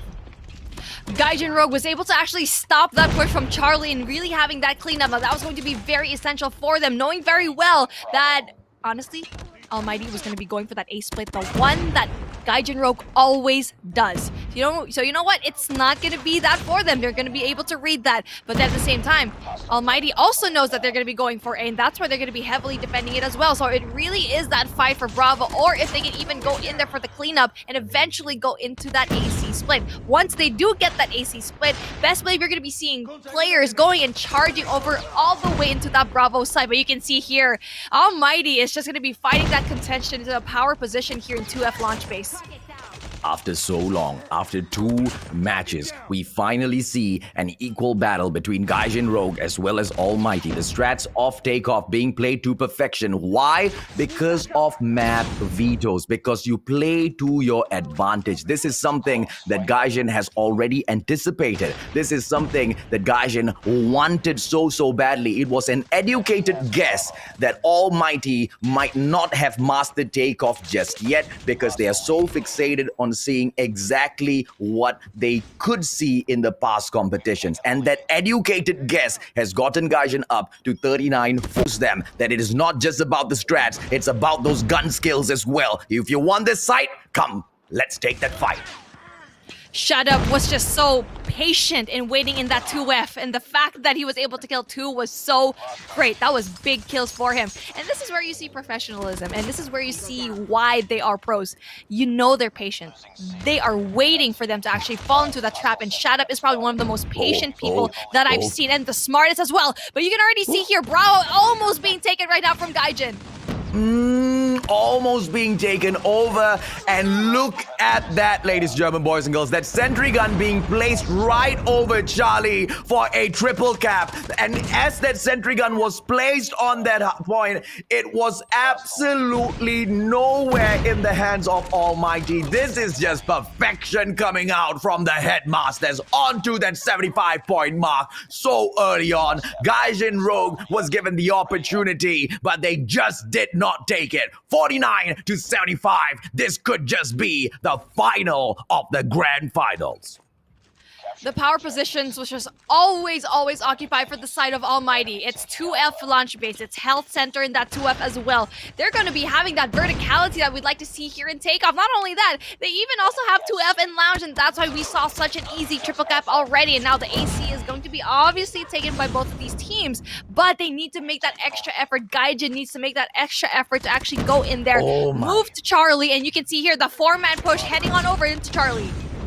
I need to point this out. Look at that beautiful play by Incendio. He clears out the herd first, whilst the rest of the team members from his almighty squad wait for his word. And the moment he gives them his assurance that it has been cleared, they move in one fell swoop to pick Bravo up. This is the prowess of Almighty. This is why they stand as the brand in Singapore. Bravo prevention will come through. Predator missiles getting dropped in as well by Shut Up, shutting up all of the players from Gaijin Rogue. 90 to 60, and all of a sudden they pale in comparison to the almighty brand of Singapore. Gaijin Rogue was just a little bit too reluctant to actually go in for that Charlie push, and that really severely impaled them. They weren't able to utilize all of their score trees, and we even saw Glowy with a death machine. That could have been a really big assist for him, but then for some reason, their confidence is just really going low, and they can't push for a site with, with the confidence that they need to win all of those gunfights, and Almighty has the situation. They have everything down. They have everything perfect, and then this is the push that we need. Finally, that Charlie push right now coming in from the side of Glowy and Casso. Yeah, the confidence that they need, and they're doing every single thing right. And in order to push through, Casso needs to be able to do way more than that. But against the death machine, he is absolutely nothing. Gaijin,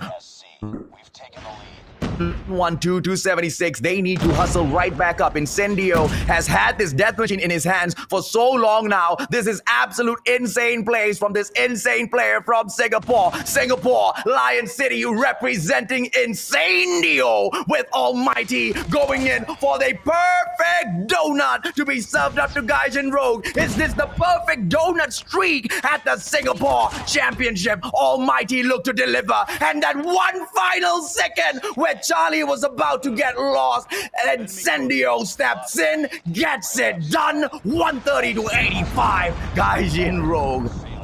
I feel bad. Heaven just wrecked the play. They could have had that AC flag, that capture that they really needed to have, but no. There's always a shutdown. There's always a plan B, a plan C for the side of, God. Almighty is just godly right now with the way that they're playing every single time, and they were able to stop it. And a while ago, I actually want to talk about what happened. They tried to go for AC, and there was a sentry gun in that balcony over in Bravo, and it just basically stopped that Bravo push as well. And here we go. AJ, the win is going to be coming here.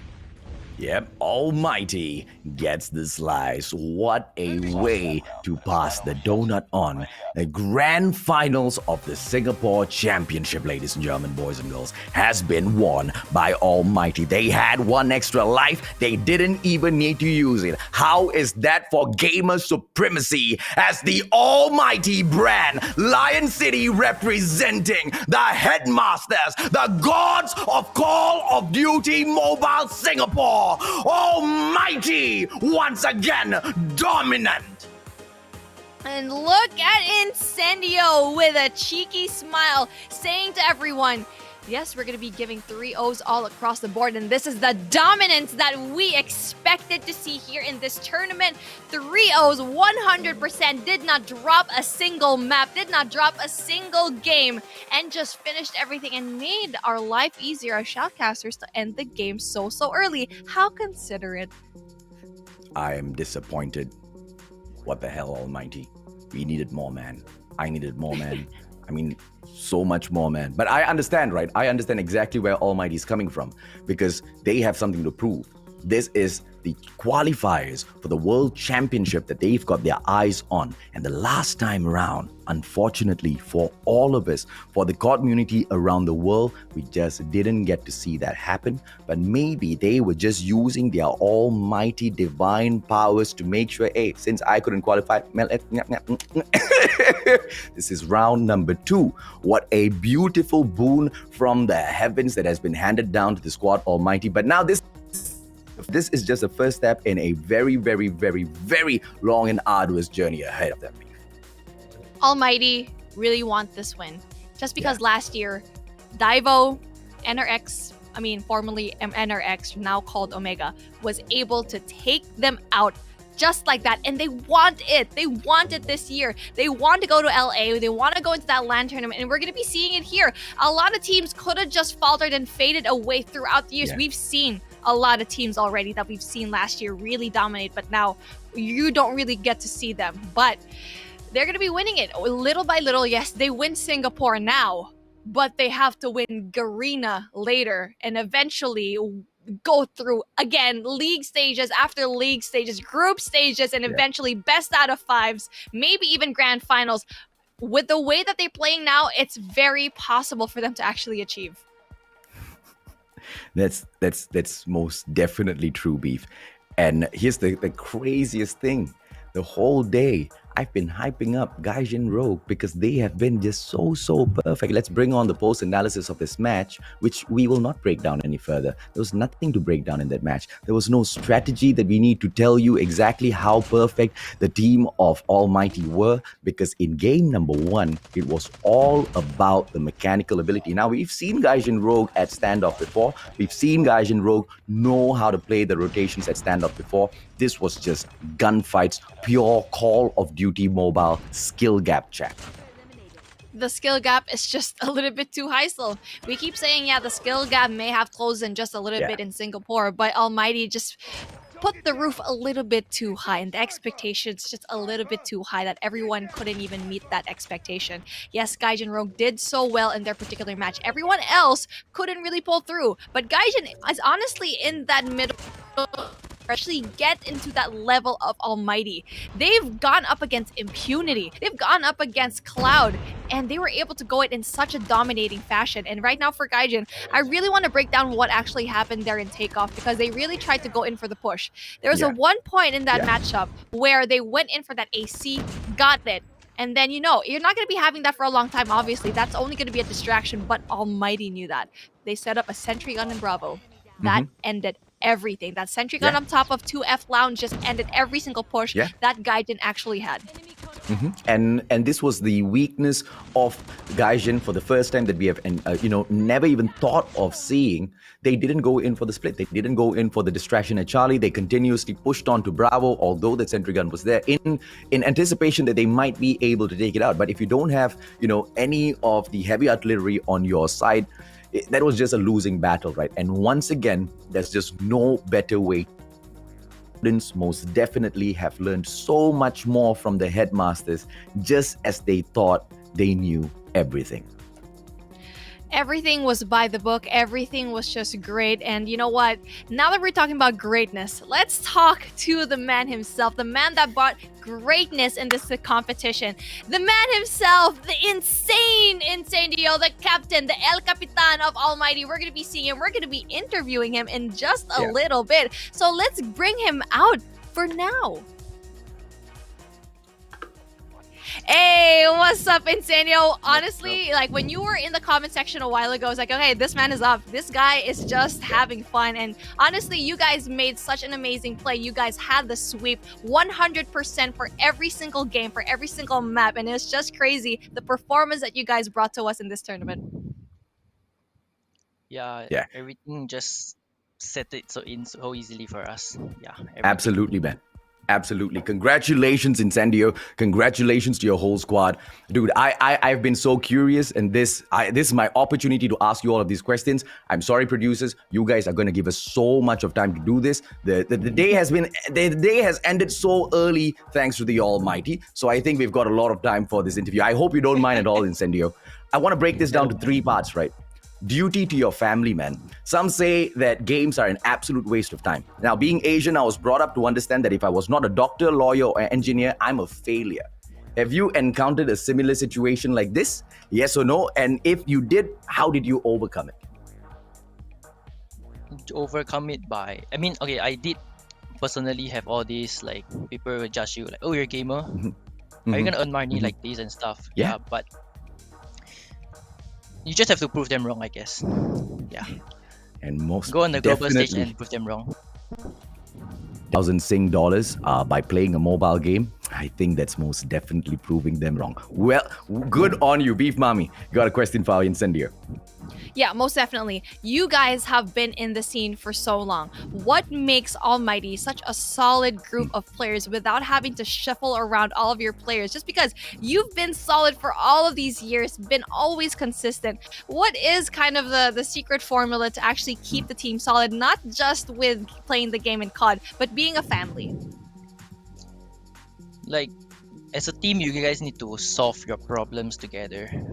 So every team will face every issue. So I have fans coming to me asking, like, if our team have arguments, what are we gonna do? So I will advise them, you need to, like what Beef Mommy say, a family, you need to build the what do you call that? The trust around the family members itself. Yeah. The trust, the chemistry and everything, the communication. Yeah, that's the key. Absolutely, man. Love it. Talk to me about your team regimen. What do your training sessions look like, and how often do you guys have this? Is it together as a group, or is it just individual grinding and then just once a week where you guys gather up? How does it look like? Honestly, we don't really play rank together much. We just stream almost every day for 2 hours.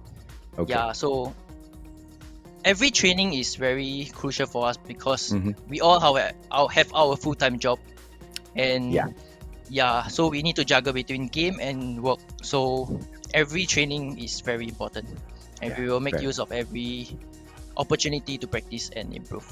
And these once again, ranked, of course, you guys go individual, but you have your scrims every day for 2 hours? Almost every day, provided everyone is free. As insane for Incendio, because as a guy who creates content, goes out there and does other stuff, it is not easy to consistently put aside 2 hours just to practice. Not 2 hours to go out there and make content, because you are a content creator as well. If you guys don't know, ladies and gentlemen, boys and girls, make sure you guys go and give these guys some love. I know Irfan streams as well. Incendio most definitely is crushing it on Facebook Gaming at the moment. And through all of that, you can still put aside that time to go in and practice. Absolute respect, man. Beef, do you have one before I go on to the next? Okay, it's not a question, more like, Incendio, sorry I wasn't able to really hype up your ace. I know you've been looking for that, but I'm gonna hype it right now. That was such an amazing thing to pull through. I wasn't able to really catch it just because so many things was happening. And again, you guys had such a dominating run here in the Singapores. How are you guys getting ready for the Garena qualifiers? Knowing very well you're gonna be going up against such big names, and I know you guys want to beat every single one that was able to beat you guys last year. So basically, just the same, just keep grinding, practicing, and improving. Never stop improving. Amen. Now, into that. here's the thing, Incendio. I don't want to keep you for long. I know I've taken up a lot of your time. Thank you so much. I know you want to go back and celebrate with your squad after a beautiful victory. But here's the thing that I've wondered about for so long. You've touched a little bit about how you've got your full-time job, how you've got the time that you put aside for your scrims as well. But what about the duty to your country, man? From what I understand, national service is mandatory for all male Singapore citizens. And then after that, you also go back for something called the reservist training, which would most definitely disrupt your team regimen. Has your team faced something like this before? If you have, how have you overcome that? Because we'll be talking about time here. And if the pro squads don't have time together to go in for these scrims and all, it's most definitely a loss. And this is something that not a lot of the other players from the other nations face. Luckily for my team, so far we haven't faced that yet. But in upcoming years, I believe about there, we will be facing such issues. So we'll leave that question when we face that issue. Fair enough, man. Fair enough. Thank you so much for your time, Incendio. Once again, ladies and gentlemen, boys and girls, the almighty champions and the one and only Incendio in here with us. Thank you so much, bro. You go ahead and please pass on our love to all of your other squad. What an amazing captain and what an amazing team. You already know they're here to grind. And honestly, he brought up such an important thing, and you as well, AJ, is the fact that everyone else has their own thing going on. Gaming has been such an integral part of every single person's life here, especially for everyone watching, that it's going to be an interesting time of our lives where gaming is actually going to be considered as an actual job. Everyone here, the production, even the casters, I never would have thought that I would be casting as a career, as my primary source of income. But this is where we stand. Even these players, they're going to be grinding because of that prize pool. Is going to be so important for them. Every single hour, every minute that they're grinding is going to be worth it for the point that they actually get the win. And this is where they're at. Almighty is a true testament to that fact. All of the top teams are a true testament to that. And especially going into the World Finals, it's going to be such an amazing moment. Absolutely, ladies and gentlemen, boys and girls. Beef Mommy and I are very, very, very happy to have brought you all of the action from Garena Call of Duty Mobile's Singapore Championship in partnership, of course, with our amazing sponsors, Sony and their Sony Xperia 1 Mark III, the official mobile for the Singapore Championship. I have not gotten word whether or not the show is about to end, Beef. So what else can we talk about? There's still so many things to talk about just because it's going to be Worlds. The World Championships are going to be against us because Garena is going to be a little bit on the later end of the qualifiers when everyone is already going into stage 4. We're just about to start stage 3. Well, it's because we're always late to the party. We're the cool ones, you know? You're always going to be that 1 minute late. You got to be fashionably late. And it's always eyes on Garena. Every time I actually hear a conversation online, it's always, global versus Garena. Yeah, global is huge. And yes, we're going to be such sweaty players over here in Garena. So it's going to be interesting how all of these players finally coming together at the very end.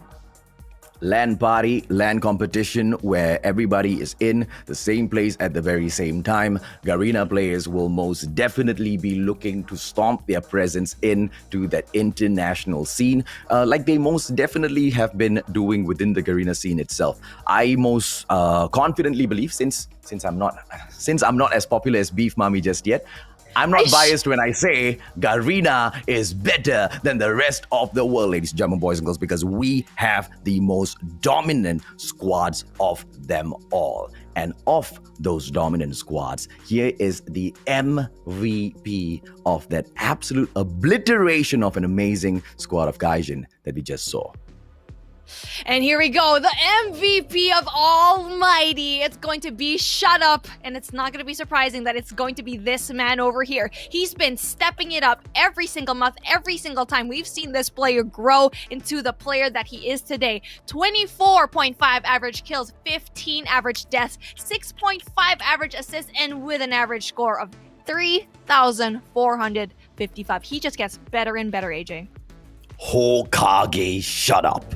Shutting up everyone since day one. Ladies and gentlemen, boys and girls, the gods of Call of Duty Mobile Garena for Singapore have once again proven their worth. They have been the dominant brand, and they will continue to be the dominant brand for a very, very long time on their own country's side. But when they step out there onto the battlefield to face off all of the best from Garena later on for the World Qualifiers, ladies and gentlemen, boys and girls, that will be the true test. Let's take a quick look at the brackets once again, Beef. Break it down how things started off from day one and ended up on this glorious Grand Finals day. It was such a fabulous start. It was really great. The energy was high. 8 teams all in all. We got Cloud, Esat, Code Red, Six Ducks, NATO, Almighty, Anything, Gaijin, Rogue, and Impunity. And they were able to really just bring it down into our upper bracket round 2 where we saw Cloud, Esat, and Almighty just take it down. But then again, you already know Almighty is going to be giving the donut every single time, where they were able to finally pull through into that upper bracket final, sitting very comfortably, just watching everyone from up in the heavens. But then we're going to be starting day number 2 with a round number 1. NATO and Impunity actually didn't really quite get that, especially they were up against Gaijin, Rogue, and Impunity. So Code Red and Anything, very, very early exit, but like what we said, it's going to be double elimination. So 4 teams had to say bye-bye yesterday, and we saw Gaijin, Rogue, and Impunity really just battle it out. But unfortunately for Impunity, Gaijin Rogue was just a little bit too much. Eventually, this leads us to the story of today. Gaijin, Rogue, and Impunity just didn't really get to see that really quickly, and Cloud Esat as well was able to pull through, but not quite, as Gaijin Rogue really gave that 3-0 as well. Yeah, unfortunate for Gaijin Rogue. We have to also acknowledge that they had to take 4 grueling back-to-back series, and at the very end of the series stood the biggest boss of them all, the Almighty, the Headmasters, where they learned how to play Call of Duty Mobile from. This is just an absolute stunning performance from the Gaijin family, but it's just unfortunate with the way things have ended. I wish to see more from them, Beef, and I wish to see them conquer all of the competitions that are before them. But for the time being, Singapore, the all of community within Singapore, will be rallying behind their kings, Almighty. Gaijin Rogue did such an amazing round, an amazing matchup, and like what you said, it's going to be that 4 matches back-to-back, really having to see the big boss himself. And it's probably the first time we heard for Gaijin Rogue, they were probably like, hey, why am I hearing boss music? And then Almighty just swept in with that 3-0. And speaking of the champions themselves, they have 10,000 Singaporean dollars. That is a lot of cash monies. But right below them, first runner up, Gaijin Rogue, that is 5,000 Singaporean dollars for you. That is a lot of money as well. Not as much as 10, but at least you don't come out empty-handed. So speaking of not coming out empty-handed, all of these 4 plays that we saw here today, Impunity and Cloud Esat, is also going to be able to get some money. Cloud Esat with 3,000 and Impunity with 2,000 Singaporean dollars. So kids, the next time your parents turn around and ask you, do playing games bring money? You say, hell yeah. Look at that, man. 10,000 Singapore dollars. And this is just the first step. This is just the very, very first tiny step to a long, long journey that the team, which has been just preparing for this moment over a year and a half. The Almighty Lion City representing Shut Up, Ian, Incendio, Alip, Irfan J, as well as Heaven. The one brand that never fails to deliver. You see the money stacks behind you in this graphic? Yeah, that's pretty much them by the end of this tournament right now. Not only that, they get to brag to be the champions of Singapore. Not only did they give such a dominating performance, but then they're 10,000k richer than everyone else here. And you know what, like what you said, if gaming brings you money, you say hell yeah. I feel like someone should make that into a meme, please, because you said that in such a low tone, and if you see a child saying that with your voice, I would be absolutely terrified. Well, one day, ladies and gentlemen, boys and girls, maybe if you shout as much as me, you'll get my voice, right? Because this is just a voice of a guy who's just lost his throat. His throat has gone off on a holiday. Almighty has sent down their almighty lightning, thunderbolts and all to strike. But we are ready for more, yo. We are ready to hype this all the way through. I am disappointed. I wanted more. I wanted that to get pushed into match number 5. I wanted that to get pushed into grand finals number 2, match number 4 of the series number 4 of the day, and go all out. But unfortunately, the Almighty, they didn't want to waste much time to show who that dominant brand is. Now, all of you have been waiting for something. 4 lucky people have gotten their comments picked here, Beef.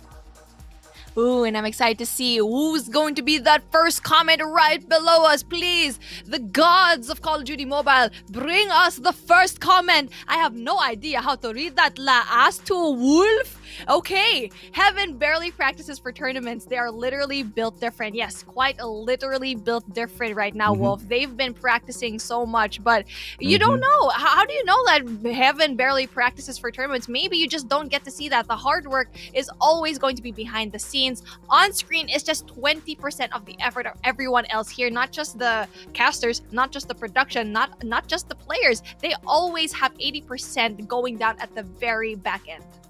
Yeah, this could potentially be a personal friend of Heaven. Thank you so much for sharing that with us, buddy. And, I do agree with you, right? That's why I brought up those points as to, national service and the time that they spend apart and how do they go in for their practices and all. Because I've known this for a while, that the squad just doesn't really grind it all through because of exactly what Incendio said. They've all got full-time jobs that they need to go in and pay attention to. And then comes family. You guys know how it is. And then you want to go and invest all of that time into a mobile game. Whether or not that brings you somewhere, it takes a lot of conviction. That's exactly what Almighty is all about, man. Thank you so much, and you are most definitely correct. Almighty most definitely built different, just like the Xperia 1 Mark III. Oh, damn, that just came out of thin air. Wow, speaking of thin air, it's light as air. But speaking of, let's move on to our next comment. So let's bring it all down because I'm excited to read this one, AJ. Come on, you go do it. Oh, Gabriel, you are most definitely right. Gaijin damn strong, bro. But like Almighty is just on another level. You are most definitely right. They are the Almighty. They are in heaven, bro. They are different universe. Different, totally. 100%. Different dimension lah. We're in the 3rd dimension for some reason. They're on the 11th. They seem to know where everything's going on. They're seeing each and every play from up in the heavens. Okay, he's gonna be going here, so we should go have that counter play. This is why Almighty is just so good, because they see every single angle and find a solution for it. So thank you so much for that, Gabriel. Let's move on to our comment number 13, because we are going to be having such an amazing time here. Quinn iOS. Oh no. No. You don't get to say that to the mustachio. Okay, how are we gonna call mustachio AJ? I'll take my pinky, shove it into my mouth, stick it in your ear. One day, you wait, Kin iOS. I don't know whether you're in Malaysia or Singapore, but I will most definitely get my double dose first before I try to attempt that, okay? Because I don't want to die young. Let's bring on the 4th comment. The joke's on you, Mustachio. Your mustache is just clip-on. Like your hair? Like my pants? Do not ever burn the mustachio if you don't want to get burned. I bring on the best fire. A little request for the mustachio, AJ Beef Mommy. Can we have a perfect high five at the end of this tournament? Yes. I've been waiting for this moment. Let me just stretch My real man. quick. Let me just... My man, Adnis Bunker, I saw one from the Red 7 squad, the Singaporean brand that wants to dominate Battle Royale for Call of Duty Mobile. I love you, bro, and thank you for the request. I know Beef has been waiting for this for quite a while. Let's just give it to her. Thank you so much for taking this. Take Yes. Look at the heavenly shine on my hand, man, on the palm. Even God, the heavenly I'm giving you the gods, light. even the universe is so happy with this high five, ladies and gentlemen, boys and girls. As happy as you will be if you get your hands on the Xperia 1 Mark III. Ladies and gentlemen, boys and girls, my name is AJ. I'm the mustachio down here with the one and only Beef Mommy. Thank you so much, Singapore. Thank you so much, world, for tuning in to the Singapore Championship for Garena Call of Duty Mobile. It has been lit. it has been more than lit. It has been on fire. It has been obliterated into ashes just because of how great Almighty it has been. And speaking of Almighty, I feel like Almighty needs to get a hold of this amazing phone, the Xperia. Sony Xperia 1 Mark III, of just how light, how heavenly, how insane it is as a phone. Not only will it give you the best frame rates while you're playing Call of Duty Mobile, it will be a great phone for everyday usage as well, and have the best camera setup for sure because it is a Sony. Qualcomm Snapdragon, 186 grams, 4K HDR OLED, 120 gigahertz refresh rate. Mobile gaming.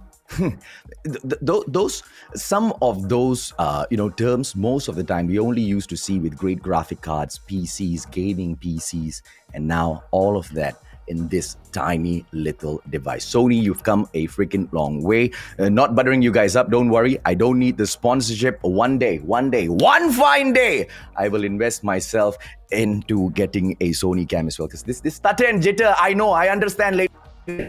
Okay, we'll get rich soon. Ladies, gentlemen, boys and girls, once again, my name is AJ. I'm the Mustachio. Thank you, man. Thank you so much, Beef, for joining me and bringing all of the hottest action for these greatest of community. You guys take care. We'll catch you at the Malaysian Championship.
winning the attacking rounds over there.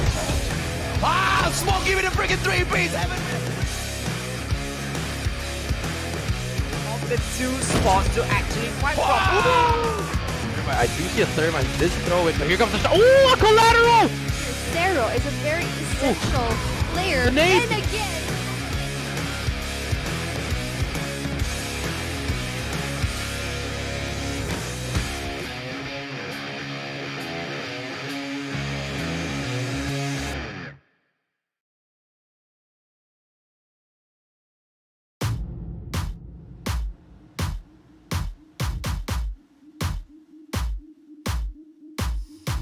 They talking about me cause they never been relevant. Haters will copy, but I'm never done stunting trick. Watch when I walk into a room, it gets lit. And since we talking about my girl, I drop a couple of hits. My daddy Laramie, granny my grandma Reek. Gon' mix that west side with that south to get that cocky heat. I'm country fat that like my money blue and loud strong. Do not care what you do, where you been, know who you know. I go for mine, don't waste no time, and I ain't never stopping. I got moves to make and I'm bad. I work hard and show it. I send hard, got hard bars, got bad girls sipping my way. Imperial by the acre, don't give a damn about the haters. I stay fly and save lives, I'm serious about my paper. I look good in that grind, and I grind. Come for mine, why you trying, I look good, and I grind, come for mine, why you trying, Where my ladies who be stacking that paper, where my ladies who be stacking that paper, spit your game, show you got drive in that flavor, get it girl, don't lose all of your paper. Where my ladies who be stacking that paper, where my ladies who be stacking that paper, spit your game, show you got drive in that flavor, get it girl, don't lose all of your paper. I'ma give you life when I throw this money up on you. I'ma give you life when I throw this money up on you. Bad little bunny getting money, it's a competition. Steph Curry up the backboard. I ain't worried about it, come up, chef certified star, wanna win that work for it. I'm the one they love, don't trip, I'm fucking amazing. I'm the one they love, don't trip, I'm fucking amazing. I just came home, now I'm back in the groove, gonna ride till the wheels fall off. Never get lost in the sauce, matter of fact, I stay getting mine like my legs blown off. Hot like Hades, it's amazing how much I'm gonna leave here for my babies. How could I ever lose my head? I'm on a path to with blueprint checks, crossing the lack in the roving flows. Energy steadily, hospital bullets, critical that all my girls get paid and they're good from now to the end of the day.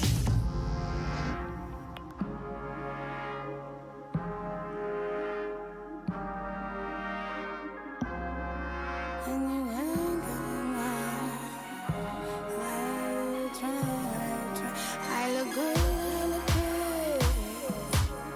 and I grind, Go for mine, Why you try,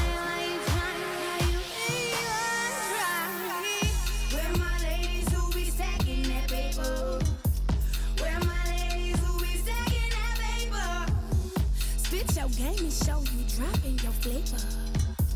Get it, girl, don't you lose all your paper. Where my ladies who be stacking that paper, where my ladies who be stacking that paper, spit your game or you got dropping your flavor. Get it, girl, don't lose all of your favor. No.